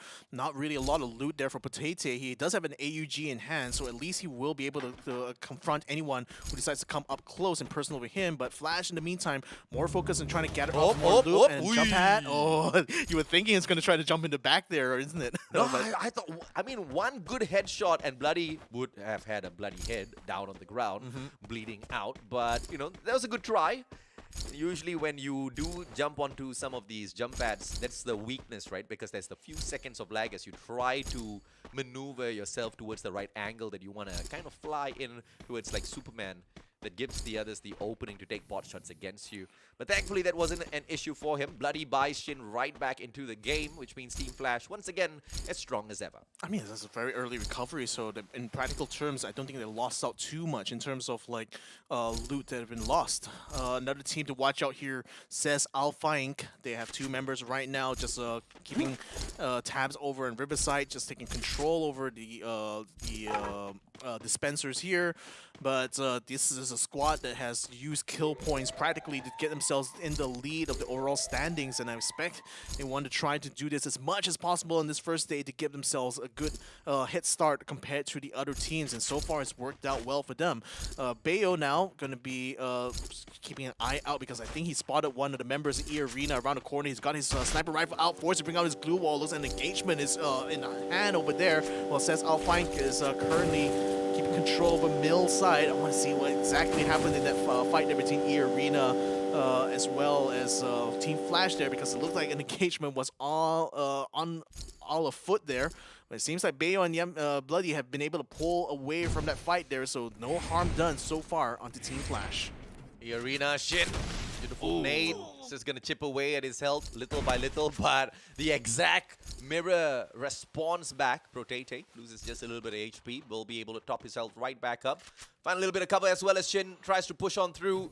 He's gonna be in a lot of trouble unless Protete has got a good nade up his sleeves. And Protete had the Mac 10 to get the D done. Yeah, I mean, he at least got that, but unfortunately, I think Bloody will be able to get the trade back, so it's still 1-for-1 between the two of them, but at least Protete made the most of his opportunity there. But the rest of EARENA is still around the corner, and given that Flash is down one man, this fight is still not quite over yet. It's still going to be a look on to see which team is going to reign supreme here over on Bullseye. Both teams have the exact same thoughts. Both teams have the exact same capability. 1-for-1 trade, and they both peel away. They don't want to lose all that too many very early on. EVOS Divine have got that high ground advantage against the players from the side of First Raiders Eclipse, and First Raiders Eclipse are the first ones to open fire. Souza with a couple of shots, but Ozzy is going to be in a lot of trouble now as he gets surrounded. Mr. 05, the flank from the right-hand side, and one with Mother Nature using the tree trunk for a little bit of cover, and it's going to be the ice grenade that damages them up just a little bit as Lozzy got right back in the moment he goes down. Yeah, Box already doing a huge number onto them. And, oh, good shot to Zoza. He's going to be taken out in very rapid fashion. So First Raiders, as quickly as they were able to bring in revives, they're still losing men on the ground. But nevertheless, Aikal is going to be peeling away from this one, not wanting to stick around too long. As long as he can bring in, he can link up with his other revived teammates, they should still be able to carry the fight on. It was Divine. It looks like Beyond and Squad don't really need much in here. They've got a couple of vending machines around them, and the circle, more importantly. So they don't really need to run around all that too much. But this is at the very edge of the circle, and anyone can flip a coin to guess exactly where the next safe zone is going to go towards. So they just have to make sure they gather up enough of that ammunition as well as loot to be prepared for some open battles that may come their way in a bit. Yeah, King of Gamers making their way across the bridge, and that puts them already inside the safe zone, but they want to be across it very much so, because there's not really a lot of cover there and can leave you very vulnerable to sniper fire, so you don't really want to camp in the middle of that road anyway. Osaka is still going to be holding back a little bit. I think, is he going to be keeping an eye on that revive point? Because that actually is close enough to the edge of the safe zone. They could potentially save that as an insurance policy should they get an encounter across the bridge. But right now, I can't really tell if there are other squads waiting for them to gatekeep them very much. So I think King of Gamers might be actually in the clear right now. So I think things going to be much drama for this squad, at least for this point of the match. This is a very, very smart play, man. I mean, it's one small little stone, 2 birds they should be able to get for themselves. And in fact, 3 birds, because they also managed to steal a vehicle. So they can move across the bridge a little bit faster here. So insurance after insurance after insurance being banked on here by the King of Gamers. And I absolutely love this strategy. Instead of sending out just players on their feet to do all of their reconnaissance, they are sending now the vehicle to get the exact same done. That's just a little smarter way to do that. He gets across the bridge, all safely, no shots taken against them, which means the rest of the team members can make their way across as well. Sem9 out in the open, running across, but this is one of the safer routes in towards the next circle because of all of the cover that Mother Nature provides. Those tree trunks literally block everything out. They have glue walls standing that don't get taken down easily. Like effectively, if you're running around the circumference of the circle like this, you're just basically moving in a spiral. That's kind of like the safest way to approach the center of the circle if you don't want to get caught out. But speaking of getting caught out though, Yanbin looks like he found an encounter here, and it's just basically playing delay tactics very much so. What's he doing at the moment? Just playing around with their food here while he waits for Shin to come in for the blow onto Haikal. But they know that he's alone and he's in the blue zone anyway, so it looks like they're just going to play around a little bit around the glue wall. But then he still gets the knockdown there before Shin is going to be able to get the kill onto Aikal and finally revive his teammate. But that was a little bit touch and go there, isn't it? Yeah, it was a beautiful play if you ask me from who was this? Shin. Yanbin on the other hand, a little bit of a boo-boo made because yes, he was trying to circle the player around, distract him, but he gets shot down either way, loses one medkit in the process, gets knocked down, almost puts the team at a lot of risk. So not the smartest of plays, but they managed to recover all thanks to Shin, so it's all good for now. Yeah, I think we saw a couple of members of First Raiders jumping across while NGX are just focusing fire right now onto what seems to be Sem9's position, trying to keep them gate-kept away from this next safe zone, I expect. But I don't see Sam9 really making any moves right now. In the meantime, EVOS is still wrapping around here, getting themselves closer and closer to this next safe zone, but still not quite there yet. They're just going to be riding the blue wave, so to speak, and that's going to put them right into the firing line of where NGX is. So that's going to be a bit of a trouble for them, especially if their next objective is to get towards where the Marshal is. Nevertheless, though, Limit now spotting Raja. Actually got the knockdown, and the glue wall, it's not going to be able to stop him from getting shot to take out Raja completely. In the meantime, EARENA on the border here with what seems to be a member of Sem9 still inside the blue zone, but EARENA does have a Jeep, and that's going to allow them a quick way to exfil out of there, while Shutup already has his own motorcycle. Ashura is the last member standing, at least until it managed to get a revive onto Zen OP. So Sem9 still not quite having a good position compared to the other teams right now coming into this next circle. So wondering what Jay Hunter's doing in the game. Yeah, surprise appearance, cameo there by Janda Hunter, who's, by the way, the Malay caster for Free Fire here. But nevertheless, though, Jojo getting into a bit of a fight right now with Team Heavy's Milnow. Milnow's forced to bring out his campfire, so there's a little bit sustained here, but they're still fighting on the blue zone, so they cannot afford to delay this any longer. And that's a good shot there for Milnow to get the knockdown, but unfortunately, the follow-up came true from says ALFAINK, and Milnow being alone is unfortunately going to be taken out to the lobby. This time, Heavy's not going to be able to make their way into the next circle as easily as they did previously, as SES ALFAINK is on a hunt. G'day up on top already, inside of the circle, but he straight up goes down. Nobody's there to pick him right back up, and it is Buffalo that slays. That's a second shot there from Buffalo to bring Jojo down to his knees. So Heavy, even though they lost members there, Futai coming straight up in front here. This is super aggressive here, but then again, Heavy probably has not much to lose here because they know as long as they can get the kill points, that probably might be enough for them. But Zel's ALFAINK fighting back. Futai a little bit too low, is forced to peel all the way down to the bottom of the hill, hoping that Buffalo is going to be able to come to back him up soon. But again, they're only fighting as a duo right now, and Zel's ALFAINK still has 3 members up and running, so it's going to be a hard fight either way. Off screen, a little bit of a Malaysian skirmish as Sem9 gets stuck right in front of Expand, and Expand seems to be expanding their members one after the other, and I don't mean their own, I mean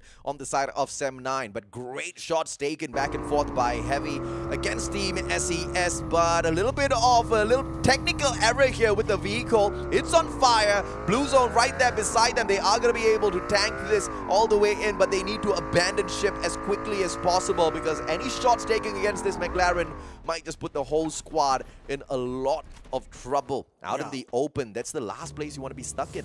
No, not to mention, like, the smoke is going to make you so visible on the map to anyone who just so happen to be camping. It's So going to give you lung cancer too. Oh yeah, that's true as well. But again, cancer is not how you're going to be winning games in Free Fire. You literally have to put shots in, you know. But let's see what EVOS if EVOS Divine is up to at this point. Looks like he might get kept a little bit by Expand, and Beyond is already down, and he should be able to get revived very soon. NIGMA Galaxy is just taking around the south side of this circle here with King of Gamers for company, but it looks like they have an insurance policy in the form of this Jeep here, which should be able to bring the entire squad to bear to the center of Pochinok right now, which is where Expand has already camped up. So we're already seeing Expand using this strategy over and over again, just getting themselves into the middle of this next safe zone and trying to hold position. NGX in the meantime, trying to get some shots there, getting 1, 2, 3 hits. Is he going to be enough to get a knockdown? Not quite. It's still dodging the as quickly as he can. Box finally gets taken down, finally gets brought out to the lobby here. And EVOS in the meantime also sustaining damage as NIGMA Galaxy decides to finally move up on them. Yeah, Expand's just thinking better EVOS Divine than us, man, because it could have been them. But EVOS Divine came hopping out like bunnies out of nowhere. Yes, it's the year of the rabbit, but you don't have to act like a bunny. NIGMA Galaxy will put a quick end to that. Beyond up top, exposing just his head, pulls out a double glue wall for himself. So Deuce not going to get no hit mark for himself this time around. That grenade being cooked up as well. Does he have the range though? Yes, the players of NIGMA Galaxy coming up slowly, but the grenade does not connect. Yeah, that grenade is going to land right behind Beyond is, but it doesn't seem to have done any damage. Beyond still going to continue to bring troll balls that might land in the vicinity where Dew is. But so far, they've been doing well to try to keep them off their backs. But unfortunately, speaking of the backs, though, I think Beyond is facing some fire from that direction while they're still continuing to try to hold their own on the edge of the blue zone here. Sam 13 is going to be forced to use up his health packs. Tries and almost gets a good shot there to Dew, but Dew ducks away into the tree just in the nick of time. He needs to patch himself right back up though. Has got the med kit, but not a lot of time. This circle's hurting him a lot. But Sam getting the damage done, and he doesn't care if he sacrifices himself. He just wants to punish the players of NIGMA Galaxy that took those shots up against the rest of his team members. Now EVOS Divine, they have no choice whatsoever. They have to circle on in, but they have to circle directly into Team Expand. Yeah, that's Sam 13 just basically riding the edge, and I think a little bit too close to the edge there as he falls off and knocks himself down to his knees out in the blue zone. In the meantime, nice shot there by X-Roy to get a kill, but in the meantime, attack all around, trying to gatekeep Flash, who has just walked into the circle right now, and Jump God is having his sights very firmly planted onto the building across. Yemik runs across with the motorcycle, takes a bit of damage there from Jump God, but fortunately isn't knocked down. But Jump God's not done yet. He's going to continue to put in lead straight onto where Flash is going to try to walk across, and it's now being littered right now with glue walls, but still he is able to get a knockdown anyway.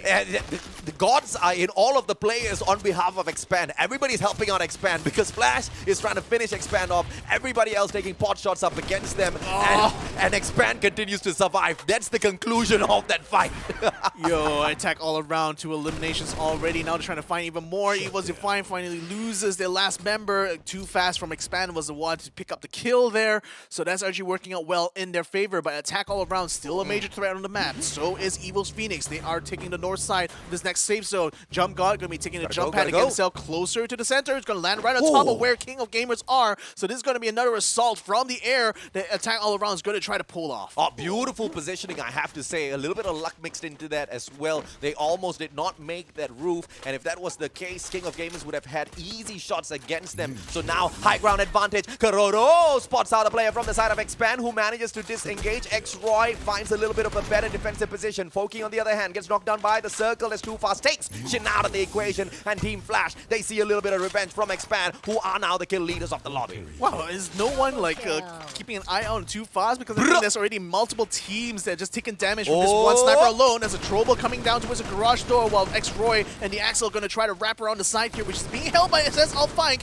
But in the meantime, Kokoro is already taking them down with the AWM and completely eliminates that flank right now. So Expand, Too Fast also gets knocked down by Kokoro. Kokoro now finally taking a knee, but not before he's already done severe damage onto Expand. Oh, Kokoro did absolutely well for himself before getting taken down and out of the equation there. And now it's going to be SES ALFAINK going up against NIGMA Galaxy from the back. It looks like NIGMA Galaxy is winning this fight off at the moment. EVOS Phoenix on the other hand, looks like this might just be the time that the Phoenix rises up from the ashes. NIGMA Galaxy spotted out in front by Moshi. Moshi, one more shot, but it's just a little bit too slow, and his opponent will be able to find a little bit of a safer path for himself. Triple A away. Attack all around. They try to find those shots all around, but EVOS Phoenix, they continuously back away. They don't want to get super aggressive. 4 kills in the bag so far, but they're looking for the booyah in this final circle. Oh, it's getting so crowded here. Still 5 squads, and we're literally all the ones towards the final circle. Already getting the kill into Jump God. Things are already looking on the up and up right now for EVOS Phoenix because they're already eliminated a lot of members of Attack All Around, leaving only a single member left on the map so far.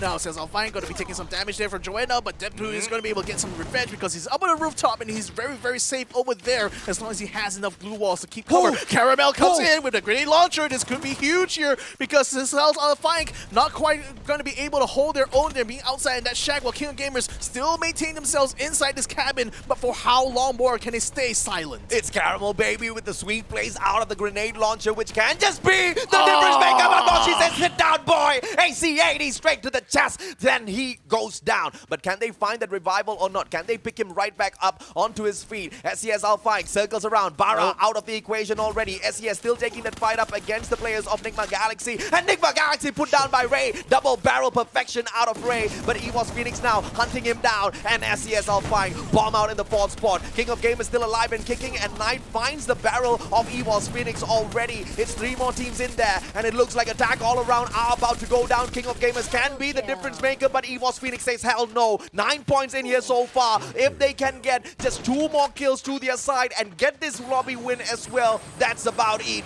GGWP. EVOS Phoenix on the way back towards the top through all of that consistency. Whew. They've been looking for this booyah for a long, long time, but what a hard-fought one it is. Look at the chaos of that final circle.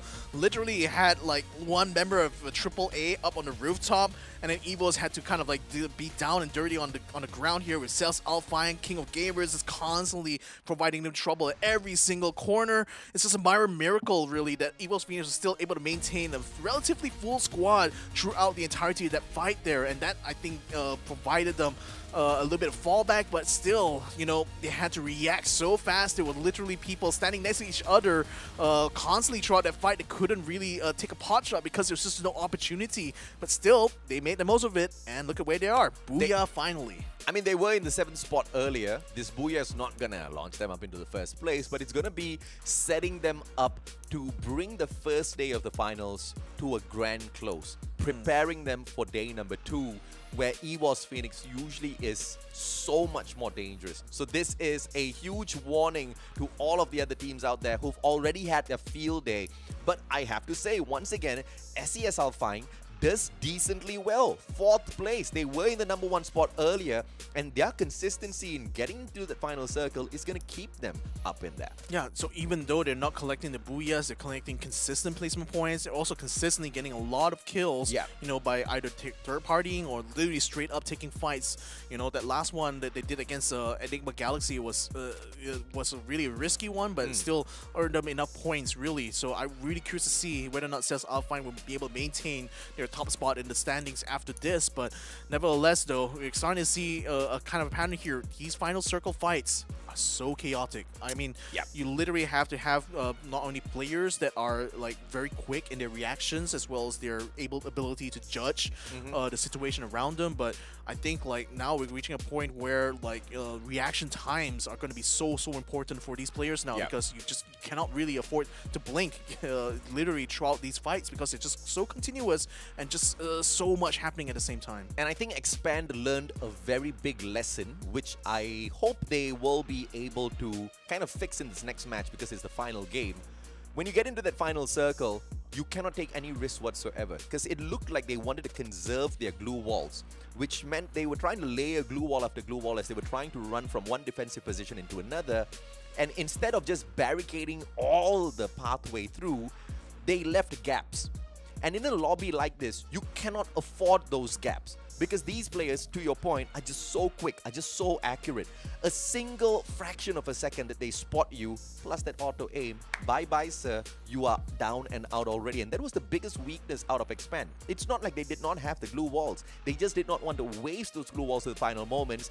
In, you know, if you're fighting against Malaysians, if you're fighting within the MSP region in itself, you want to play that way, you can. Expand will probably get the number 1 spot either way. But in a lobby like this, that was just way too much of risk. They could have fed much, much better in this lobby if that mistake was not done. And they were not the only ones who fell victim to this strategy, right? Because everybody's trying to conserve, but you just have to realize in a lobby like this, conserving sometimes brings you nowhere. Yeah, but you know, to their point as well, like the risk of having too many glue walls in one concentrated area means that like throwables or even the grenade launchers can become very, very deadly if you kind of like create a trap for it. Essentially, No, I don't mean a trap. I mean literally like a wall as they were running from one defensive position into the house. Because if they had made it through, if they had just, because one guy just needs to waste his glue walls, right? I mean, what are you saving it for? Christmas? It's very, very far away, you know. We just had one. So no point waiting for another. I mean, I think we might be able to see it in this replay. I mean, and this is that part. Yeah, this is more or less around the part. I mean, I wanted to mention there was also another instance of what you were talking about, which was when Flash tried to run across the street, but Jump God was in position with a sniper rifle and just used the gaps between the glue walls as well to shoot down anyone who tried to approach across. So yeah, there were situations like that, but again, you know, glue wall placements can sometimes be very difficult to do like precisely in a game like this. So I mean, again, it's a test of his skill, really. As a player to be able to put the glue walls down properly, but sometimes, you know, it's very situational, you know, because you never quite know like who's kind of like lurking around the next window, next opening, or even on a rooftop like Deadboo from AAA was in, you know, and that actually allowed them to gain so much placement points just by virtue of being outside of the safe zone there. It's just unfortunate for some of the teams that got destroyed before even having a shot at the Booyah, but as far as EVOS Phoenix is concerned, they don't care. They got it, so they're super happy. EVOS Phoenix on the way to the top. Total 54 kills in this lobby and a total of 65 revivals. But the number of glue walls getting destroyed just keeps increasing, doesn't it? Yeah, I mean, again, maybe they're not really saving up the glue walls too much, though, I mean, judging from these stats. But I would say that it seems to be quite consistent that, you know, we're getting like 50-odd kills every single round. We're getting like 60-odd headshots every single round as well. And with the knockdowns constantly being at 78, being around that 70 mark here, I mean, we're seeing that match after match, statistics-wise, it's not really much variation. It's really only a matter of, like, I think how these teams effectively play these maps now that are becoming the big separator. But nevertheless, though, we still have one more map to go after this, and I think like this is already kind of setting the tone now for this grand finals, because it's not going to be so much about how you start things off in this competition. It's going to be how you're going to be able to finish it. Whew, this time it was a show of the Thai players, don't you think? Attack all around. NIGMA Galaxy, EVOS Phoenix rising up to the occasion, trying to reach up for the best, but the question is, can they hang with the best here in terms of the Indonesians who do have that home ground advantage? It looks like as we get to the closer of the day, they are proving that they can do exactly that. Look at the sheer number of headshots. EVOS Phoenix as well as NIGMA Galaxy together, they have got 24. That's absolutely crazy. Top 3, all Thai teams. Yep, all Thai teams. I mean, the Thai teams are now fully awake and ready to exact some revenge upon their fellow compatriots here in this competition. But Sales ALFAINK is still putting themselves up there. Just 4 kills plus 7 placement points is just enough for them to stay ahead of teams like Expand and King of Gamers Club, who both only have 10 points each. But I think at this stage right now, you know, with the Thai squad starting to wake up a lot more and starting to adapt themselves to this current tournament's meta, I think we're going to be seeing a lot more of this moving forwards here, especially for day number 2. And it looks like Attack All Around will be able to secure the second spot based on their performance in here with the 16 points. They climb up and just a few points behind SES ALFAINK for sure, and as SES ALFAINK will be able to maintain their #1 spot. EVOS Phoenix, on the other hand, they do not get to steal away #1 spots just yet based on the performance, but they're slowly inching their way towards the top. This is something, once again, that teams really have to keep an eye out for, because the moment EVOS Phoenix starts waking up, you gotta shut them down. You gotta put them out for good, because this is the kind of team that really knows how to ramp it up. Yeah, so let's look at that. I mean, still the M21 and A5 is by far the most popular like kill maker, I think, for a lot of these teams here, particularly these Thai squads.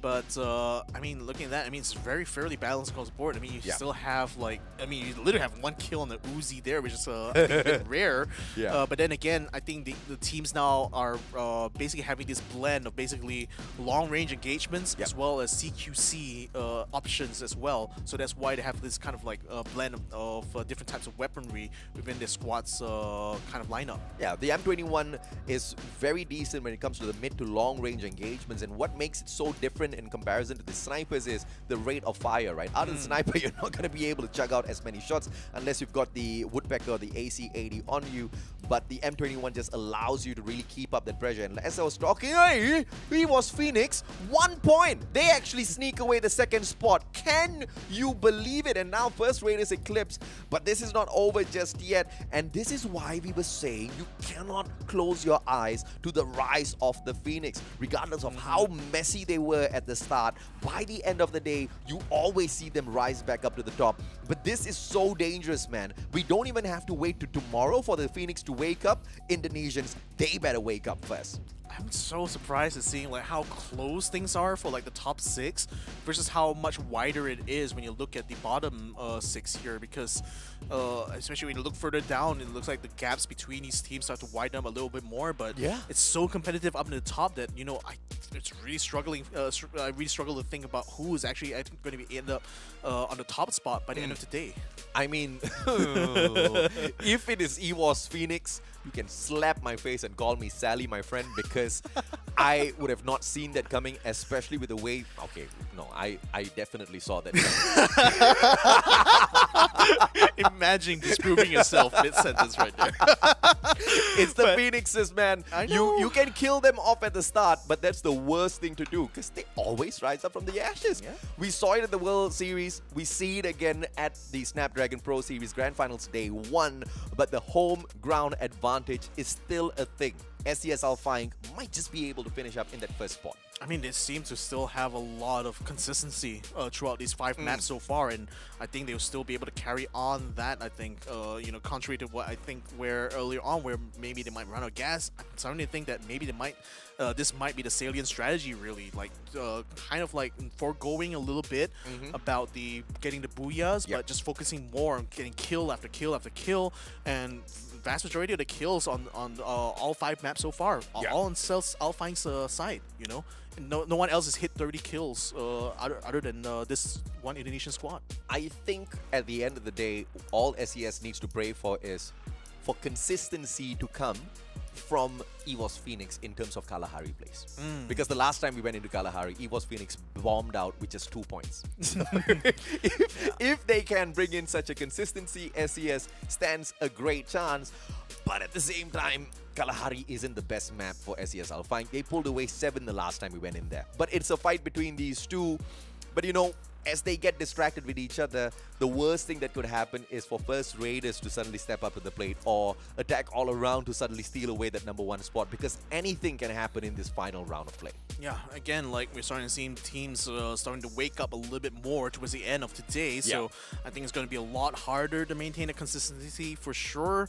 But I have to say, SES ALFAINK has already got themselves a very good head start. I mean, from this point on. I mean, imagine day number 2, even if they don't really pursue that much aggression in terms of getting kills, even by just playing placement points, they can still maintain a decent lead over some squads here. So yeah, I mean, I'm very curious to see how this will all turn out, frankly. I think it's been a day, it's been a roller coaster ride for sure. Not just for us, but for everybody watching at home, especially the players out there on the battlefield. It's been such a stacked lobby, but we're going to take a quick short break. When we come back, the final round of the Grand Finals Day 1.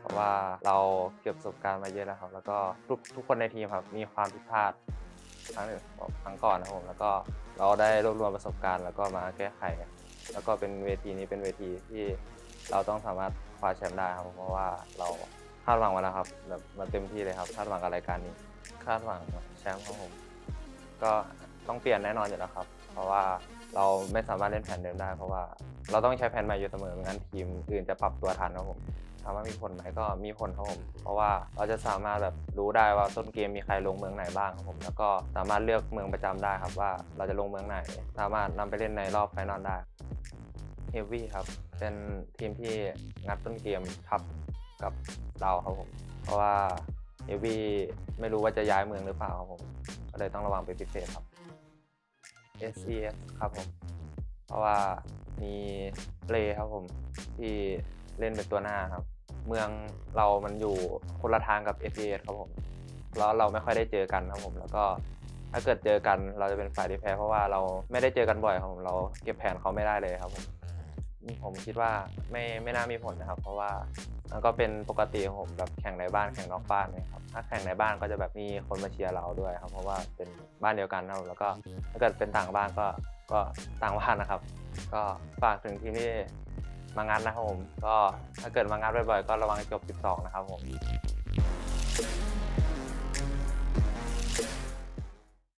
The Snapdragon Pro Series powered by Samsung Galaxy is brought to you by Snapdragon Elite Gaming, Galaxy Z Fold 4, Monster Energy, and Kachi Shop.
punching in or punching out, I'm round the clock the hardest you will find. So I gotta grind, like you never see before, and that's all the time. I'm saying what you need to know, cause I'ma shine. You can get yours, cause I'ma get mine. Fresh to death, the freshest of the fresh. To be the best, you can accept no less. OG status, I ain't new to this. All I do is slay, slay all day, slaying anything and anyone that's in my way. You just good, but I'm so great, do whatever it takes. All I do is slay, slay all day, slaying anything and anyone that's in my way. You just good, but I'm so great, do whatever it takes. All I do is slay, slay all day, slaying anything and anyone that's in my way. You just good, but I'm so great, do whatever it takes. All I do is slay, slay all day, slaying anything and anyone that's in my way. You just good, but I'm so great, do whatever it takes. All I do is slay.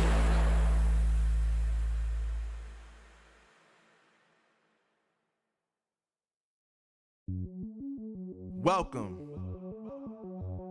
to the place where dreams come true.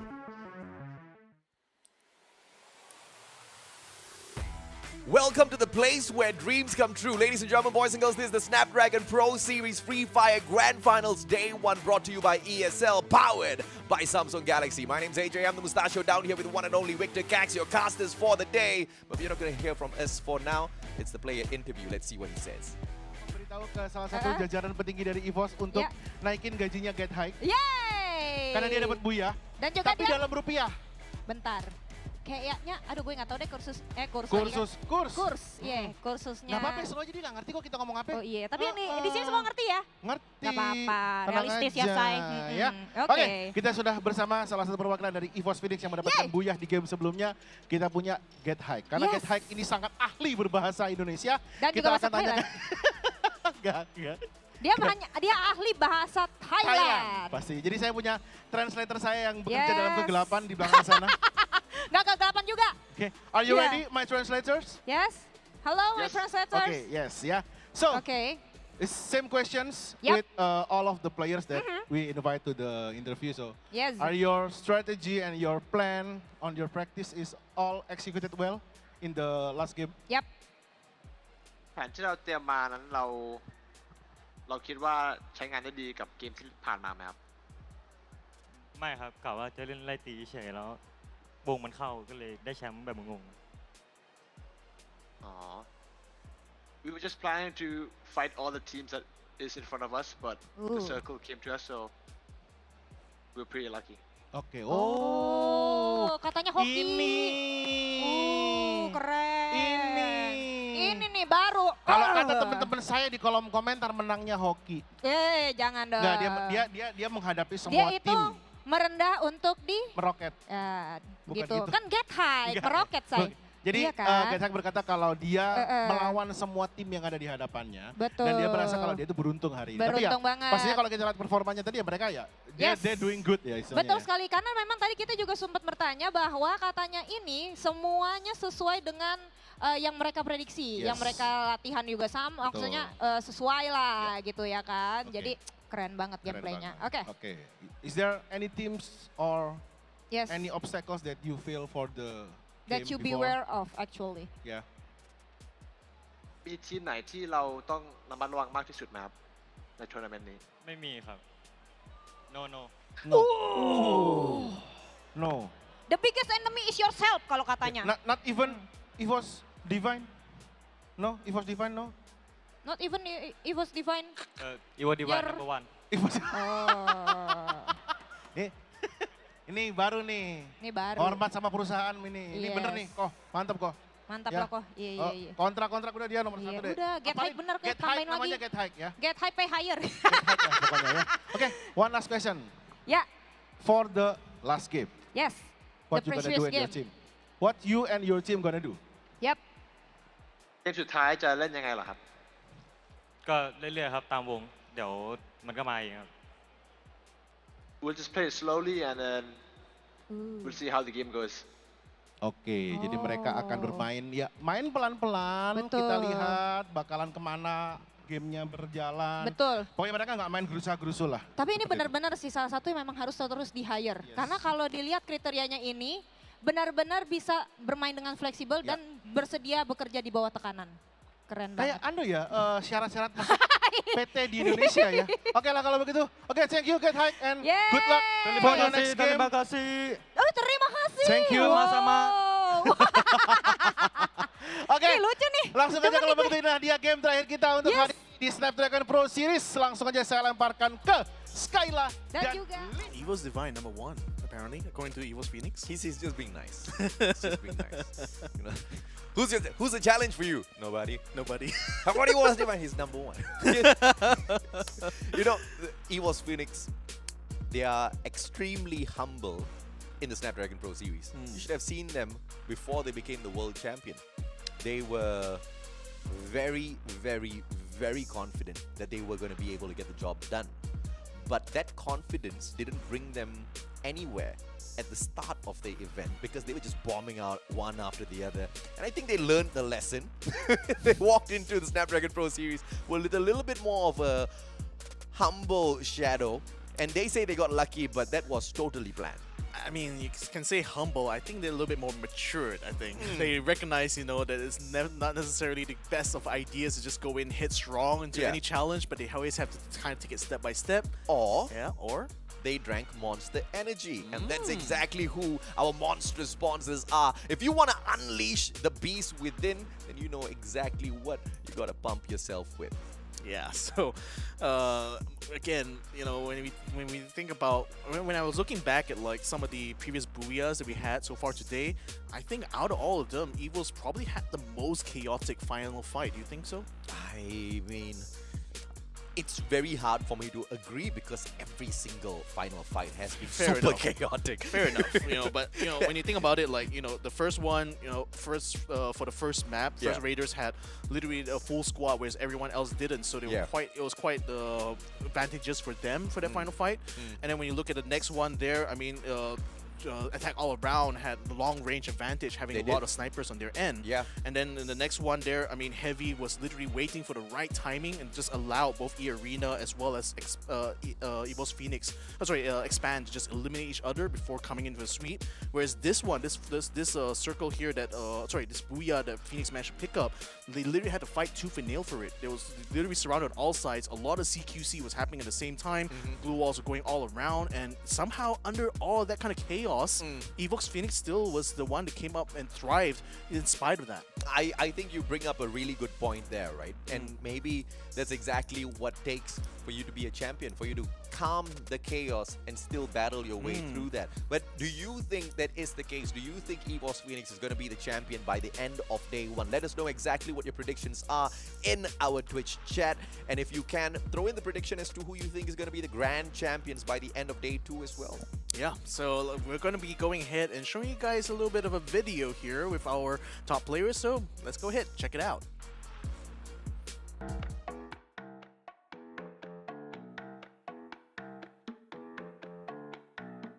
Ini permainan apa ini?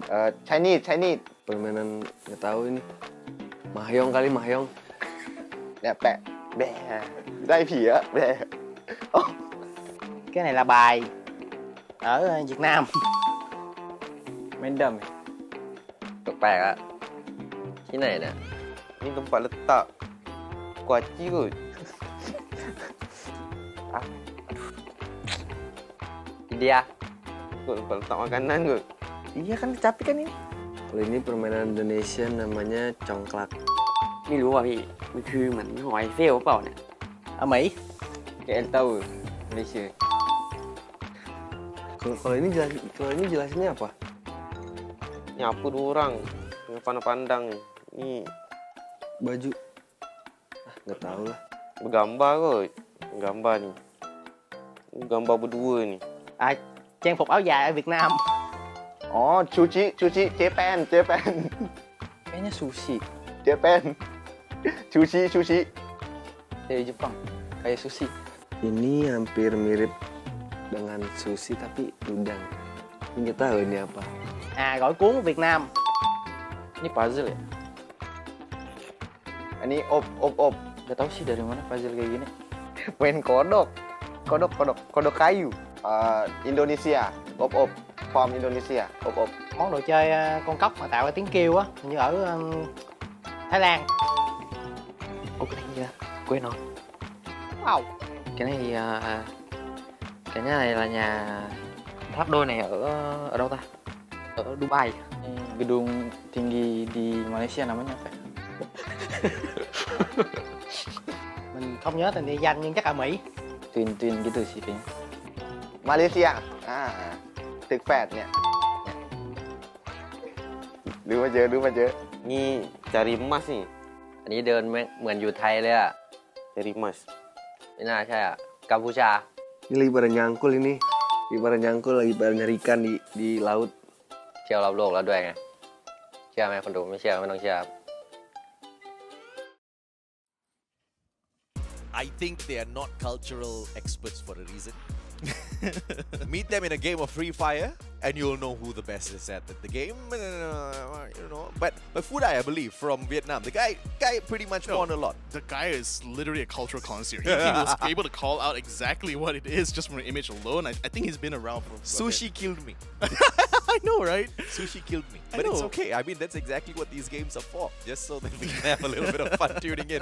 Let us know if or not you enjoyed that short video. I think, hands down, that was the best video of the day. Oh yeah, that was one that elicited probably the most laughs out of me actually. So it's fair enough. So nevertheless, ladies and gentlemen, if you are just only joining us now, I mean, man, what a big show you just missed out on. But nevertheless, we still have one more map to go. 20 seconds until we drop it off over at Kalahari. The last match for today before we take a break before the next one. So this is definitely going to be one final push here for these teams to make for this day. If there is consistency from attack all around, they were the monsters of Kalahari the last time we dropped on in there. They might just be able to take away the #1 spot. In fact, they don't even need to be monsters. All they need to do is just get 3 points more than SES ALFAINK, or just 1 point more than EVOS Phoenix in this next map. Just make sure they are a little bit away from First Raiders Eclipse to have that #1 spot. Anything's possible though. There's 5 teams who are capable. No, 7 teams, 8 teams who are capable of taking that #1 spot. which is a little too much if you ask me. I mean, that just tells me that anyone's game right now, honestly. I mean, when you got 8 teams with equal chances of taking the top spot, I mean, free for all, ladies and gentlemen. But of course, the lower you go in the ranking overall, the harder you have to work, the bigger your margin needs to be at the very top by the end of this Kalahari matchup. Expand seems to be pretty confident once again, flying away just towards the bottom of the maze, and they have sent one guy a little bit further out just to play that safe insurance policy. I mean, the way they spread out actually perfectly lined up along with the borders of the next safe zone. So I don't know, maybe they have a bit of a third eye going on there, perhaps, in terms of knowing where the safe zone is going to be. But looks like already first blood being picked up there, and first Raiders Eclipse was the one taking the honors of it, given that they are taking control over the platforms very, very early on, just like how we did in the last Kalahari map we played. Well, first Raiders were one of the best killers out there on Kalahari. They were the 3rd best killers, I have to say. 7 eliminations earlier on, but where they went south was they weren't able to survive as long as some of the other teams in towards that final circle. I believe the 3rd circle from the last one, they got taken out a little prematurely, which was a little unfortunate. They only took away 4 placement points, and that is the 7th place overall. So I don't think they will want to look for that once again this time around. Let's hope and see if they can survive.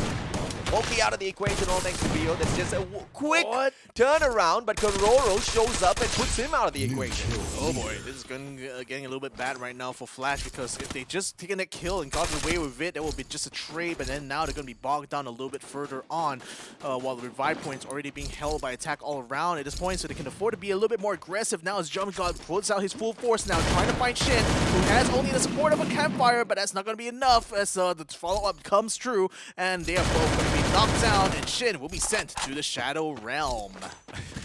Let's see if or not Attack All Around can find that final circle, because we were highlighting them earlier since they were the monsters of Kalahari the last time we hopped on in here. but a rough start might just be exactly what they need so that they keep their eyes open all the way through. Heavy, facing heavy firepower from EARENA this time around, but a good time turner pulled out by Protete. What a prodigy! And that was the best engagement we've seen all day. The timing was perfect. Yeah, the timing on the time turner really well was sublime. Look at it yet again. Shut up is going to be using the Kronos time turner in order to try to fight against Mill now. He's going to have backup coming in behind him though. That distraction has probably worked out the best for him. It's Mill now. Now it's been taken out of the equation here, and EARENA keeps control over the shipwreck here at Katarina.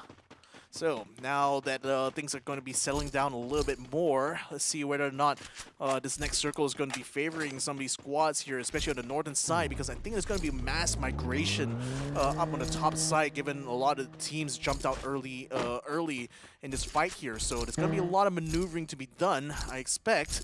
But for those who are already within the safe zone, I mean, here we go. Expand is already kind of getting close up to where both EVOS as well as NIGMA Galaxy is. NIGMA, in fact, has taken control over the blue zone, which is the high-tier loot zone just over on Foundation. And using this opportunity now to try to find some good weaponry. And it looks like they've gotten quite a decent bit of loot, actually, now to look at it. Let's see if we can do them a bit of favor a little bit later on. King of Gamers.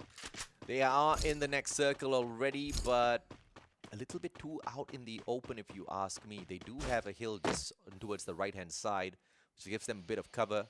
Towards the left, on the other hand, they're all open. Not many of those glue walls to kind of play around with. Expand needs to be careful because I think they are trying to evacuate the maze. And just behind them, EVOS Divine showing up. This is the worst timing if you are an Expand player.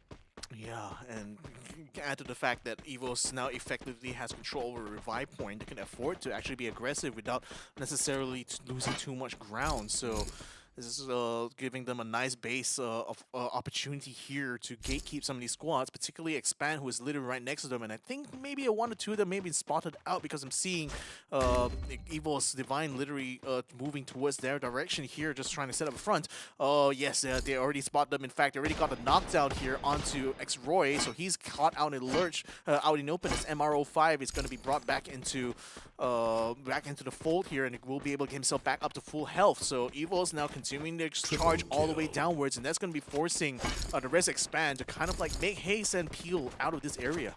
It was Divine not taking any risky maneuvers around. They're just going to chill all together to see if they can loot up. And I guess this is a good strategy out of them. And they do have one more of their players kind of catching up together with them. Yeah, it's like...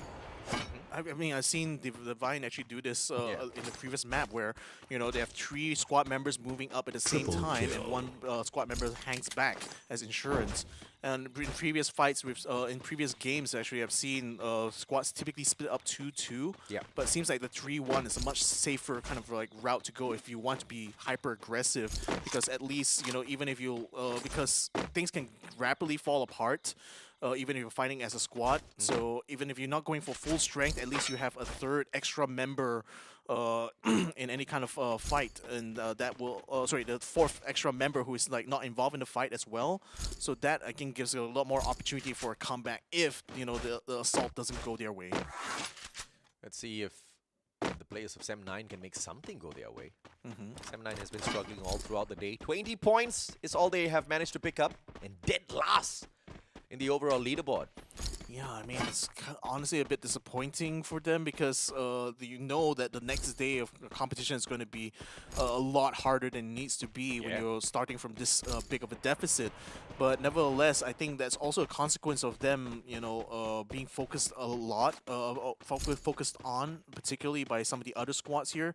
Because I think, like, especially for the teams that came into this grand finals, having a lot of having shown a lot of performance during the league and play-in stages, that naturally you assume that they will be dominant coming in here, but conversely, the other teams are definitely keeping an eye on these high-performing squads. They've already kind of like analyzed, broke down how exactly these squads are powerful, and basically find out ways to kind of like keep them tempered. And I think that this is now starting to bite them in this stage now, because now that everyone is starting on equal footing, they're just finding it easier to suppress these top squads who are constantly tied up in fights against each other, and it's given opportunities to other teams in order to find additional points, additional kills, and that's kind of like made the competition rather topsy-turvy at this point, because it's like the opportunists are the one really that are gathering all the points, whereas the powerhouse teams are the one donating those points to them.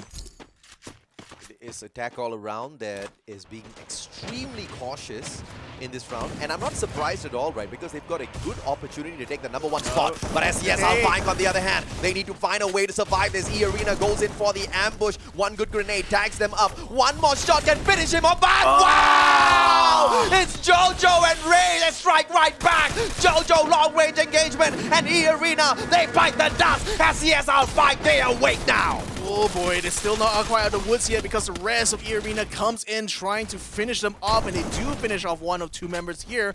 Barra is still going to try to hold it. Ray is still trying to hold his own, but it's going to be taking a lot of damage. Shut up and punching. Right on the top there. Will get smacked down by Jojo, so Ray still survives here in order to bring the revive back to his squad. But watch out, around the corner, King of Gamers have been hurrying the commotion. Now they're going to be coming in to fight here while they are still down. Blue Wall Breaker is going to be brought up here. JLX is trying to go up close and personal here with the sawed-off shotgun, but cannot find any targets quite yet. He has to get it closer and closer, but still cannot find anyone to take out. Just only finishes Barra, who is already down on the ground. Then turns around, finds Gade, takes him out, and at least that will be 2 points going to KOG's name. Yeah, King of Gamers, they vultured on the players of SES ALFAINK, but I love the play out of Ray. He spots the car. He knows that they have got no chance whatsoever against King of Gamers, and if he does not back away, they were going to be toast. They would get taken out in the 11th spot. He zooms away, and he keeps SES in the game. He keeps SES potentially in the #1 spot, because you have to see how close this is. Remember, I said there are 8 teams who could potentially take that #1 spot away, 7 teams apart from SES, and there was just no way they can afford to get taken out in the 11th spot. Smart play. Bara brought back into the game. SES still in it. Yeah, Expand right now trying to take this fight against Sem9, but they've already lost Cobra in this process.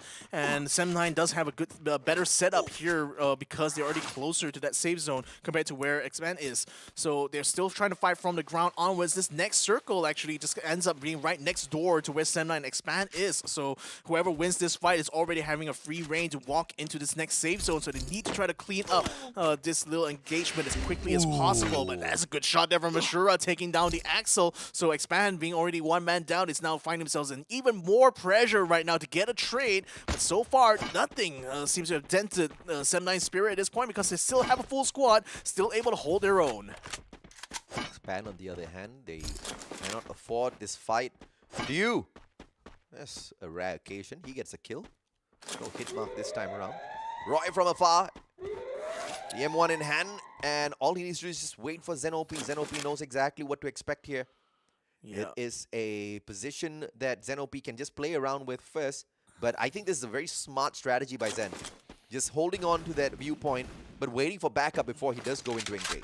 Yeah, I mean, again, those towers are literally designed for scouting. It's meant for you to have a better overview of the surrounding area, but the thing is that Zenop isn't able to spot that final member there, just hiding behind the crates, so hopefully you wouldn't be caught out by that. In the meantime, First Raiders already making a big launch towards the center of this next safe zone, probably going to land themselves right on top of another squad here. Heavy actually was in the middle of a firefight, looks like, against ALFAINK, and now First Raiders has come in to just rain in on their parade. This rain is going to be enough to drown these players out. First Raiders, beautiful shutdown onto Fudai. Fudai goes out, Tom down onto the ground. Souza has got the grenade launcher. Souza finishes him off as well, and Buffalo says, hell no, Buffalo Soldier charges away.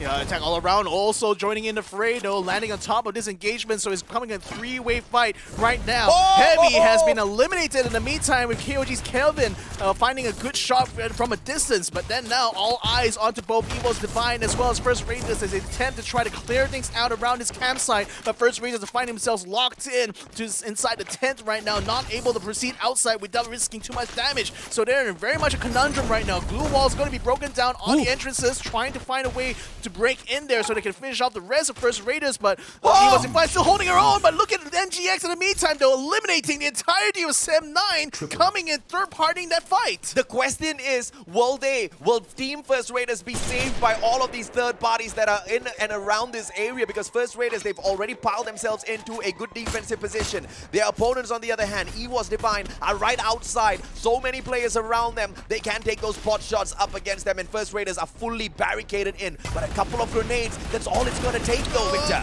Oh boy, Glue Wall coming out just in time as the rest of EVOS Divine throw storms into the front. They're going to be a slaughterhouse here in this tent as EVOS wipes out the entirety of the First Raiders squad. It was inside here. There was still one member who has managed to get out of the way there, and he's pretty much going to have to play this solo though, but unfortunately, he lands himself in the middle where KOG is. He's not quite out of the woods. He's got hunters hunting his head all around here. Desperate to try to wrap around here to try to find a kill at least before he inevitably goes down. First Raiders Eclipse gets taken out in 8th place. Yeah, King of Gamers, they have awoken once again, but First Raiders Eclipse, they weren't able to pop off just the way they did in the previous round of Kalahari. But let's see if or not the other teams can rise up to the occasion. EVOS Divine, phenomenal so far, and a good glue wall pulled up by EVOS Phoenix here to make sure that little jump pad does not put them at risk of getting taken out of the equation. Jonas, the final player, out, and he does not get shut down. An attack all around. Here's all of those shots coming out of EVOS Divine, but King of Gamers is keeping them busy.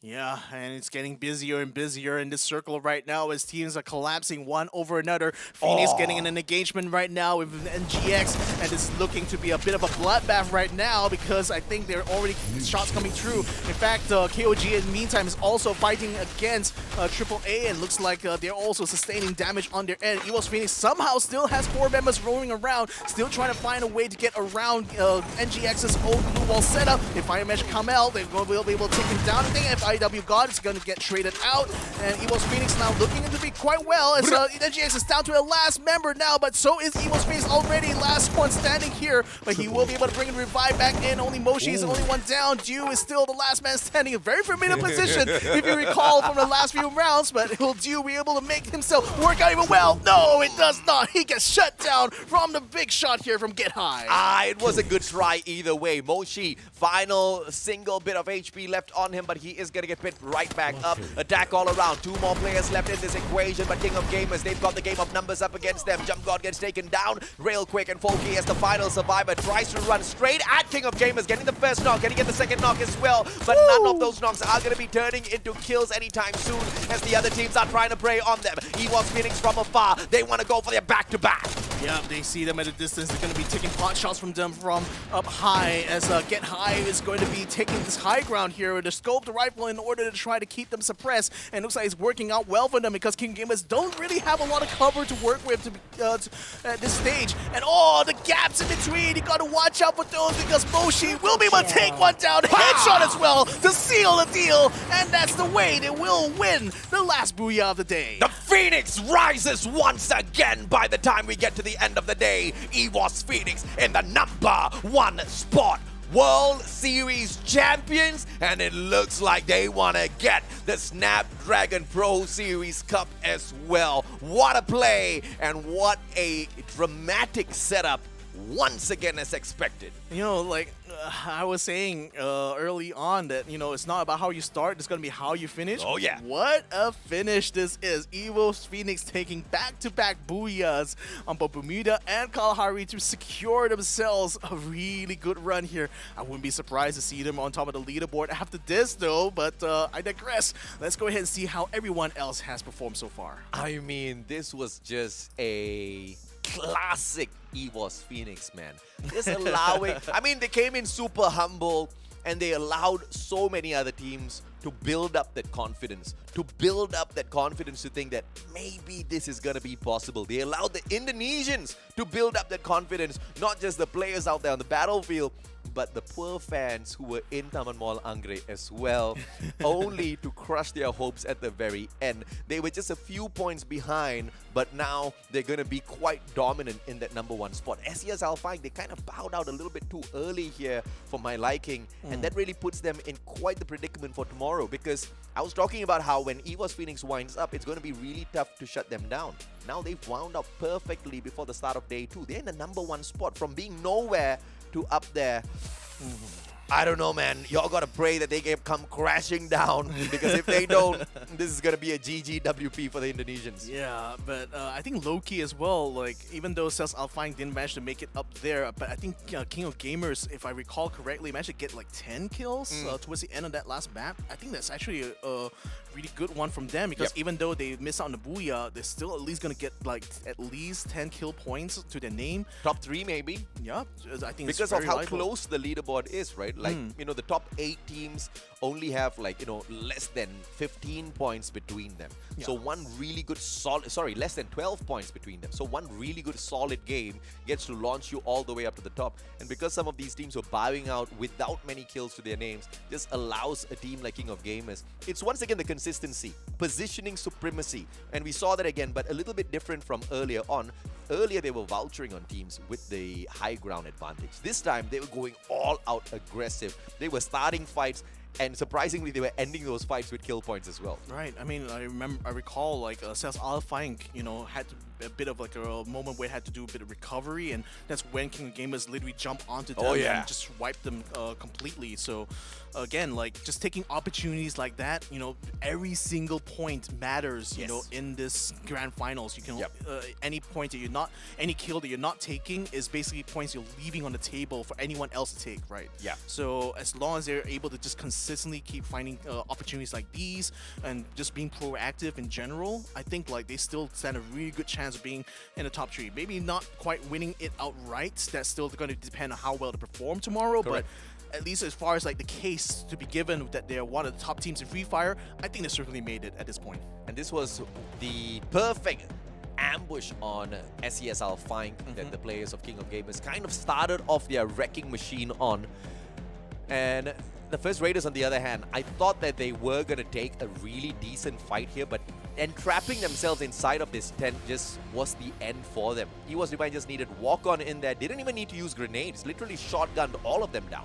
So that's the thing, like, I was thinking that if I want to assault the First Raiders who are stuck inside a tent, I'll be using the Trobles, really, because it's not rude, there's no room to maneuver, it's mostly only glue walls going to be dealing with, and frankly, I was even more surprised that First Raiders didn't really have an ambush set up there. As soon as they knew that the blue wall, the door was broken open, you would think they have all their barrels just pointed at there, but it seemed like they were still confused about how exactly they wanted to approach that fight, so that became the downfall. And Moshi, I mean, that was just a cherry on top, really, for EVOS Phoenix's second Booyah, because that couple of headshots there literally delivered them this Booyah points on a silver platter.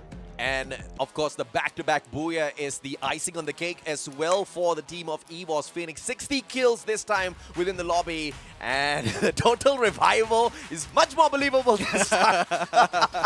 Yeah, total of 19 rescues is when you pick your team members up, and you know it was quite legit out there as well, right? But I'm surprised that there was even 16 rescues available, because in a hot lobby like this, when your player gets dropped out in the open, the probability of them quickly exiting the lobby instantaneously as well, forcing a revive, is there because of how skilled these players are. Yeah, so I mean, that numbers now finally make sense. But then again, you know, when you're talking about like a fight as chaotic as what we saw in the last few maps there, you know, you just wonder there really was any time that they will be able to bring that rescue up, bring their teammates back to the rescue just in time. But nevertheless, though, as we look at the rest of the stats here, I mean, EVOS Phoenix has been heads and shoulders above everyone else. Now, granted, we're not seeing exactly double digits in terms of headshots all around, but I think in terms of that efficiency, you can still see the attack all around pretty much has that in the bag there. 10 headshots, in spite of the fact they only did just under 4,000 damage, like way less compared to everyone else. But I think in terms of damage to headshots earned, it's certainly well earned on the attack all around side. Now, let's have a look at the standings here, and this is going to be key. Looking at those kill points right now, King of Gamers Club managed to hit 11 points. So did EVOS Phoenix, though, to their credit. So looks like it's going to be very neck to neck between the two of them, as the only two here who has earned 20 points and 23 points respectively. And I guess by the end of the day, it is actually going to be 2 Thai teams at the top spot. And that's just a freaking shocker for me by the way we kind of started things. And I mean, earlier we saw the top 3 teams being from the Thailand, Thailand region, and now we have 4 Thai teams up at the top as well. I guess the Thais have finally waken up. Yeah, I mean, it took them a little while. It took them like a few maps to get to grips with things, but once they figured out exactly what the tournament meta was going to be, it seems like they weren't looking back any further. It was all aggression from that point on. And look at that. I mean, just the points alone tells the story fully. I mean, the only outlier seems to be EARENA, but then again, they got eliminated quite early on, so I don't think it's too fair to kind of put them in that bracket. But again, you know, in spite of having 0 placement points, they still earned 7 kills regardless. So yeah, Thailand, they're coming back, and they're coming back strong. And Expand kind of bombed out a little bit too early this time around, only taking the 4 placement points with no eliminations at all. I don't know exactly what's going wrong with that team, but Sem9, a little bit more disappointingly, still hasn't been able to find their momentum out there on the battlefield. And for us, it's just Thailand all around in terms of the top 3 teams to highlight for all of you guys. But with 3,803 damage and 6 kills, I think attack all around was very, very concise in this round. Yeah, I mean, look at that. 6 kills just from a charge shot alone. I mean, I did see a few charge shots kills coming out from EVOS Phoenix, but I didn't expect that it was kind of like the main reason they've been able to rack up so many kill points in just this round alone. So wow, that's amazing that they're showing both flexibility in terms of like getting kills with AWM, but then really taking the CQC to another level here. But yeah, I mean, all across the board here, you can see the Thai teams have already fully wide awake at this point, just in time for this last map here. And surely there's going to be a huge shakeup coming to this leaderboard coming up soon. And it's going to be Thailand literally coming directly to Indonesia to steal the trophy away, as well as the limelight by the time we end the day. But is it going to be the same as we head on into tomorrow? This is the full-on leaderboard as we get to the end of the day. It's the top 3 taken away by the Thais. Yo, that's a 10-point difference between EVOS Phoenix and Attack All Around, and further down the board, it's just 1-point splits. I mean, that's a huge, huge advantage that EVOS is secured for themselves here, taking those back-to-back booyahs. I cannot stress that enough. I mean, having a lead like that means that, you know, your day 2 kind of like strategy is just basically to maintain that margin, right? So I think EVOS has just set themselves up for one heck of a comeback, really, when you consider where they started today versus where they ended up today. This is no surprise, man, because this is just classic EVOS Phoenix. Always just showing that, you know, we can't play no free fire, only to bag those back-to-back booyahs towards the end. I mean, we were talking about this, how they were just able to maintain some points there without any booyahs at all. As long as they can, you know, maintain their aggression, yada, yada, yada, they can still get up to the top. And then the final 2 games, boom. Sorry, you were thinking we couldn't do it? We can do it twice in a row. And this is the player leaderboard for us as well. And the Thais absolutely dominate. But it is the one and only dude dominating with the freaking damage. 16,880 with 16 kills. I mean, he's got to have the record for the total damage, I have to say.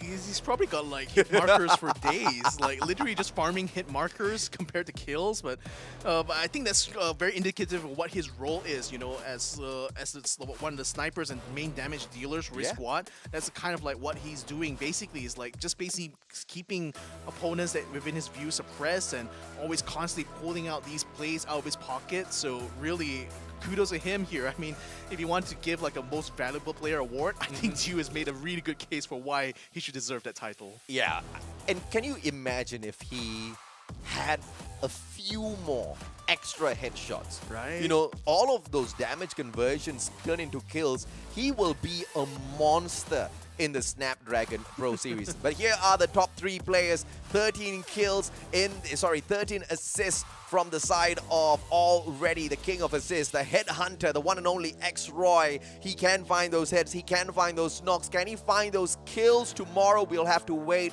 But the absolute glue wall wrecker is the one and only Fugard.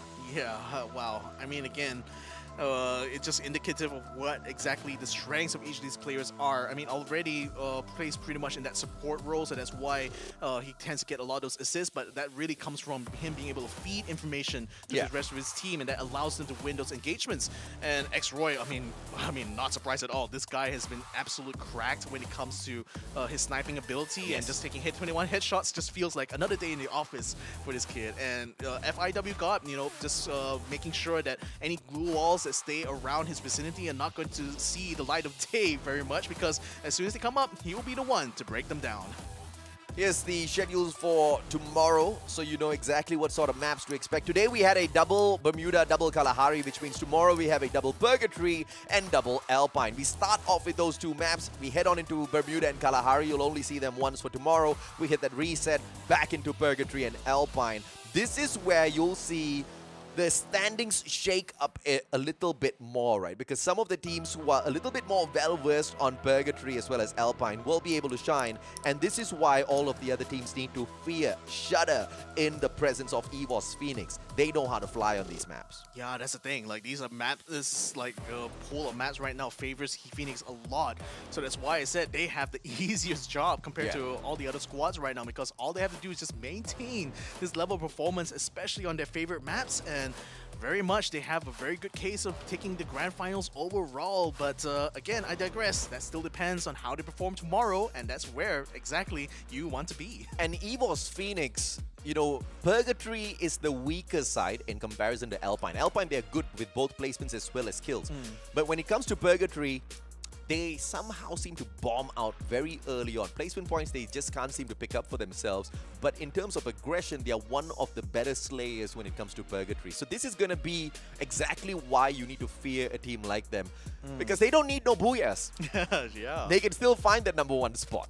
Yeah, so, I mean, wow, what a day it has been here in the Snapdragon Pro Series. I mean, again, like, it's exceeded very much expectations I had even coming to this one, because, like, I was thinking that things were going to be, you know, I was honestly, I was expecting to see a lot of these teams that were in the middle of the field, you know, start to rise up a lot, and we saw that kind of the beginning of the day. Yeah. But then, conversely, the top teams have just been silently waiting in the shadows, and when the time was right, especially for EVOS Phoenix, you know, they came in swinging, and it swung in so hard that no one else is going to be able to catch up. So, wow, I mean, again, all of this is possible because of our sponsors here, and we're going to have to say thank you to Kachi Shop, because if you want great deals and bonuses for your top-ups, go ahead and use their website to get your in-game currencies through them, and that way you earn a lot more benefits as opposed to just reloading directly. So go ahead, check them out at www.kachishop.com/my. I don't know, man. Every time I use Kachi Shop, it feels like I'm cheating in life, right? Because I seem to just get so much of in-game credit, and it looks like I'm hacking the game, but it's just because of those crazy deals available. So if you guys have not checked them out just yet, make sure you hop on right in and build your wealth within the game. Because, you know, in-game credits can be a little bit pricey sometimes. Kachi Shop takes that and throws it out of the window. Yeah, so again, super important for those of you who are looking to squeeze every last bit of value out of your gaming experiences. So go ahead and check them out. Nevertheless, though, I mean, I'm just like thinking about how things are going to be going on tomorrow, and frankly, whoa, it's going to be quite a day, isn't it? Of course, but you know, now EVOS Phoenix is starting up at the top. I wonder if they're going to repeat the process tomorrow by dropping the first few matches just to ramp themselves up towards the end, or are we actually going to see a total reverse this time around where they have already started to rise back up, but this time a little too early. And tomorrow, when we see the drop of momentum for them, some of these other teams catch up. Because like what you notice, yes, the gap in terms of points from the first to second place is 10, but everybody else is so close to each other. They just need one solid game and one game better than EVOS Phoenix, and EVOS Phoenix is not going to be the champion of the Snapdragon Pro Series Free Fire Grand Finals. But, you know, it's all going to be up to tomorrow, so if you want to find out, you got to be there. Yeah, you got to be there. Make sure you guys, if you are in Jakarta, to drop by in Taman Mall Anggrek, because that's where all the Free Fire action is. This has been the Snapdragon Pro Series. My name is Victor Cax. His name is AJ the Mustachio, and we thank you all for joining us on this journey here in the Free Fire Grand Finals for the Snapdragon Pro Series Season 2. So, without further ado, thank you all for watching. Good night and good luck.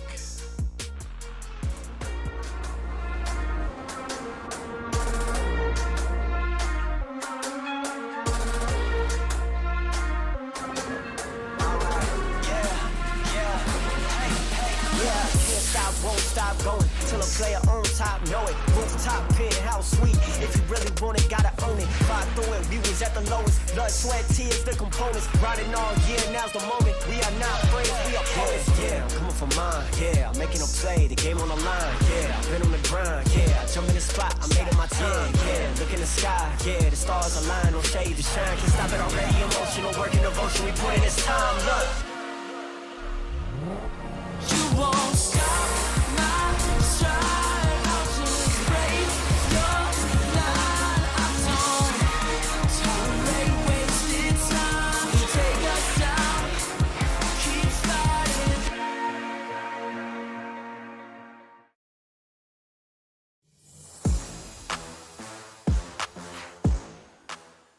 Ya seneng banget karena ini yang kita tunggu-tunggu untuk dapetin pialanya karena kita kurang piala Asia. ก็ตื่นเต้นครับ เพราะว่าได้แข่งกับทีมต่างชาติ ก็เคยแข่งมาครับ แต่ว่าก็ท้าทายดีชอบครับ ก็ไม่ค่อยตื่นเต้นมาเท่าไหร่ครับ เพราะว่าแบบเคยไปแข่งระดับโลกมาแล้ว แชมป์โลกด้วยครับ MVP โลกอีกต่างหาก คือแบบฝีมือก็มีครับ คือขิงหน่อยแล้วกัน คือไม่ค่อยตื่นเต้นเท่าไหร่ครับ เหมือนเคยไปสูงกว่านี้มาแล้ว ก็ตื่นเต้นมากครับ เพราะว่าเป็นรายการแรกที่ผมได้มาแข่งที่ต่างประเทศครับ Semangat kita orang semangat sebab kita orang di Malaysia selalu training petang, malam, pagi. Sebab tu kita orang kita orang di tempat Jakarta dan kita orang nak kejar champion ESL Pro Series kali ni.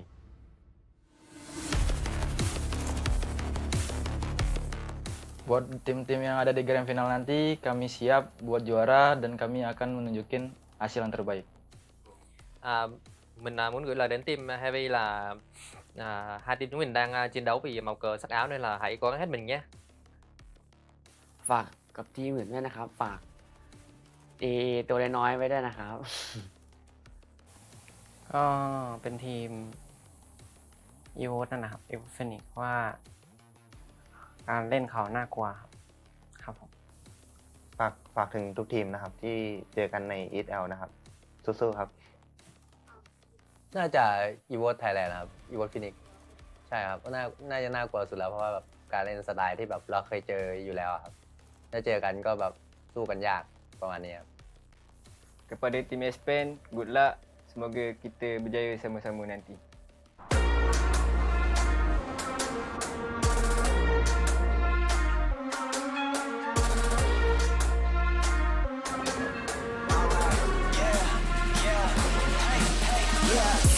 Won't stop going till a player on top know it. Rooftop penthouse suite. If you really want it, gotta own it. Fight through it, we was at the lowest. Blood, sweat, tears, the components. Riding all year, now's the moment. We are not friends, we are opponents. Yeah, I'm coming for mine. Yeah, I'm making a play, the game on the line. Yeah, I've been on the grind. Yeah, I jump in the spot, I made it my time. Yeah, look in the sky. Yeah, the stars align, no shade to shine. Can't stop it already. Emotional work and devotion. We put in this time. Look.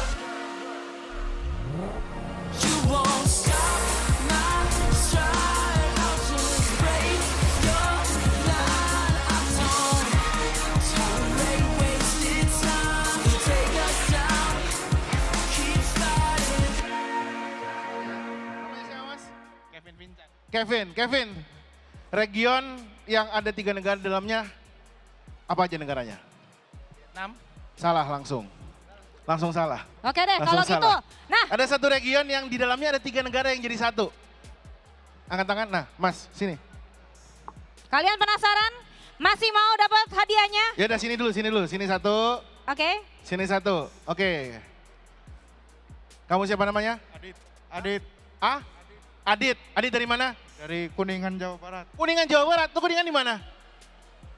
Sareng, tinggal di Cengkareng. Bukan, Kuningannya di mananya? Garawangi. Saya Awirarangan. Nggak taunya kita sekampung. Tolong soundtrack Tali Kasih dong. Nggak boleh? Oke, nah kita langsung aja. Yap. Jadi kita bakal kasih hadiahnya langsung, jadi langsung aja jawab pertanyaannya. Oke. Silakan. Oke, jadi ada satu region yang ada 3 negara di dalamnya. Apa, 3 negara sebutin? Langsung. Malaysia, Filipina, Singapura. Malaysia, Filipina, sama Singapura. Yeay, Betul. berikan tepuk tangan dong. Ini saya kasih dulu ke kamu. Nah.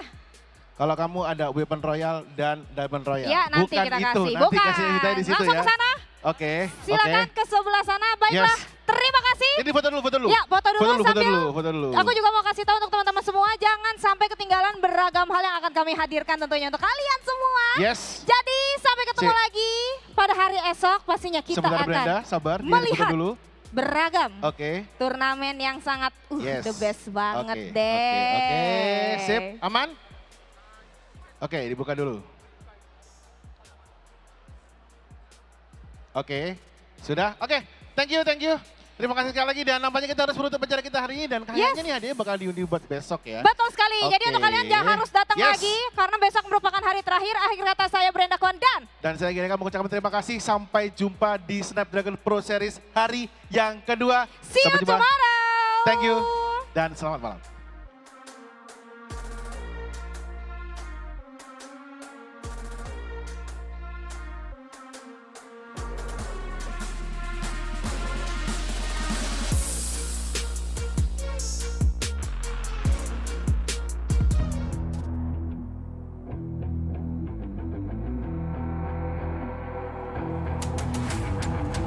I gotta get it, I'm on the mission, snap any minute, casually winning. Stop tripping on me, stop dissing on me. I got a dream, can't take it from me. My fire's burning, I'm always learning. Tell me where to go, man, I'm on a journey. I can't explain it, I get excited. Keep it 300, King Leonidas. Strap in, cause it's gonna be a long ride. Working on me every single day and night. There comes a time when your worlds will collide. If it's holding you back, push it right to the side. Ain't got no time for no fear. I work too hard to get here. Ain't got no time for no fear. I work too hard to get here. I don't got the time, put me in, coach. I've been going hard, time to let it show. Everything raw, give it to me now. Let me have the spot, man, it's going down. Gotta get it here, I don't wanna wait. Take what I want, then I go train. Gotta get a win, I won't lose the game. This is my year, I ain't gonna break. Strap in, cause it's gonna be a long ride. Working on me every single day and night. There comes a time when your worlds will collide. If it's holding you back, push it right to the side. On another level, I will never settle. Mind over matter, get the gold medal. On another level, I will never settle. Mind over matter, get the gold medal. Ain't got no time for no fear. I work too hard to get here. Ain't got no time for no fear. I work too hard to get here. On another level. The Snapdragon Pro Series powered by Samsung Galaxy is brought to you by Snapdragon Elite Gaming, Galaxy Z Fold 4, Monster Energy, and Kachi Shop.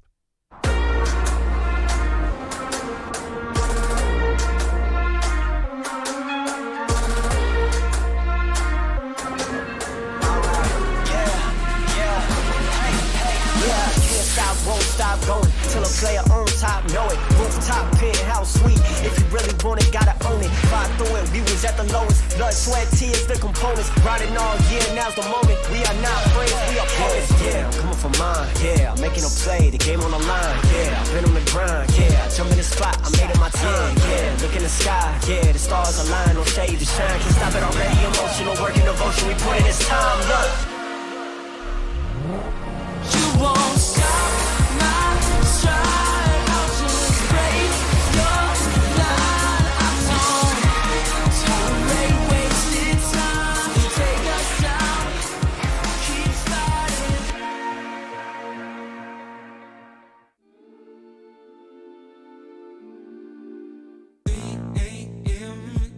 It might be dark, but I'm seeing all the sides of you. Touch my skin, baby, we might be far, but I'm only getting closer to. Feel the way it's crumbling, oh. Feel the way it's crumbling underneath your skin. I'm sick of lonely nights and suffering, oh. Girl, you can find yourself somebody else to go through it. Feel the way it's crumbling, oh. Oh, your fairy tales never look like this. And know your heart's kinda troubling, oh yeah. Oh, your little lies are so full of it.